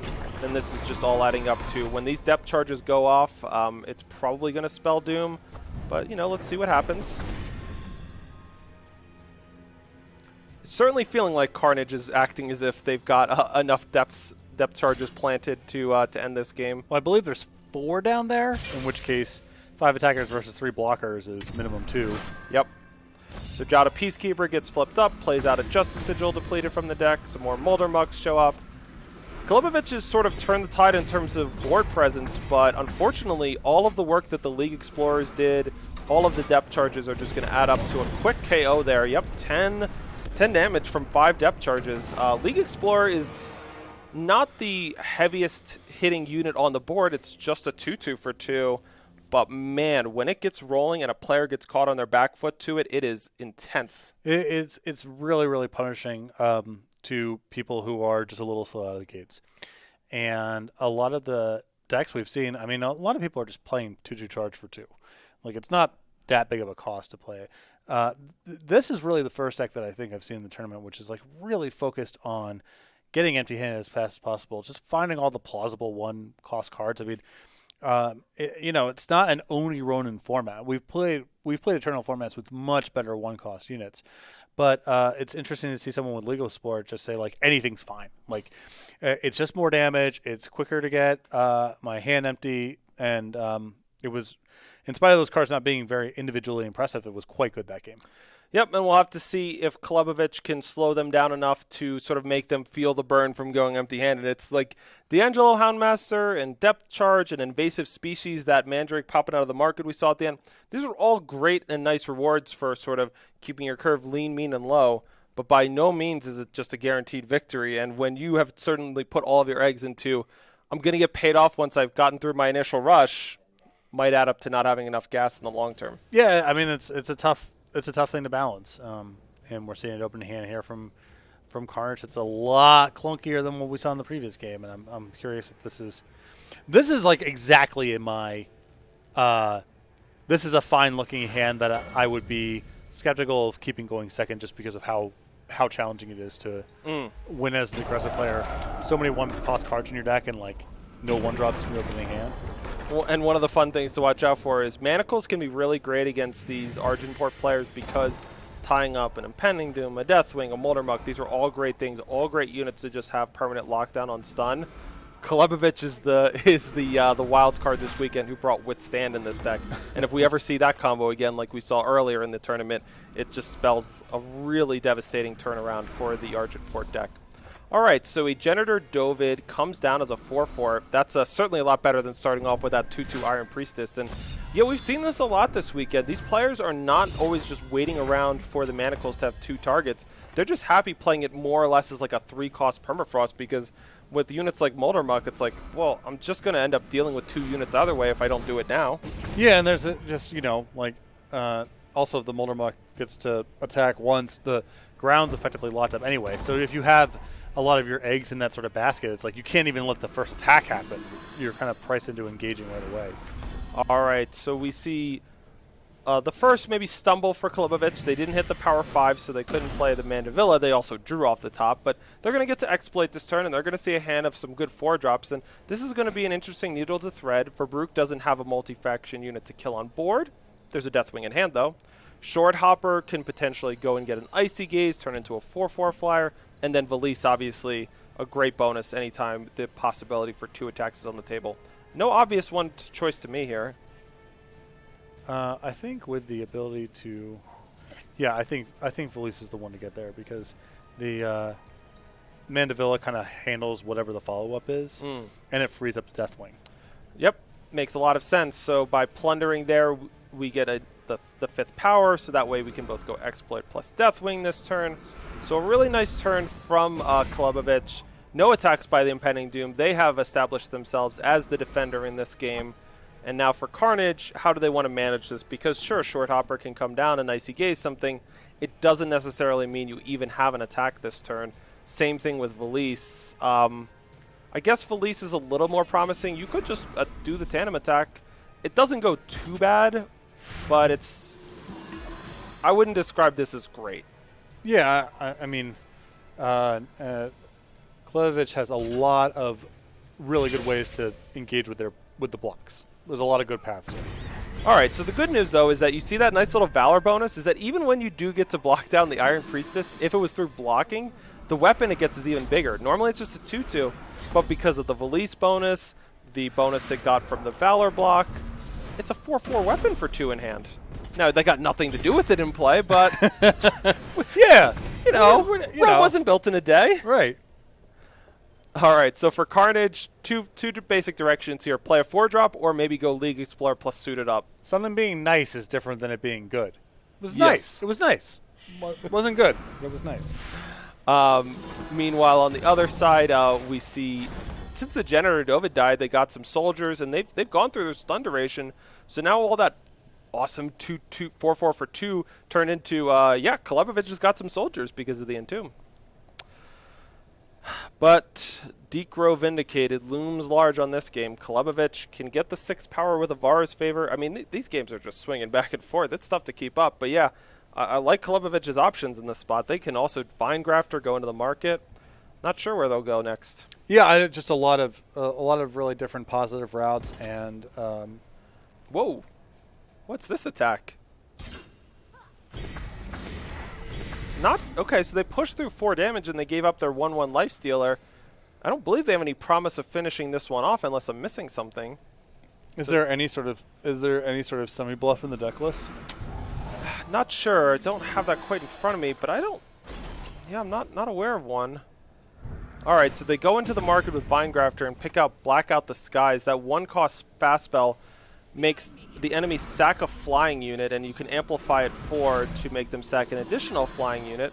Meanwhile, Valise shows up along with Gleaming Grenadin. We've got a tandem attack on the way. The Vinegrafter can deal with this nicely if it gives up its regen. There's good stuff going on there. And a 1/1 decay pops up in exchange. So both players are making attacks. They're making progress. Let's see how Kolobovich's next turn goes. Kolobovich had the ability with the Plunder earlier in the Vara's favor to just set up and ensure they were going to get Decro Vindicated down this game. Instead, they passed up on that, and as it stands, they are still just awaiting that 6 power. I guess Withstand is the semi bluff. Certainly is. That certainly is. Yep, that would do it. All right, so D'Angelo Houndmaster now teaming up with both of the tandem units, and I was really liking Kolobovich's spot at one point this game, but now here's the custom rail driver from the Iron Priestess. This is really out of control now. Yeah, it's just so hard to block the overwhelm and the additional charge units. And waiting on the Blackout the Skies led to a tandem attack here that was devastating. This is tough. I feel like Kolobovich might have been able to avoid this turn being this bad for them. It is, and now can they recover? Yeah, especially with power number 6 is not rolled up there. So I mean, there's a lot of draws or whiffs from this spot. And you can only go so low once you have Impending Doom in play, right? Like maybe you double block down the Hellhound and just take the rest from Valise, but then it's like there's a clock. Right. All right, so the Mandavilla's interesting, and there's 2 ways to use it. We could either just hit the Houndmaster and then try to combo block down the Valise, or we could just take out the Valise with it, I think. And well, let's see. Yeah, I think It's not going to be pleasant to give them another Hellhound. it's so bad each way. Yeah.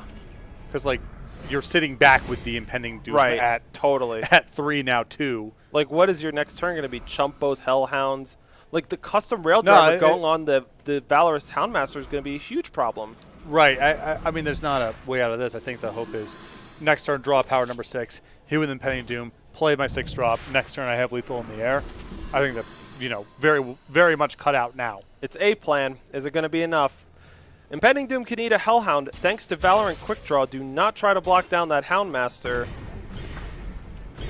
And this just feels like we don't have enough stuff. Oh, wow, the custom rail driver gets the Houndmaster out of Vara's favor range.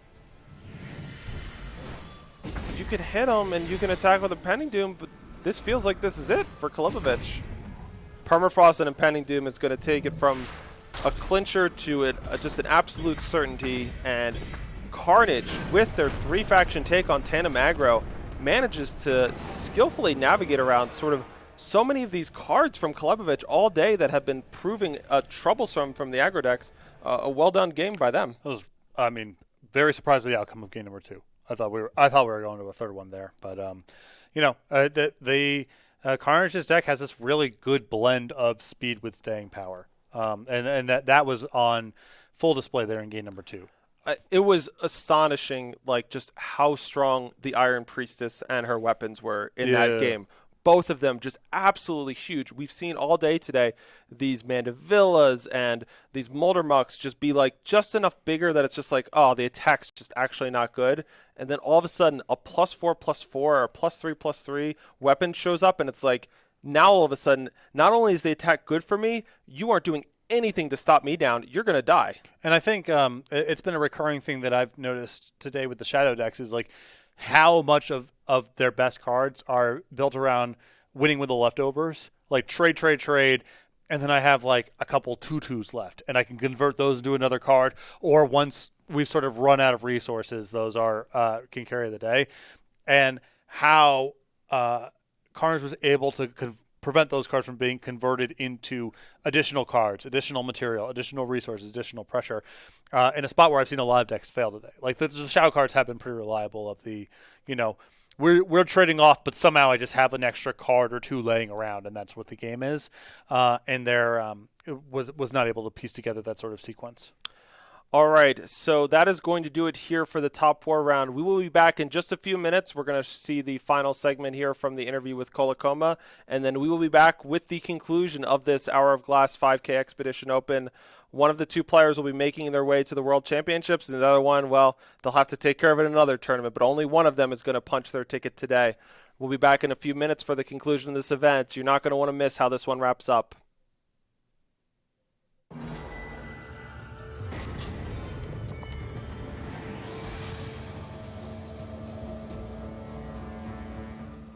Before we go, let's get into, if you have any questions you want to ask me about the game, try to give this as an opportunity, and I will do my best to answer them without getting in trouble with anybody.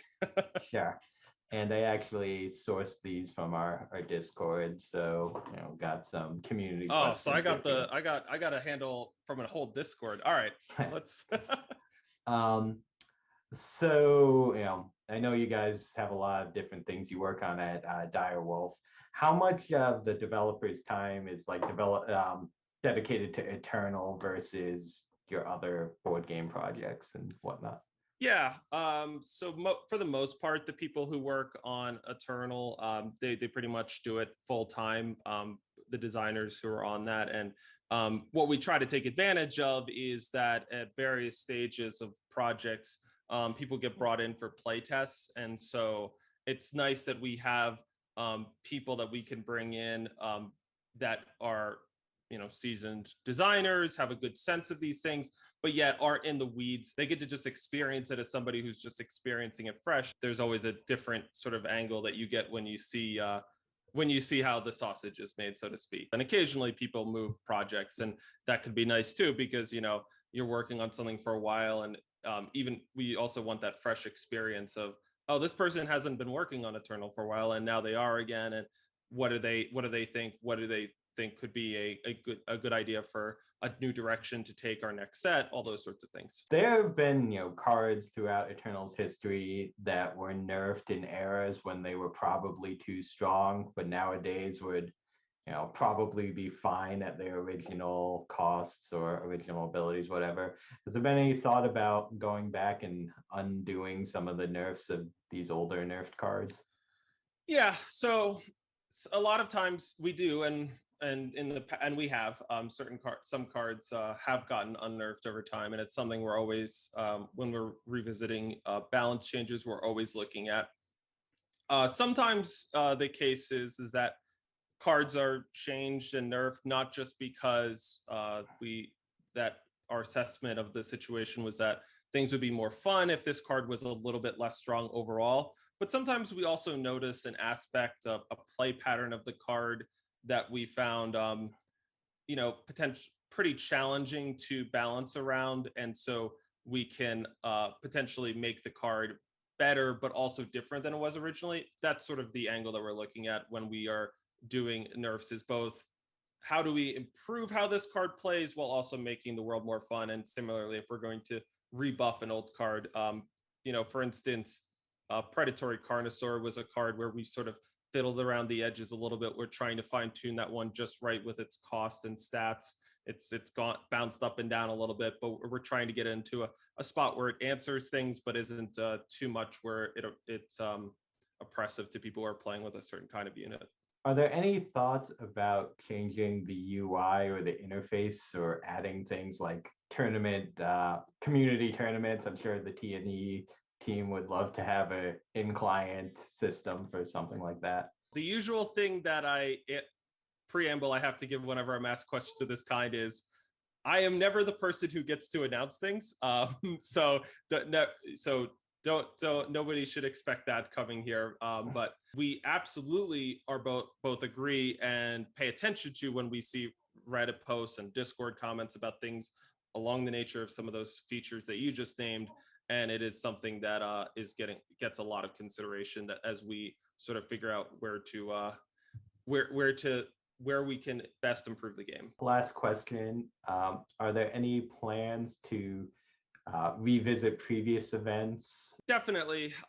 When we rerun events, we do get feedback from some users who are happy to see this event come back, and we also get feedback from some people who are like, oh man, I wanted to see something new. Definitely a case where it's a tough balance that we're always striving for, because we want to be able to make both groups happy. Is there a particular event that comes to mind for you that we ran that you'd like to see come back? I mean, I always love Commander, so the hero format I found really fun. Honestly, if there was a way to work that into the game to just play, with your friends whenever, I think that'd be great.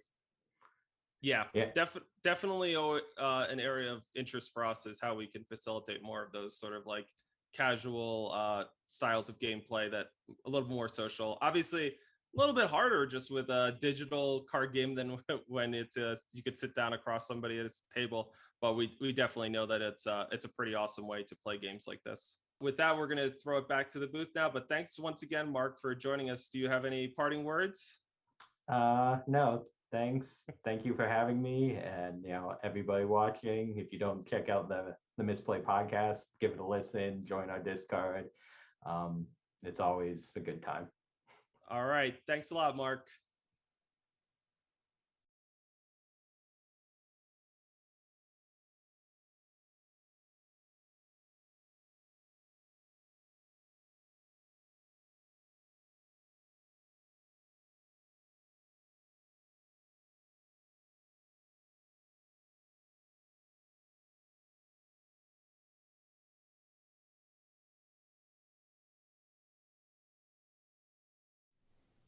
All right, welcome back, Patrick. We got finals time here. Pay to Win and Carnage are going to be playing the finals here of this Expedition Open in just a few minutes here. And for one of these players, they're going to be winning more of our $5,000 cash prize pool, getting that invite to the 2021 World Championship. And the other one, well, they had a really good run. Second place is not bad, and remember, if you're able to piece together 2 top 4s over the course of the season, you get an invite anyway. So some chance it adds up to something down the line, but this is for the proverbial marbles right here. A lot of money, guaranteed slot at the World Championships, and it'll be a great match between kind of the 2 polar ends of the format and a very aggressive one-drop centric build of a tandem that Carnage is playing, squaring off against Felon Control in the hands of Pay to Win. Yep, and Carnage has done a great job every time we've seen them. We haven't seen as much of them today with this 3-faction build, but certainly it's one of the things that you get to do when you play a 3-faction version of one of these broader decks like Tandem Aggro is that you get to play with all of the best ones from the 3 factions, but you also get to play with maybe potentially the best and most well-positioned ones.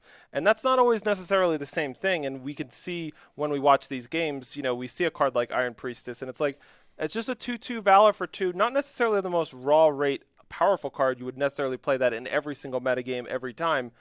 But right now against a Fel deck that's got a lot of blockers, I like how that card lined up last game. Yeah, it was very impressive last game, and also something that stood out to me is just there's a lot of incentives in Fire to play pretty aggressively and get your hand empty as quickly as possible.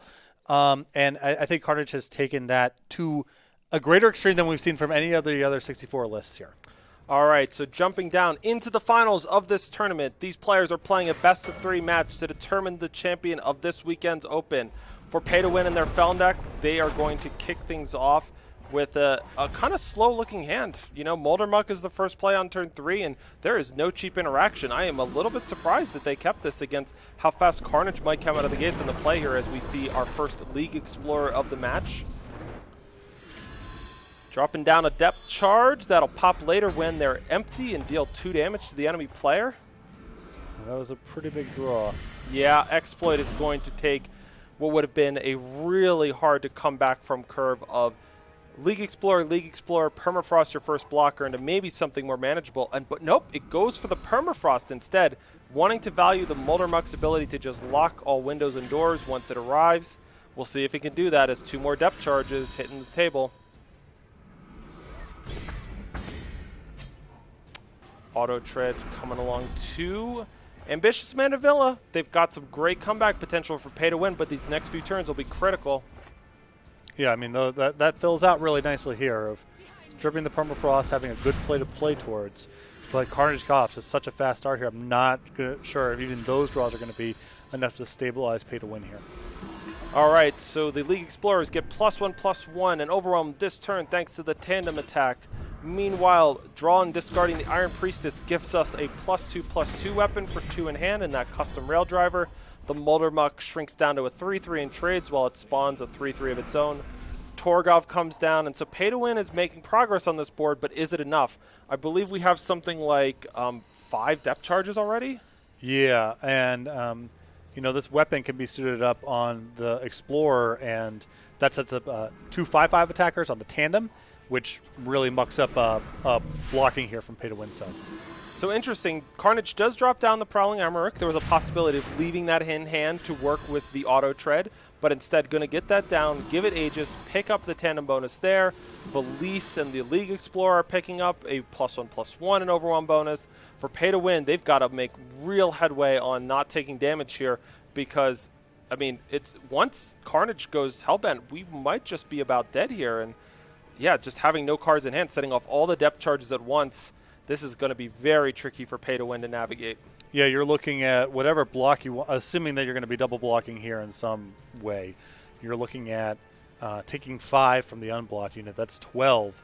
I mean, that already could be the magic number for the relics popping off here. So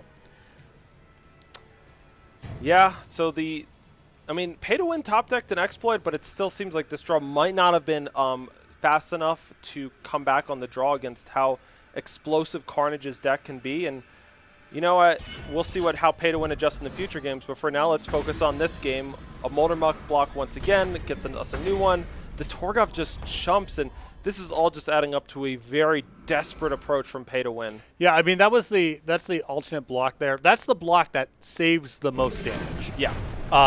But makes no inroads on the table. I think both paths are doomed there, and even with the draw steps that pay to win had being pretty fortuitous, we're just quickly going to game number 2. All right, so Carnage just picks up a real fast one, and I mean, for pay to win, it's like you've fought all weekend.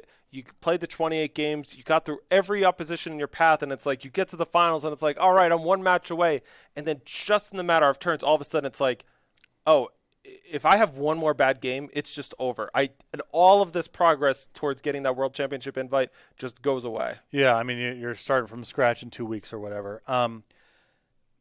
It's really, I think it's going to be really hard for pay to win to pick up a game going second. That's like ultimately, I mean, we're going to be going into game 2. There's no guarantee that pay to win wins here, but breaking serve is the challenge here. Not an easy thing to do. And I think you have to put a premium on having a hen or just having like whatever, some sort of cheap interaction. Like this to me is, I think this is a 6-card hand. It's pretty borderline, and this is the damage that pay to win played. A lot of the Found players this weekend trimmed out Davia from their deck and tried to get a little bit leaner so that they could be good here. This looks more like the recipe. These are the kinds of cards you need. Obviously, we're missing powers 3, 4, and 5 to get to that Oizeal, but you will be able to stymie the early assault here with Grenahen, Defile, Permafrost. Yeah, I feel like pay to win's got really good shot at winning this game, even on 6 cards. It's just this is the right blend of stuff. All right, so getting a Grenahen, turning it into another Grenahen. You love that little chain.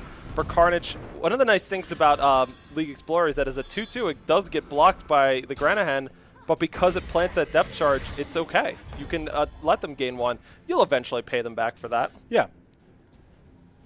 All right, pay to win now. It's got another Grenahen in the grip. Do they want to potentially go down the route of Defile or Permafrost? That's what they're going to be thinking about. They're going to start it off with a Grenahen, picking up a Moldermuck, and yeah, I mean, the first Grenahen turning into another Grenahen and a Moldermuck, I mean, that is a lot of value out of 1/2 drop. Yeah, we've undone the 6 cards and then some. Absolutely. So for Carnage now, with their League Explorer Permafrosted, they're going to go to Auto Tread and a Gleaming Grenadin. And yeah, you just see, like, in other matchups, there just weren't the kinds of 2-drops outside of just Finegrafter that would stop a Gleaming Grenadin from coming in, and Grenahen doing a good, nice job here and making it so any attacks, any chip shot damages, things that make those depth charges meaningful, they aren't happening. Yep. All right, Grenahens can also attack 2. They get in for 2 and gain 2 health for pay to win. All right, a Verbruch. We've got the power. We've got the influence. You know, we talked about how Feln players have mostly dodged the multi-faction stuff of Verbruch. Well, Grenahen doesn't. Yeah, but I think it's better than trying to set up any of the tandem plays this turn. I agree. They don't really, neither of them are really getting you very far. So the real question will be is, do you want to attack the Verbruch into the 4/4 Molder Muck, allow it to take 3 decay damage, and spawn a new 3/3 Molder Muck? Yes, because I think it sets you up better for the 4/4 next turn. All right. So Gleaming Grenadin and Verbruch, maybe just Verbruch are going to come in. So we see the Molder Muck split into 2. The Verbruch is going to attack, and then ultimately it got bigger because of Valor, but the decay damage was permanent and lasting. Once that Valor bonus went away, the decay damage had shrunk it down to 0 health. Now we got Molder Muck once again splitting itself, and Vine Grafter coming down. You see its regen shield popping immediately thanks to that auto tread effect. Enemies can't have regen. And now for Carnage, they can play Valise. They can probably make a successful tandem attack if they want to, thanks to the +1/+1 and overwhelm bonus. And they also get to draw discard. So Carnage, I feel like, it felt like they were more behind a couple of turns ago. I don't want to say they're winning, but I like some of the plays that the last couple of turns they've had. Yeah, the Hens have given kind of a nice cushion here on the health total here, and that's a big part of it. Yep, and so now for pay to win, they have a pair of Defiles. Doesn't deal with Valise. It's kind of hard to deal with Gleaming Grenadin that way, so it's tricky if you want to stop another tandem attack, but if they literally want to, they could just double Defile the Gleaming Grenadin, and it's Entomb Grenadin, but I think they might go a different route. We'll see. Yeah, I feel like we could do better than that with our 2 removal spells. How do you like going into the market, picking up a Devourer off of Vine Grafter? Wow, pay to win. Look, there's no doubt about it. They didn't copy someone else's deck list. Not a lot of other people. We have not seen Devourers coming out of Vine Grafters this weekend from other players. And not saying it's bad, because, again, in a field with a lot of stun, Devourer's a fantastic card. Yeah. Especially against Manacles, where it unlocks the other half. Meanwhile, on the other side, D'Angelo, Houndmaster, and Generator Dovid comes down, picks up another Generator Dovid, and we're getting off this giant tandem attack. And for pay to win, all right, we've had some good turns this game. Grenahen did a great job of stabilizing early, but now the tandem bonuses are starting to stack up, and the powerful combination of Valise and D'Angelo Houndmaster is really putting its imprint on this game. And can pay to win have some really impactful next couple of turns? Because if they don't, that's going to be it for them. I mean, this is really emblematic of like what we just seen from Carnage's deck, where got your doors blown off in a short game, and here it's like you have a hand, you're sort of chaining together some stuff, you're clogging up the works, and you just don't have enough power to hang around. And it's like very hard to do both things at once. The thing that has really stood out to me about this format is that Vine Grafter is a great card, and it's been a good card in previous formats that we've had in Expedition. When you take that turn off to pay 3 in Ultimate, be prepared. It is coming back at you hard more often than not. Yeah. And in a spot like this, it's like they got work to clean up now. Generator Dovid finds a soldier in the form of another Valise Bear Rider. So the Houndmasters are gone, but man, these Valise bonuses just really stacking up here. We're going to see another +2/+2 and Overwhelm to each of these. And it's just like the whole Molder Muck thing is just so good when the units don't have Overwhelm. It's like you can literally block with a 1/1 Molder Muck. It immediately dies, but technically it blocked. Against an Overwhelm unit, it's literally nothing. And you see just pay to win just settles on, okay, no blocks. And yeah, once again, D'Angelo Might. A fantastic card, but it has felt like so many times today when we've watched the Shadow mid-range player lose, it's like, what was the last card in your hand, bud? It was D'Angelo's Might. Yep. All right, so Evolving Loyal shows up, transforms their Felon construct into a 4/1 Sellsword, and now things get tricky for Carnage because you can only get that Overwhelm bonus if you attack with exactly 2. The Evolving Oisiel's regen means one of those Overwhelm units is just completely blanked, and then is the remaining sort of attack that you get past that going to be worth it, and what do you attack with there? And so now we see potentially Hellhound and Janitor Dovid coming in, and it's going to take some real substantial blocks from Pay to Win to not die here, but I believe they will get to another turn.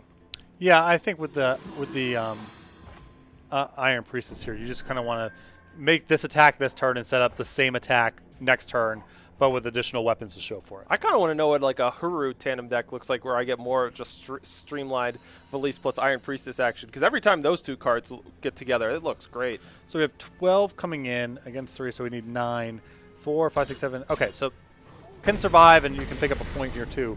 But this is a really tenuous spot, to put it mildly.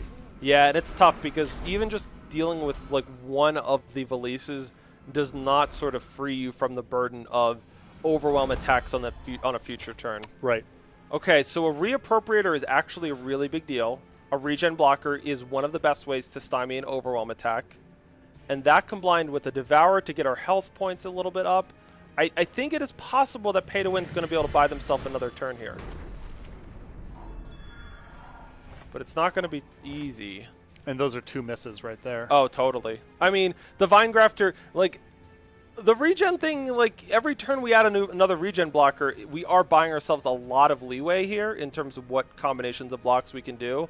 But it's not like a get-out-of-jail-free card. And especially with a hand that's not playing towards anything right now. Like, you're still predicated on drawing something useful next turn because your hand's a dead end. Right.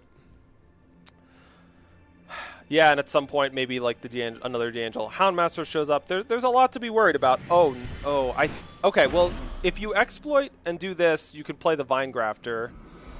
And then next turn, if the Vinegrafter lives, you can sort of get through this. Styre's Eyes without a card in hand doesn't do much. It is a 2/2 flyer, though. Let's keep that. That'll be really good coming up. And are they just going to sit here? Nope. No, you got to send in your 8/8s. That's true. So the Vinegrafter just stymies one of them, and then Oziel plus enough additional health behind it will take care of the other one. And then if you can Vinegrafter for something good enough, I don't know if you do have that, but that's a recipe. Yeah, it's a start.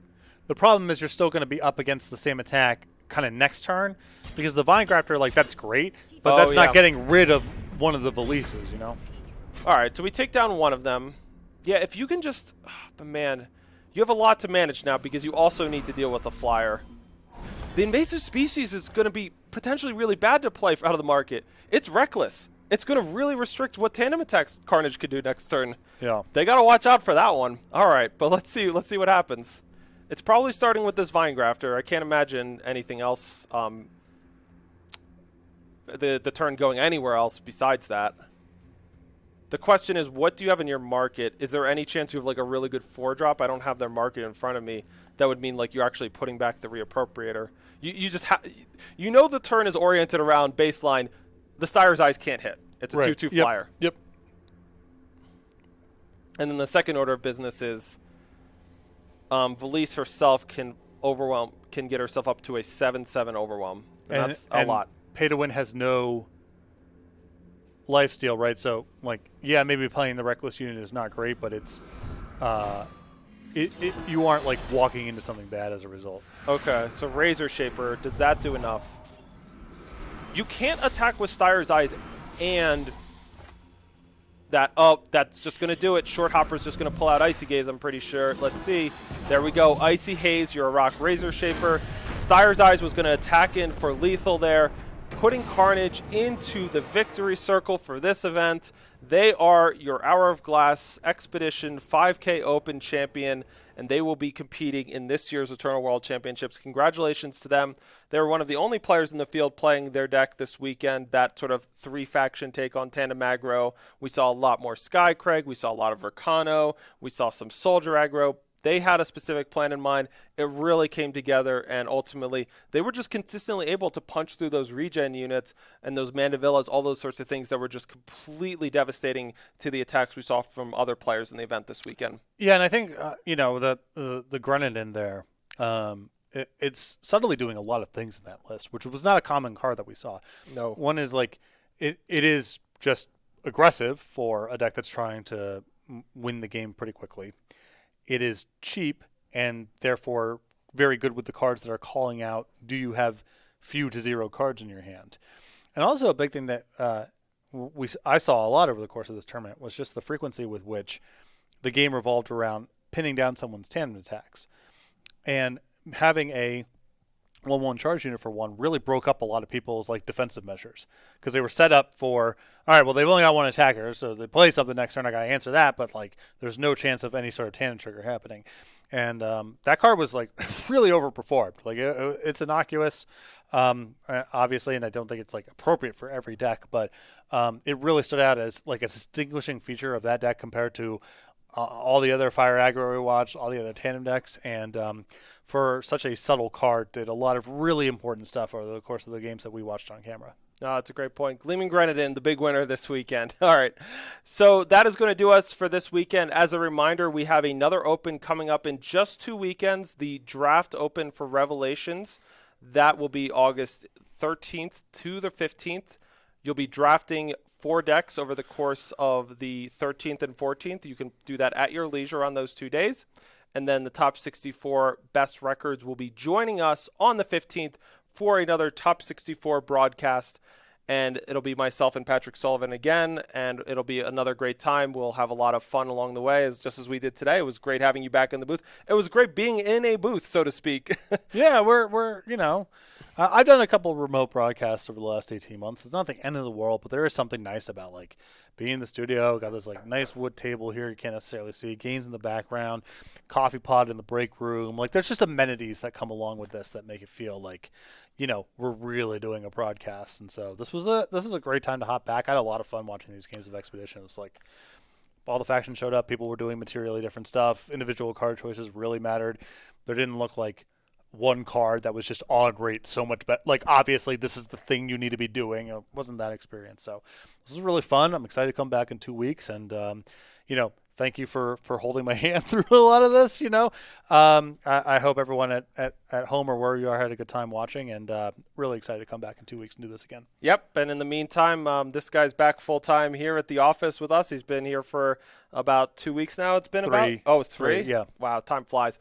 And it's been great having him, and it means that we got lots more exciting, awesome stuff in the works for Eternal. And so for everyone at home who's been enjoying the game, it's really great to have Patrick back, and it's a great sign for everything that we've got planned in the future. So we'll be certainly in touch with you all in the community about everything that we got planned, and we're excited to start sharing with more of that stuff with you in the coming weeks and months. So thanks so much to everyone who joined to us. Congratulations once again to Carnage on their victory this weekend. We will look forward to seeing them compete in this year's World Championship. On behalf of myself, Patrick Sullivan, thank you to our producer, Tom, for putting together an awesome show on such short notice. It was like last week, we were like, why are we doing this live? We're back. We're in the office. Let's do it. Right. Exactly. And so awesome that this came together, and we're looking forward to building on what we did this weekend and the weeks and months to come.